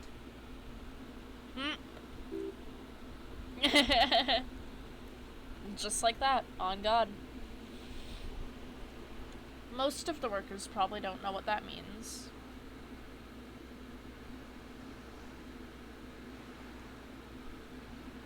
Seems to me like they have no idea about business, because unfortunately, businesses are run in kind of a very specific way, and that is kind of not exactly how that works. In its defense, another said, demand democracy. Pretty tame stuff compared to every worker a member of the board. Most of them probably don't even know what that means. Fortunately, they explained it. Every time the Wild Pines group makes a decision about anything, it needs the signature of each of the 2,200 workers in its Martinez terminal. That sounds ridiculous. Nothing would ever get done at that rate. From, like, just a practical standpoint, nothing would get done at that rate. Just so you understand, this is but one of 22 terminals owned by Wild Pines. Essentially, not only are they kings of the company, they are also kings of the 72,000 employees of Wild Pines Group. Good lord. What are you gonna do about it? I'm not sure. Naturally, I assume that was just their opening position, a hard-nosed tactic with a side of mockery. But there's been no follow-up, just the same nonsensical slogan repeated over and over again. And now, people are getting lynched, I hear. Behind the whirling in rags. A disastrous situation if there ever was one. Excuse me, from whom did you hear about this lynching? I first heard it from the bowyer at the gates. The one whose very name advertises his aversion to work. I think he said it was, "Call me mañana." This checks out. Alright, tell me about the union boss, Miss Claire. Everard Clare is a man of the utmost Or integrity. Mr. Claire, sorry. If you can say one thing about him, it's that he always puts the interests of the workers first. Really? Of course not. Everard is fantastically corrupt. I imagine he has a thick, viscous goo where you and I have blood. Ah, corrupt businessmen. You can't ever avoid them. They happen all the time. They're everywhere. If you were to prick him with something sharp, you could see it oozing out. A knife, maybe. No, a rapier. Is he that bad? He is the most corrupt individual I have ever seen, and I deal with men like him for a living. If there is anyone more venal, more irredeemably nepotistic, then it's his twin brother, Edgar. Ugh, there's two of them? Yes. Edgar looks exactly like his brother, except for that lazy eye. He also talks exactly like Everard does, and when one's term as foreman is up, the other takes over. Ugh. It's how they circumvent the term limits, you see, with a funny little switcheroo. While in office, they've embezzled God knows how much of their workers' dues. Ugh, God. What about the union itself, outside of the fucking shit brothers? The Débardeurs Union was once a perfectly normal institution. 20 years ago, anyway. It must not have been easy to establish under the Emergency Act, but they did it. I can respect that. Organised labour at its best, as they say. Then something happened in the local chapter elections. The brothers Clare came and transformed it into a... how do you say? A mob. The Débardeurs are a crime syndicate. Sad as it may be, I suspect we'll be forced to cooperate with them. Refreshingly honest, officer. The company has tried appeasing in the past, but I'm afraid our concessions have only emboldened Everard and his brother. And your opinion, detective, if I may ask? I'm a curious and talkative person, you see. Would you say the Débardeurs Union is... God. I mean, listen, to me, they sound kinda like pieces of shit. So... Indeed. And a hungry one. Sadly, Wild Pines have cooperated with what amounts to a crime syndicate for 2 decades. However much you feed the leech always hungers.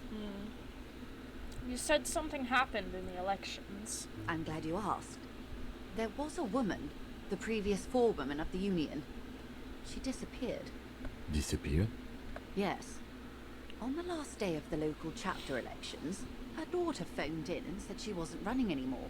Or coming to work. Ever. End of story. This forewoman, her name? Sadly, the company records do not even give a name. She's just forewoman in private correspondence. Holly. I don't even know if it's a sir or given name, and I don't have access to the Union's files. Some kind of extortion, probably? Indeed.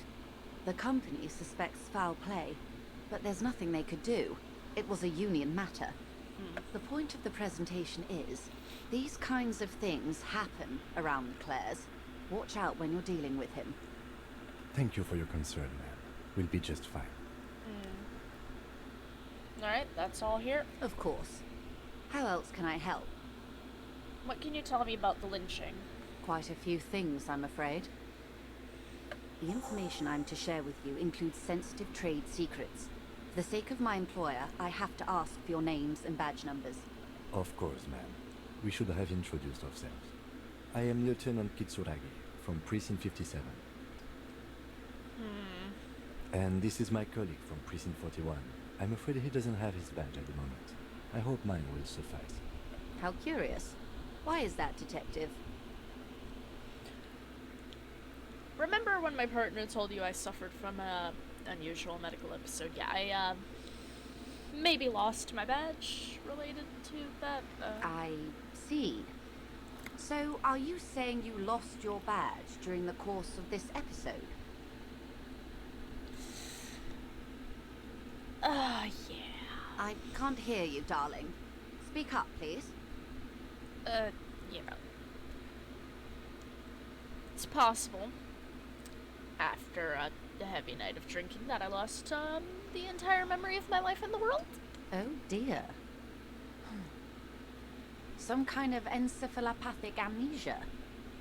I don't even know how to respond. I do believe you, naive as that may sound. I simply can't imagine what you gain by faking such a condition. As I said, ma'am, his technique may be very unconventional, but he is an officer of the RCM. Of course, I sympathize, but I'm afraid I simply can't share anything more until I've seen that badge. Fair enough.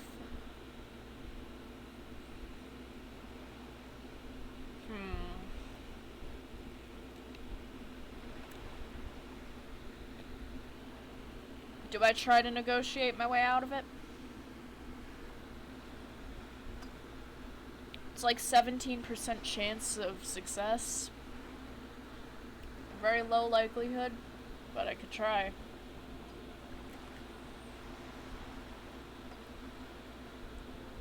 It can't be retried if I fail.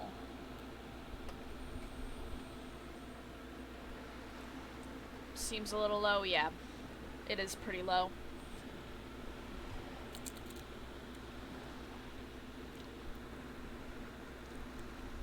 It's like Skyrim, though. What do I lose if I don't try, you know?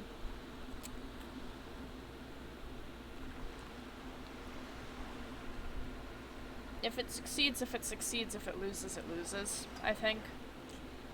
It's not that big a deal to me, personally. Let's go for it. Failure. Ah. Feelings will guide the way. I need to know about it. It's important. It's the case I'm solving. I assure you, it is no small matter for me either. We all share the responsibility for disarming this situation. I hope you have a badge for me as soon as possible.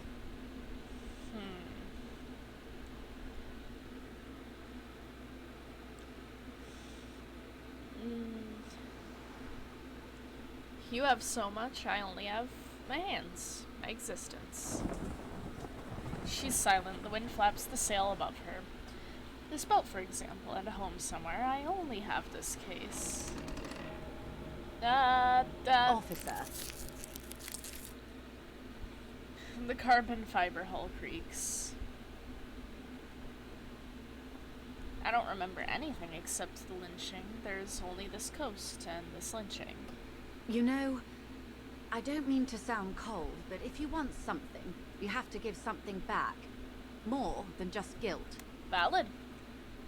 You're doing it. Despite your own best efforts, you're still getting it in somehow. I'll be frank with you. If I'm going to break protocol, I need to be able to justify it to my superiors. They're going to want to see something tangible.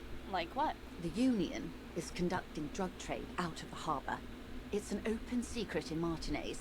Surely it must not come as a complete surprise to the RCM either. Perhaps it's time to look into it. Or you can find your badge, which honestly seems like a lost cause. Detective, a word in private before we continue. Yes, sir.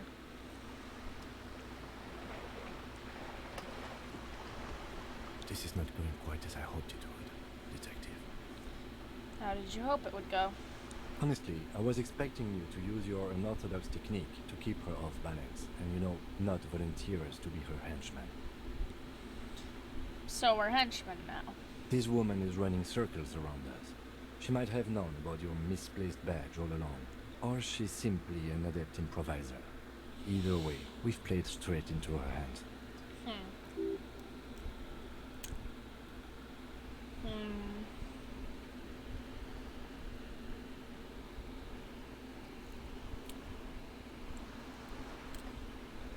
We could just, find my badge. Oh, that would be fantastic, but do we have the time? The world is large and your badge is 8 by 6 centimeters. The situation might have changed drastically by the time you locate it. Time is of the essence. You could request a new one from the station, but that would literally take months. The company probably has more ears on the ground. I wouldn't go that far. Her reaction did come off as sincere to me. I think she's just quick to adapt. She's a professional, after all. What do you propose, that we don't investigate drug trafficking? No. If there is reasonable suspicion, we must investigate. Otherwise, she could claim we are siding with the Union, or that we are on their take. We'd never hear the end of it. What I propose is, we ask her, then we investigate, briefly. But do not share the outcome of this investigation with her. We tell her it's done and demand for her information on the lynching. Sounds about right. Alright.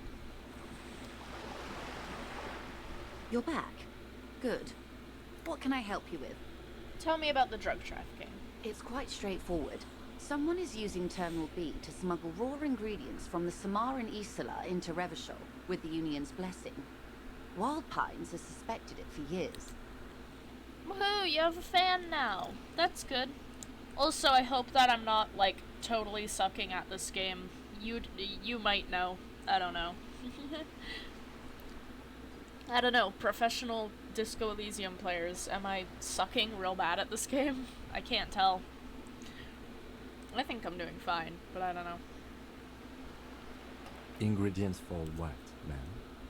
Meth and dextroamphetamine, GBL, and various synthetic psychedelics. Honestly, it might be quicker to say what you can't make from the stuff.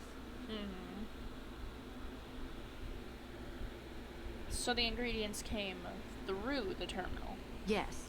After they clear the terminal, we lose track. The actual production is taking place at various sites in and around Jamrock Quarter, north of here. Wild Pine seems to be well apprised of the local drug trade, ma'am. Do you mean to say the Union also produces the product? Sells drugs, I mean? Doing great? Okay. I wasn't sure how I was doing. If I'm doing great, then that's good. We're in logistics. It's our business to know. And no. As far as the company knows, the Union does not produce it. They transport the ingredients for a cut. Alright, and you want us to investigate? Yes, but you won't get anything out of Evrat and the Dock Workers Union. Still, every chain has its weak link. They hand off the motor lorries at the roundabout.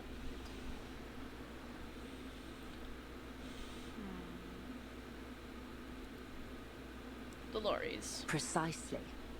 Someone needs to move the ingredients from the harbour into the city.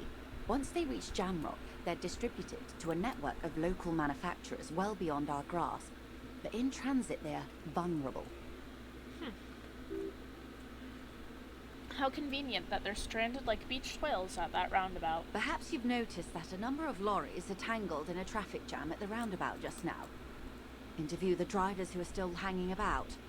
One of them might be waiting for a crucial shipment. Her irises are light green, like the River Esperance in bright daylight, upstream where it's clearer. I'll be explicit. If you find this driver, I will share company secrets with you. Also, I do like this game. It's real fun so far. I just like detective games, and I also just think it's really silly. It has good humor, like, it's pretty self-aware, which I like about it. I don't know, I like it. I think it's neat. Why didn't you come to the Elysium earlier? We did, on more than one occasion. Apparently, there's some sort of inter-precinct disagreement about whose jurisdiction this area falls under. We know the company has launched its own probe into the Union's alleged involvement. We also know it's come up empty. It's not just the RCN. No one's been able to find any hard evidence. Well, here's your chance, officers. It's no coincidence the lorries are stranded like that there, is it? No. We asked East Motor Track to raise the drawbridge. The road company is a partner of one of our subsidiaries. However, this is a limited time opportunity. Once the complaint has been processed by the trade committee, they'll have no choice but to lower the drawbridge, and the operation will continue. Thousands of litres of raw ingredients will pour onto the streets of Revachol. Not the east across the river, but the west. The vulnerable, the weary. Well, at least this solves one mystery. What is that, Lieutenant? Why I had to call East Motor Track and beg them to open a drawbridge for me. I'd wondered since I first drove in, on my motor carriage. I am sorry for the inconvenience, Lieutenant Kisaragi, but we need them trapped here. This is a unique opportunity. I'm sure you understand. And what proof do you have exactly that the Union is involved? How do you think they're financing this strike? There are thousands of unpaid dock workers going strong for the 4th month straight. There was a shakedown of local businesses preceding the strike. Many were squeezed to bankruptcy to fund it. With all due respect to these desert cacti, the contents of a few cash registers cannot provide for 2,000 men. The local businesses can scarcely provide for themselves. So you think the strike is being funded with the source ingredients for drugs? Precisely. Smuggled out of that very gate at night, most likely, then loaded onto lorries and driven to Jamrock. You simply need to find one driver who will open up to you. Alright, I've made up my mind. Yes? We'll take the case, probe the drivers, see what it yields. Excellent. According to my reports, there are at least 3 lorry drivers lingering near the roundabout. Hopefully one of them will know something. It may come to nothing, or it may just blow the case wide open. I can keep the drawbridge up for a few more days at least. You should have the time you need. Alright. In the meantime, let me know if there's any other way I may be of assistance. Okay. For now, I think that's all I need from you. Of course, Detective. Take care.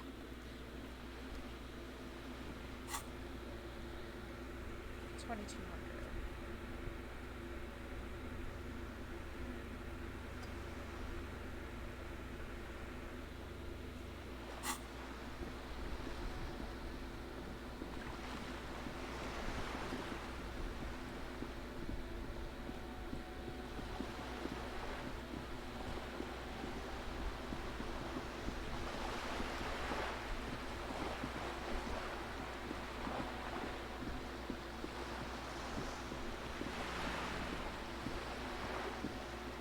I can take the bottles off the street.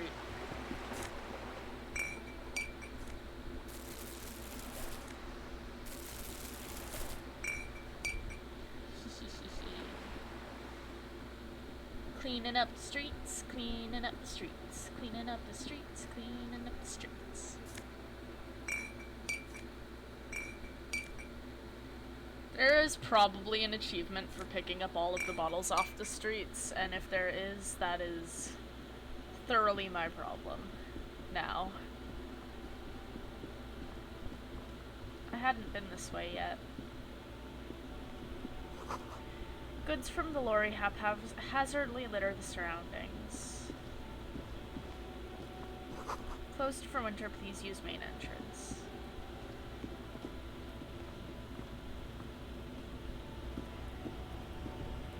Welcome to Rivachol. Announces the rotund man. The remark isn't addressed to you, it's addressed to the lieutenant.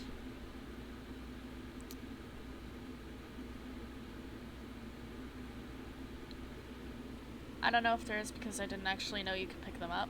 Fair enough. I try everything a lot in games. You're addressing my partner. Don't you welcome to Revachol me. My grandfather came here from a 3,000-year-old racist isolationist culture, while your ancestors came to this island a mere 300 years ago. Every school of thought and government has failed in the city, but I love it nonetheless. It belongs to me as much as it belongs to you. You tell him, Kim. It's men like you who keep Revachol divided, making it that much harder for everyone to climb out of this post-war limbo. What he means is, fixation on the Revacholian nation makes it harder for Revachol to actually attain self-determination.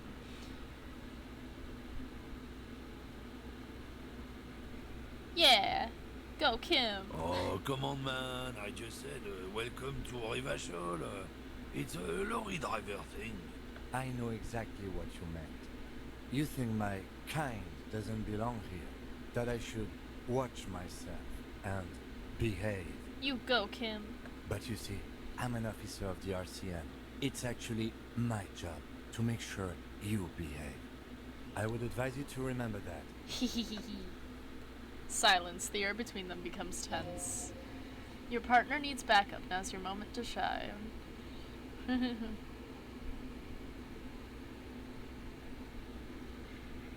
Hell yeah, Kim, I got your back. You two make a cute couple.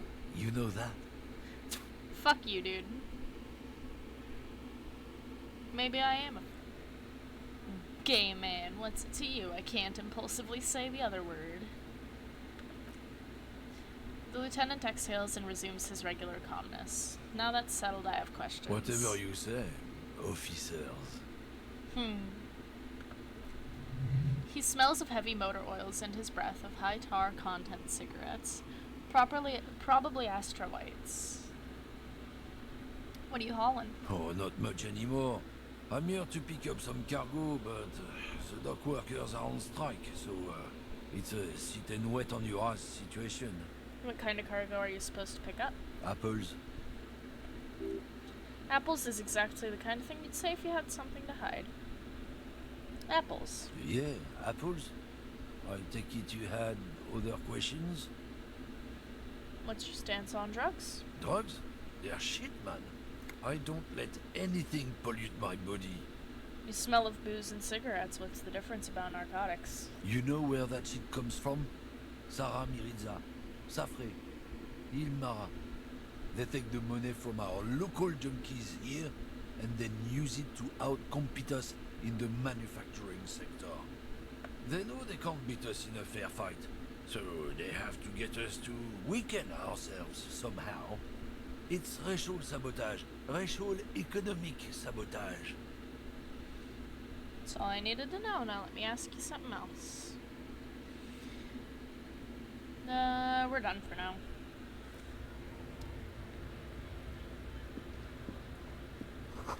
A glossy magazine, most able-bodied men, this issue hosts a top 10 list. Jump Jams, a popular music mag, sorry.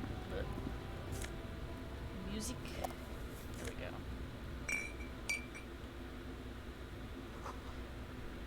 Ah, there's the shop.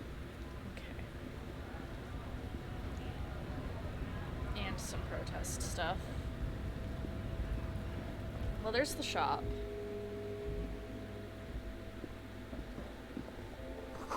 Yellow roses, dozens of them, tulips too. A melancholy pop song plays on the radio. You see several packaged raincoats fill a low shelf beneath a display of croissants and juice bottles. The raincoats are transparent except for the big Fritz slogan on the back.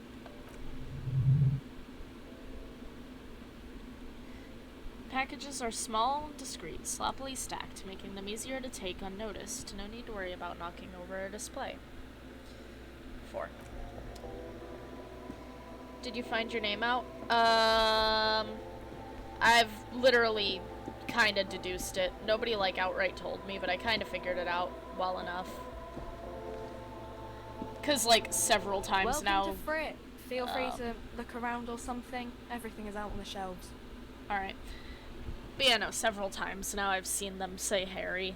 Like, a good couple of times, and I remember vaguely you and Etcha saying Harry, so... I don't know. That's what I'm going with. Pretty sure. Pretty sure I'm right. Also, I have the cute hat. I have a hat. I like my hat. I got this hat from a child. They gave it to me. Boop. What's that magazine she's reading? What magazine you reading? You mean this? She looks at the cover, boasting a colorful photo of two girls kissing. This is Pop Stars. It's got, like, famous people in it. It's not for sale. Looks like it also has something called Police de la Mode featured on page 34. This speaks to you.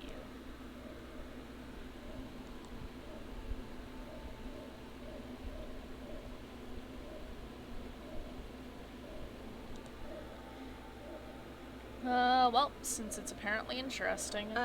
It's where they rate different outfits famous people wear. It's kind of funny. They're kind of mean. It's about who's the most stylish.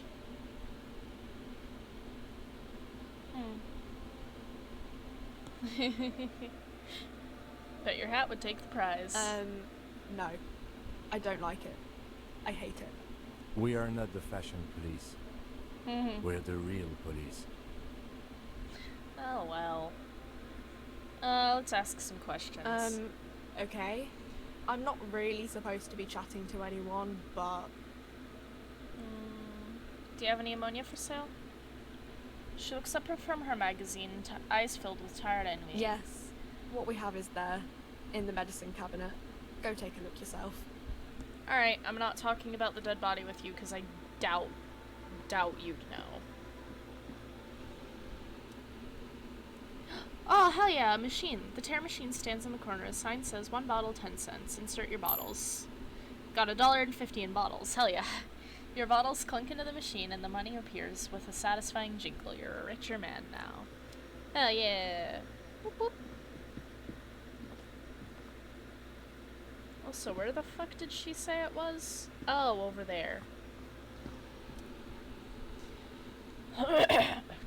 A small cabinet on the wall is filled with various medicine bottles, nasal sprays, and blister packs. They all bear the San Baptiste Pharmaceuticals logo. Their logo is the bloodless rose, pure white, untouched by harm. Just ask me if you need anything from St. Baptiste. We don't stock prescription meds, but we do have Nosafed, Duramine, magnesium, and Hypnogamma. Wasn't I told earlier that I needed to get magnesium? I should probably grab magnesium, shouldn't I? That's for morale, though.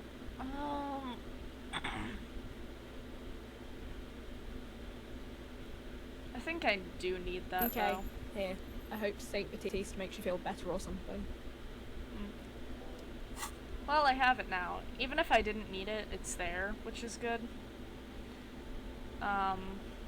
Just good to have on hand.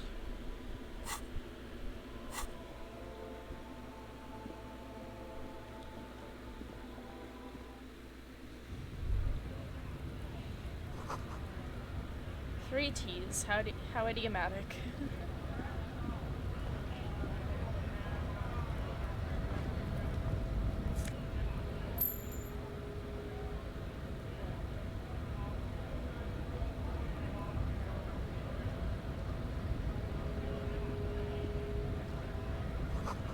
The lorries are probably stored fuel here. Now they store booze.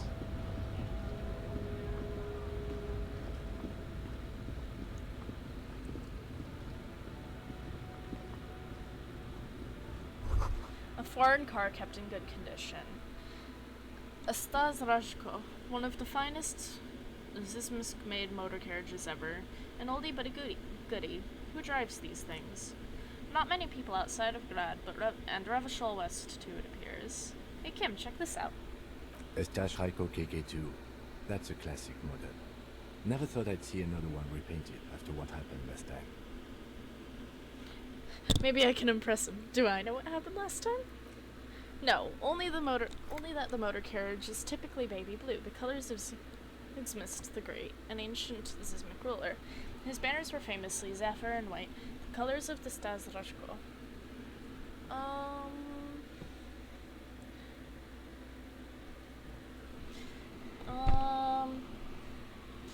I don't want to try and impress him by being dumb and not getting it right. So what happened last time, Kim? An old case from my precinct. A couple of Jim's migrants saw a Stajraiko stopped in the street, painted just like this, muddy brown. Murdered the driver on the spot. Okay, so I would have been right if I took a guess. They said it was an honor killing, Hussar style. The Jim's community protested the trial, flying the banners of some old king or whatever. 5,000 came to protest. God damn. Correction, 4,395, the fourth largest public protest of a criminal trial in Revachol. Yeah, I like the voice acting in this game. It's all real nice.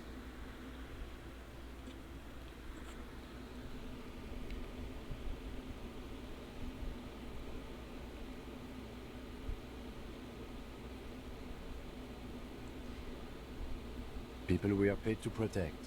Let's leave it at that. Okay. What did they sentence the killers to? 4 years for murder in Reunion. The perps were remorseful. They're sorry, knocked 8 years off the sentence. That's the system.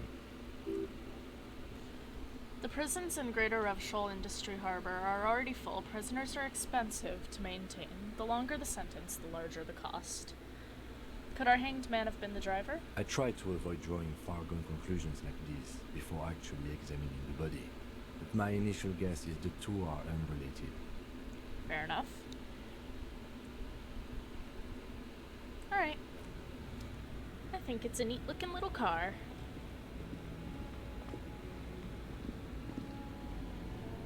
I know you can't hear the narrator, but on a private playthrough, I highly suggest it with the narrator too.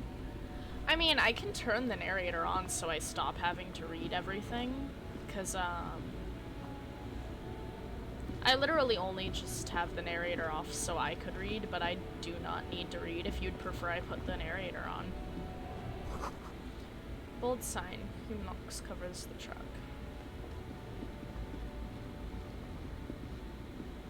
Like, yeah, I have no problems with putting it on if you'd rather I put the narrator. Because it's just right here. It's easy enough to put on. You can stream it in Discord with the narrator so you can decide for yourself later. I mean, I can put it on for a minute so y'all can hear the narrator next time it comes up. Here. An old monument stands in the middle of the traffic island, pointing toward the sea. It looks as if it's been reassembled piece by piece, secured and mounted in the air with the aid of numerous ropes and rods. That's awesome. I might keep it turned on because it's also just probably good to have, and because we are getting to be like 4 hours into the stream, I am starting to lose my voice, so it helps that I don't have to stop playing just because my voice is going out. Oh, hold on. My cat wants to get in the room. A silver plaque on the statue's pedestal reads, "I am Philip III, the Squanderer, the greatest of the Philippian kings of Revachol, son of Philip II, the opulent, father of Philip IV, the insane."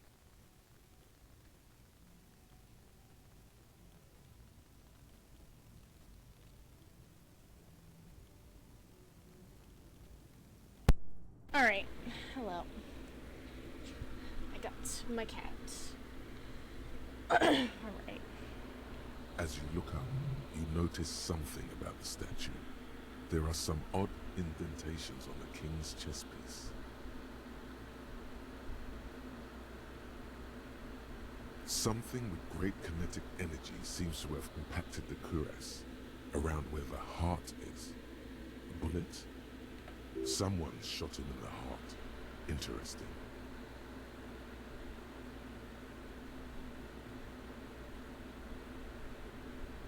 Okay, I can see it, but I take your word for it. Well, Martinez is riddled with bullet holes. This place saw a lot of action during the revolution, but the statue is recently renovated, so maybe a joke? Target practice or a political statement? Why not? What this shows us is guns aren't too uncommon here, and people still shoot them, sometimes at kings. The king stands high above you, surveying the bay, mute and indifferent to your sightings. Even by the standards of the Philippian kings, old sumptuous Philip was known for his profligacy. Well, he blew through the whole national treasury, starting the decline of one of the penultimate century's greatest superpowers, the suzerain of Revachol. His own maladministration foreshadowed the fall of the monarchy during the anti-centennial revolution, an end to his family line and the monarchy on the Insulindian Isola.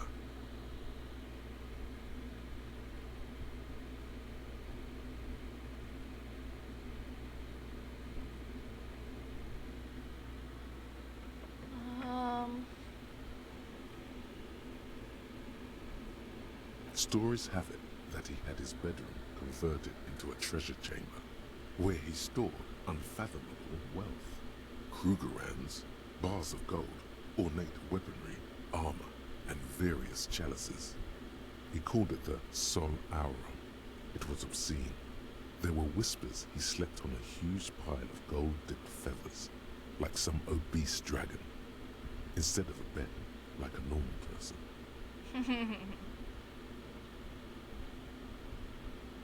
There's no way that's true. But wait, you haven't even heard about his fabled cocaine addiction. The what now? You see, old Philippe wasn't just good at squandering the national treasury on gold and ceremonial weaponry. He was also a prodigious snorter of nose candy. Bruh. Where's he buried now? Beneath the cold waters of the Insulindian Bay, thrown there by the revolutionaries after they cleaned out the royal mausoleum. What happened to the statue? The original was blown apart by communards, then further damaged during the landing of the coalition's airships during the turn-of-the-century revolution, when Martinez was leveled. Most historians think the coalition's hasty landing may have ultimately saved the statue. If the communards had more time, they would have reduced it up to even finer pieces. Who restored it? Some years ago, a group of liberal, artistically inclined individuals, designers mostly, thought it would be ironic to restore the statue of the most wasteful ruler of Revachol in the poorest part of the city. The statue is supposed to capture the moment it was blown apart, like an instant frozen in time, a rare butterfly trapped in amber, floating on a sea of shit. I mean, kind of a bad idea, but also, I get it. It's pretty cool.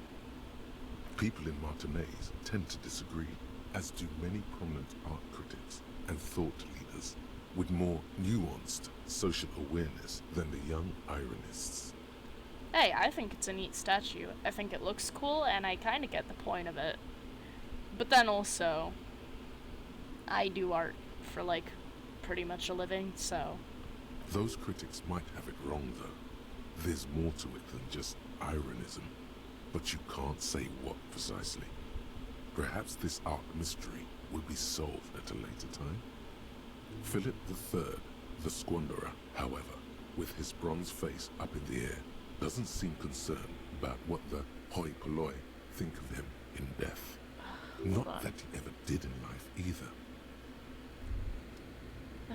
Wow, you work hard. Sorry.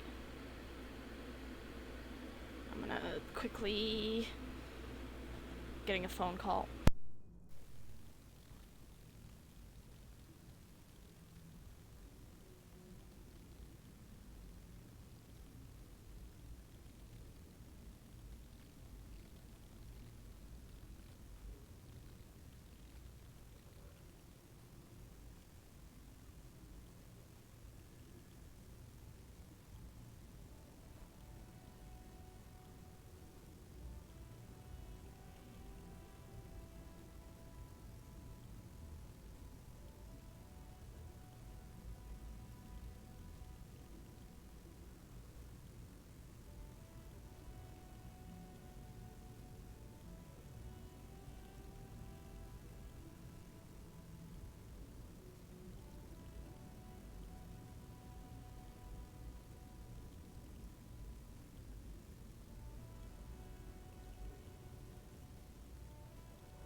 since it's just about dinner time, I'm gonna end this here for right now.